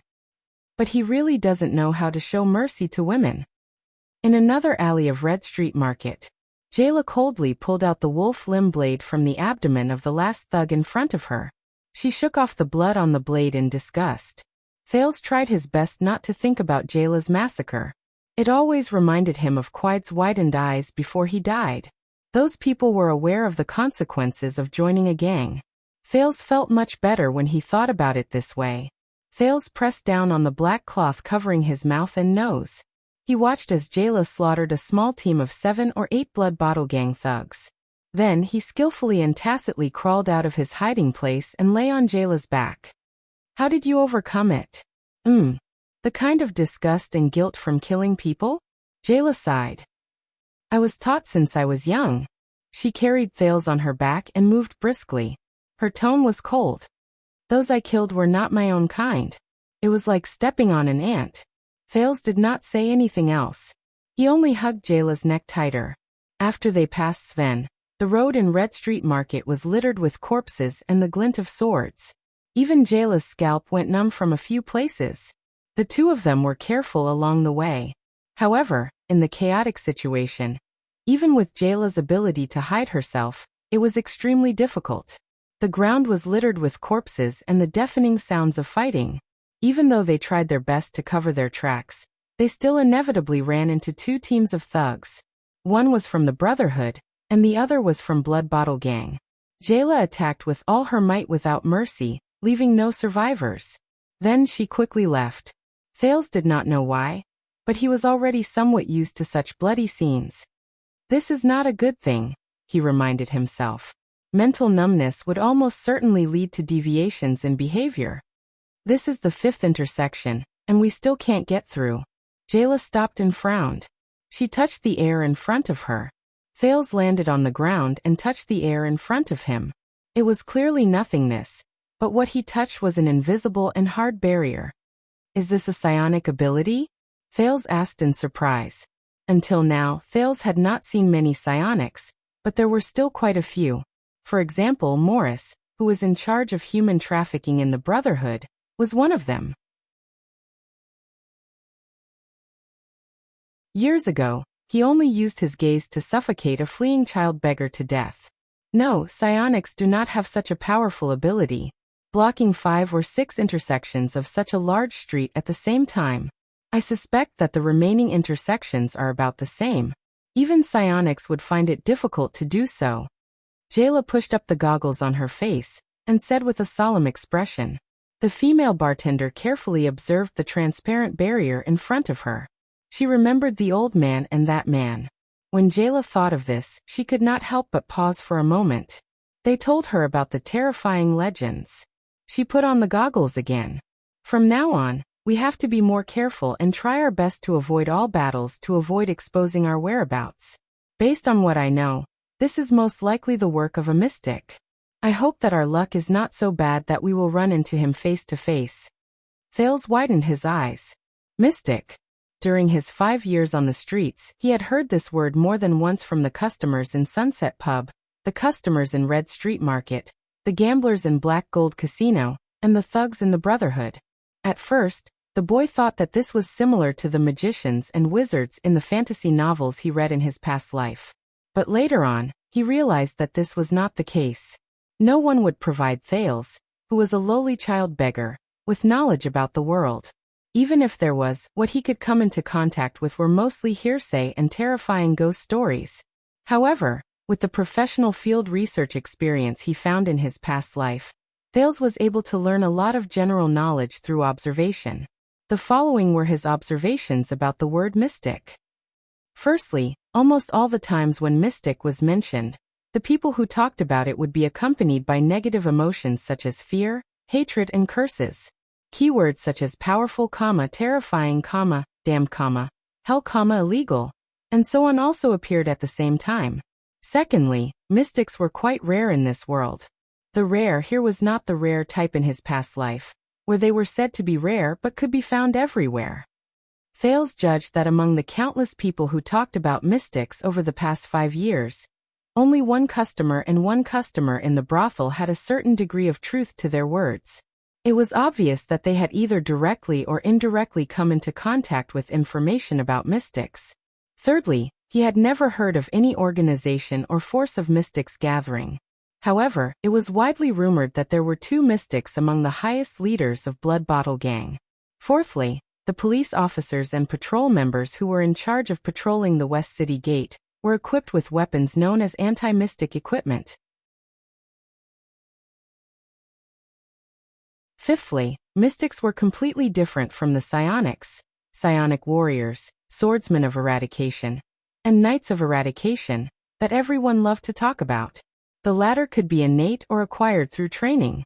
As for mystics, Thales had never heard of how they obtained their terrifying abilities. Sixthly, other than mystics, there was also a weapon with a suspicious name called Mystic Gun. It was only allowed to be used in the kingdom's army. Anyone who held it illegally would be convicted of a felony. That was all the information Thales had about mystics. Thales had imagined countless situations where he would encounter mystics, but according to the information he had, none of them seemed too optimistic. Like now, Thales stuffed the black cloth into his pocket and lay on Jayla's back again.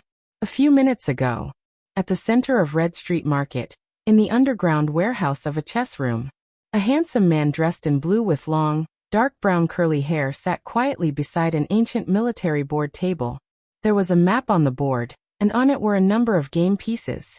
There were black and red chess pieces, ranging from knights, swordsmen, catapults, and shield warriors to imperial guards, prime ministers, and kings. This was a chess game passed down from Extet.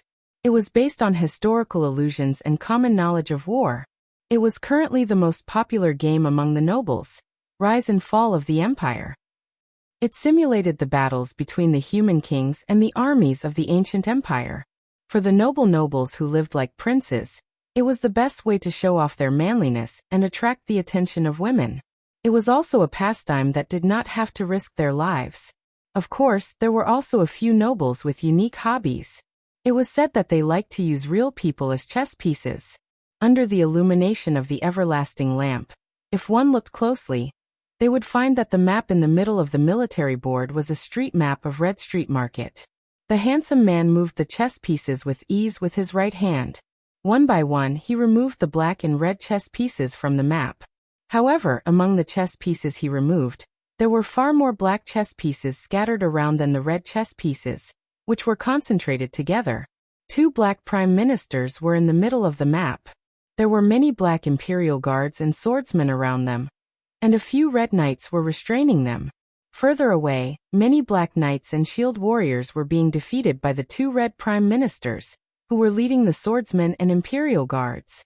In the middle of the map, there was a dark red king who stood out like a crane among chickens. Beside him was a red imperial guard. The handsome man in blue was happily playing his own game.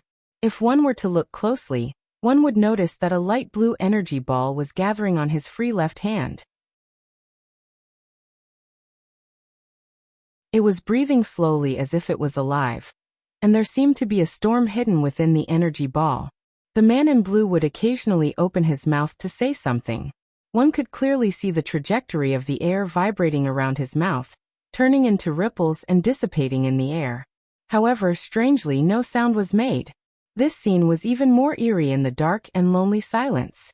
At this moment, the man in blue suddenly furrowed his brows.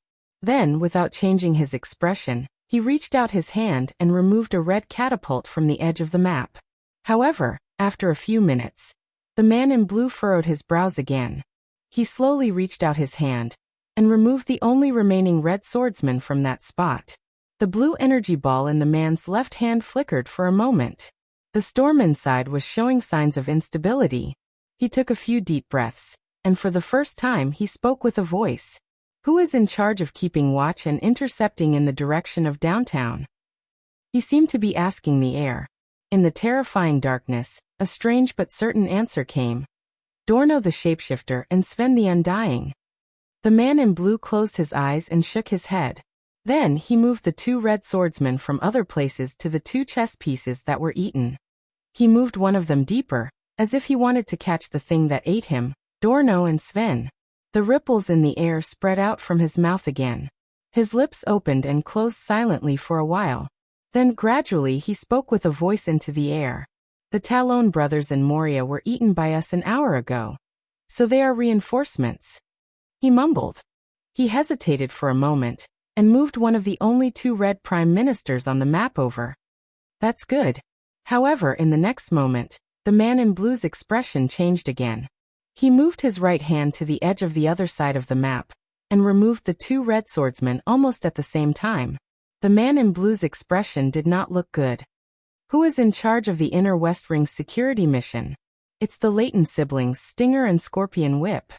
This time, the voice in the darkness seemed to be a little more cautious. The man in blue did not speak. His gaze wandered back and forth between the 2 ends of the map. His face showed doubt and dissatisfaction. Is it a chess piece from outside? What a headache. Didn't I tell the police station that there would be a curfew? In the end, he sighed helplessly. Is it because I haven't played these human games for too long that my level has dropped? Sigh. The man in blue raised his head slightly, his expression complicated. Groudon, do you know? The purpose of traps and mazes is to block the entrances and exits, and trap the rats that walk right into the trap. But if the entrances and exits of the traps are cleared, then how are we going to catch the rats? Then the man in blue's expression turned cold. He decisively moved the guard next to the Red King in the center of the map to the place where the 2 red swordsmen were eliminated. In the darkness, the sound of wind rang out. Then there was no more sound.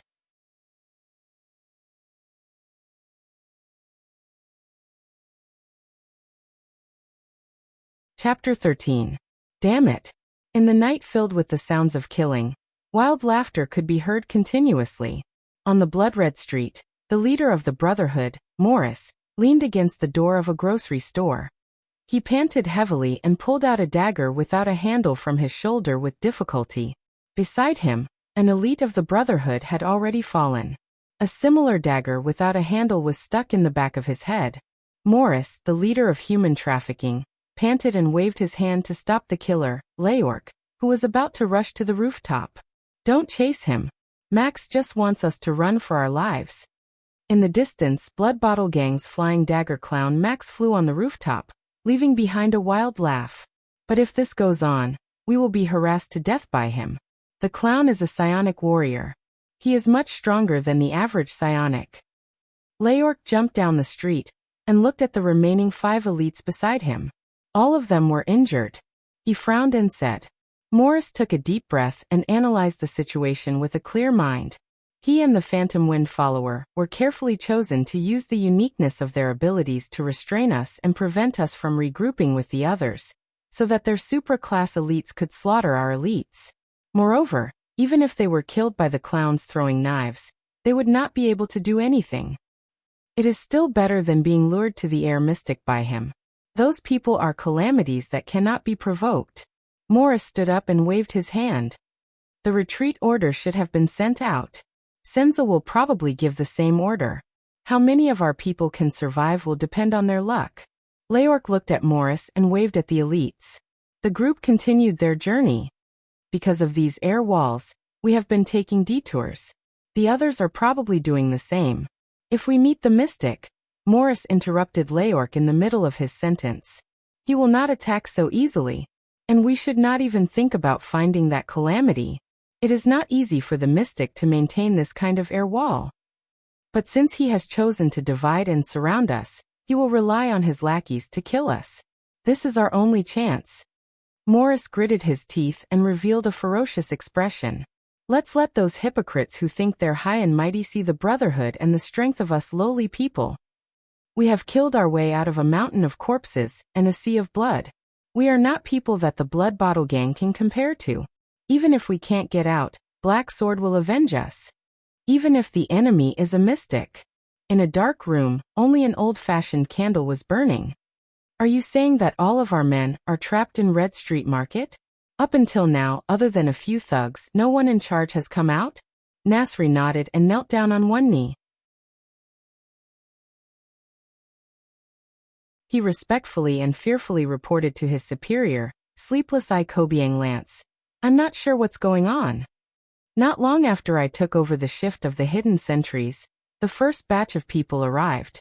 According to them, after Lord Morris gave the order to retreat, the first few batches of people who wanted to charge out were all intercepted and killed by the ambush team led by Sven and Dorno.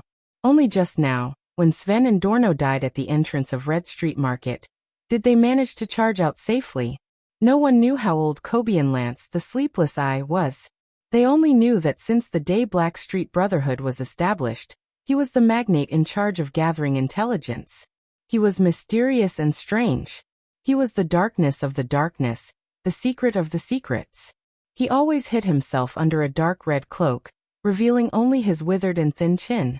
However, anyone who was stared at by him would feel a deep chill run down their spine. Lance muttered to himself for a while before he slowly asked, Sven and Dorno are among the strongest 12. Sven is extremely resilient, while Dorno is good at disguises and ambushes. To kill both of them, only someone who is at least at the level of the 13 generals can do it. Is it Leorc? Is it Moria? Or is it Adrianza or the Talon brothers? Or is it Senza and Morris, the two magnate? Did you not find anyone who can take responsibility? Lance's words were vague and indistinct, as if they came from another room. Nasri shook his head, trying his best to contain the fear in his heart. What a blunder. Morris will probably be very displeased with me. Lance thought silently, but his expression did not change.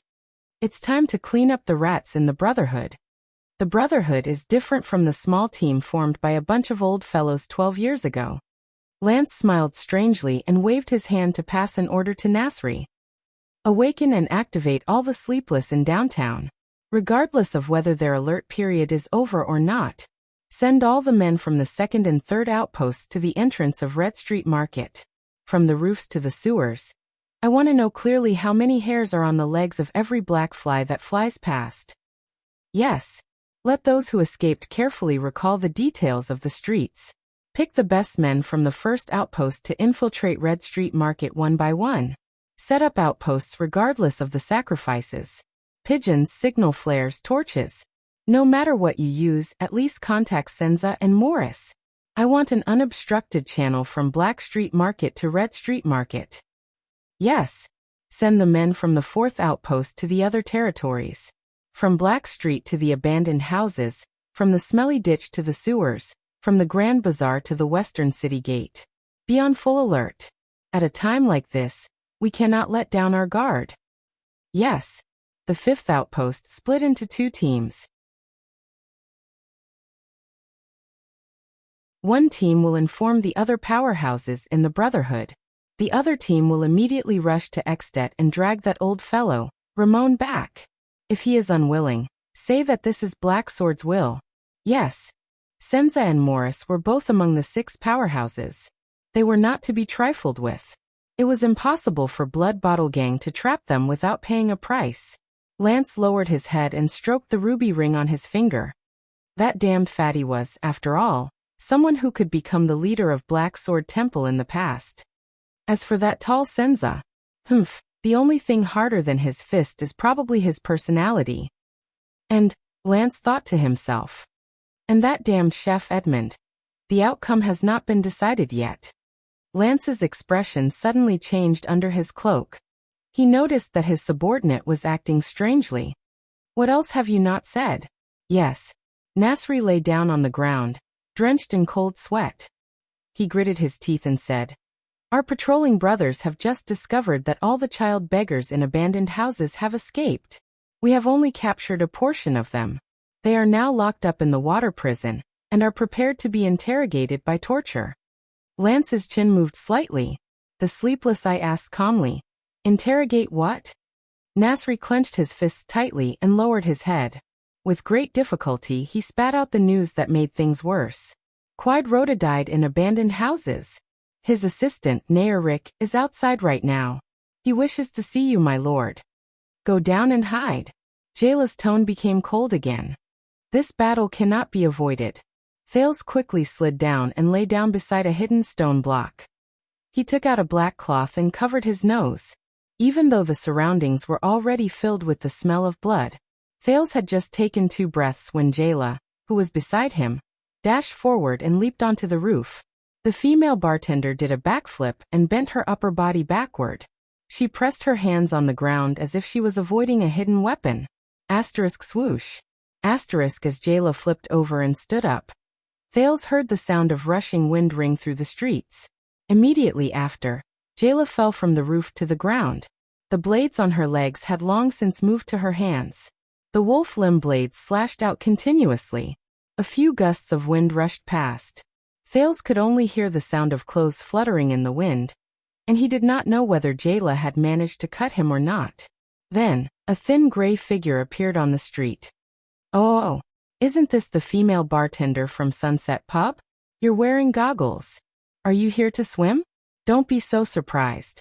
After all, I've hidden my face before and drank in Blackstreet. You're also wearing gray today? It's a pity that the weather is bad. Otherwise, we would be wearing matching outfits. It was a feminine yet strange voice, frivolous and rude tone. Jayla never spoke much during battles. She gently knelt down on one knee. Thales knew that this was a sign that she was about to use force. The man in gray took a few steps forward. Under the faint moonlight, the tattoo on his face could barely be seen. Perhaps I should introduce myself. I am Madeira Ralph. You can also call me Phantom Wind Follower. Thales' heart tightened. Another one of the strongest 12. By the way, bartender sister, were you the one who got rid of Dorno and Sven? Don't misunderstand. Actually, I hate those 2 troublemakers as well, but the Lord has ordered. Without warning, Jayla activated her speed. In the next moment, the silent Jayla had already dashed in front of him. She swung her blades at strange angles at the same time, and changed directions at the same time. Consecutive killing blades. Thales shouted excitedly in his heart. After watching Jayla fight so many battles and kill her way in and out of the crowd, it would be a lie to say that a glimmer of hope for becoming stronger, and a thirst for power, had not been ignited in his heart. But Ralph disappeared into thin air. The 2 blades slashed empty air. It didn't work? Thales' heart tightened. Jayla did not stop. She spun around and hurriedly swung the wolf limb blade in her right hand. Asterisk clang. Asterisk there was a clear sound of metal clashing. Ralph's figure reappeared on Jayla's right, and he hurriedly took 2 steps back. Hey, why are you the same as Leork? Ralph lightly flicked the hidden blade on the back of his left hand and said helplessly, could it be that all the assassins in the Brotherhood can sense my location? Also, why don't you like to say? However, before he could finish his sentence, a wolf limb blade flew towards him. Instant kill blade. Asterisk whoosh whoosh whoosh. Asterisk the wind around Ralph was so strong that the wolf limb blade in the air became unstable. Asterisk clang. Asterisk then, he sent it flying with a swing of his sword. But Jayla's figure instantly appeared in front of the Phantom Wind Follower. She was not slower than the flying blade. Before he could react, the female bartender swung the blade with her left arm, and swept it across Ralph's chest. Did I hit him? Thales was so excited that he could not take it in. He was waiting for this instant kill blade to succeed. But he was disappointed to see that Ralph's gray robe fluttered, and he flew upwards against gravity at an unbelievable speed. He narrowly dodged the sure kill strike. But Thales felt that Ralph's dodging this time was a little clumsy, because his figure could be seen indistinctly. He was no longer as traceless as before. Jayla wanted to continue attacking, but her feet seemed to be tripped by something invisible. She could not continue her unstoppable attacks. The power of the wind? Thales lowered his head and silently recalled the knowledge from his previous life. The female bartender quietly took a step back and picked up the other wolf limb blade on the ground, waiting for the next opportunity. That was close. Even a bartender from the Brotherhood has this kind of ability? Ralph gently rubbed the wound on his abdomen. He did not look happy. The wound was deeper than he imagined. The angle of the blade was strange. The speed and strength of the slash were beyond his expectations. A blade technique that can even threaten superclass elites? I seem to have heard of it somewhere before. Jayla adjusted her goggles. She held the blade in her hand and knelt down on one knee. Hey bartender. When Ralph saw that his opponent was about to attack, he suddenly spoke in a gloomy tone. Before I came to Constellation, I traveled around the continent for a while. I once witnessed an assassination in Sarah Dukedom. That was the most direct, riskiest, and most difficult assassination I've ever seen in my life. The assassin used dual blades. He exerted force from the roof and dashed out. His attacks were continuous and unstoppable. Ralph lowered his head. His feminine voice was filled with solemnity and seriousness. So, Flying Locust Blade Bennett Charlton. Who is he to you? Jayla did not reply, but Thales instinctively felt that something was wrong. Bennett Charlton? In the next moment, the female bartender's graceful figure dashed out and instantly appeared in front of Ralph. Thales had a feeling that the silent female bartender's emotions changed after hearing that name. The female bartender, who had been silent for a long time, roared as if she had gone mad. Stranger. Jayla Charlton attacked in anger. Until now, Thales had seen Jayla attack many times. She had always been quiet, low-key, direct and fatal. But this time it was different. This time, Thales heard Jayla's blade roar like a thunderclap, something he had never heard before. Asterisk boom. Asterisk Ralph's expression changed drastically. Asterisk clang. Asterisk the two swords collided with each other like thunder. Energy shone faintly from the bodies of the two figures. One was starry blue, and the other was slightly red. The noble police officer with a bright future, Cohen Caribbean, gritted his teeth with difficulty as he sensed the power coming from his enemy's sword. His opponent was not weaker than him, and was at least a super-class swordsman. How long had it been since he met such an opponent? Ever since he left the battlefield with the orcs? Or was it that time when he challenged Miranda? The two forces intertwined and entangled, but Cohen knew that he was already at a slight disadvantage. The starry blue power began to flash on his silver-white sword. Cohen knew that if this continued, he would lose sooner or later. So his body suddenly trembled, and the vibration caused him to miss the two people who were fighting with their swords. The two figures abruptly separated and took a few steps forward due to inertia. Cohen only managed to stabilize his body after taking 6 steps. His enemy, on the other hand, used 2 steps to maintain his balance. Cohen's expression was solemn. He began to feel that he needed to reconsider Director Lorbeck's words. Then he turned around and looked at the troublesome enemy in front of him. He questioned, "You are also a swordsman of eradication and have trained in the Tower of Eradication. You obviously have a better place to go. Why are you willing to lower yourself to be a gangster in the Blood Bottle Gang, commit crimes and bully the weak? The Tower of Eradication gave you the heart of the sword. Is it because you are a lackey who bullies the weak and fears the strong?" His enemy slowly turned around. His left shoulder was equipped with a black half-body armor, and his right arm was wrapped in a red bandage. Under the red and black clothing, the clear lines of his muscles could be vaguely seen. This was a man with a fair complexion, but he did not give people the impression that he was elegant or delicate, because the gaze in his eyes was now full of murderous intent. The swordsman in red and black quietly sized up the police officer from head to toe. Is this the green-skinned rat that broke through the Sir's trap? This green-skinned rat, this stance, and this stance. Is he from the army? The red and black swordsman twirled the green longsword in his hand, which only had a single side guard, and said nonchalantly, "I'm not afraid." He said indifferently, "Hey green-skinned rat. Since when did the police dare to meddle in the affairs of the Blood Bottle Gang?"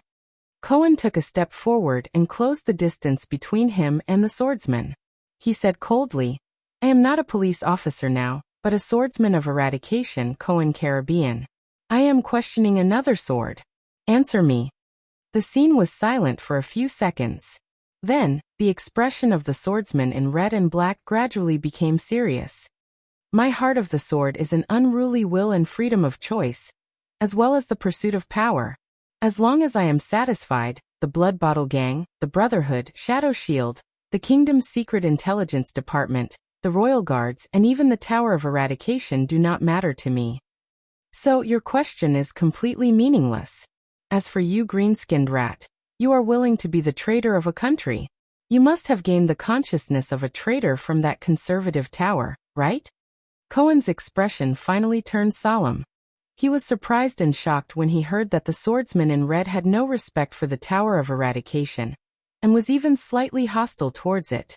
He remembered the story his teacher told him over drinks when he was training in the tower. The tragedy of brothers fighting against each other and brothers fighting against each other. Cohen gritted his teeth in disbelief. You are the successor of the swordsman of Eradication from outside the tower. You are a member of the Disaster Swords. As soon as he finished speaking, the red-black swordsman moved. The reddish power of Eradication surged around him like a tidal wave.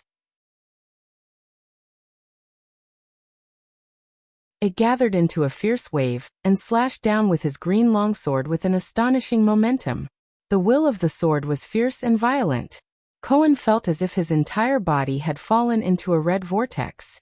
The power of Eradication around him was shattered, and could not be mobilized. The fierceness of the swordsman followed the surge of his longsword, and went straight for Cohen's chest. His fair face was covered in frost, no longer as calm as before. Disaster swords. Calamity? Comparing us to those monsters? Is this what you call Lord Crassus's sword? His sword, our sword, is the true sword of Eradication. Of course we are calamities. To you outdated, conservative, and sissy academies, we are the calamities you are destined to face. One day, we will destroy the Tower of Eradication and prove your absurdity. His tone was cold and full of murderous intent. It was the same as the green longsword that was surging towards him. Cohen's sword blocked the green longsword, but in an instant, the saber that was shining with blue starlight was bounced off. Cohen gritted his teeth and retreated in a flustered manner. However, the green sword was like a murderous shadow that followed him everywhere. No matter which direction he dodged to, he could not avoid it in time. The young police officer made up his mind. His silver-white saber flashed again, and this time, it was aimed at the swordsman's throat. But his enemy was still crazed and reckless.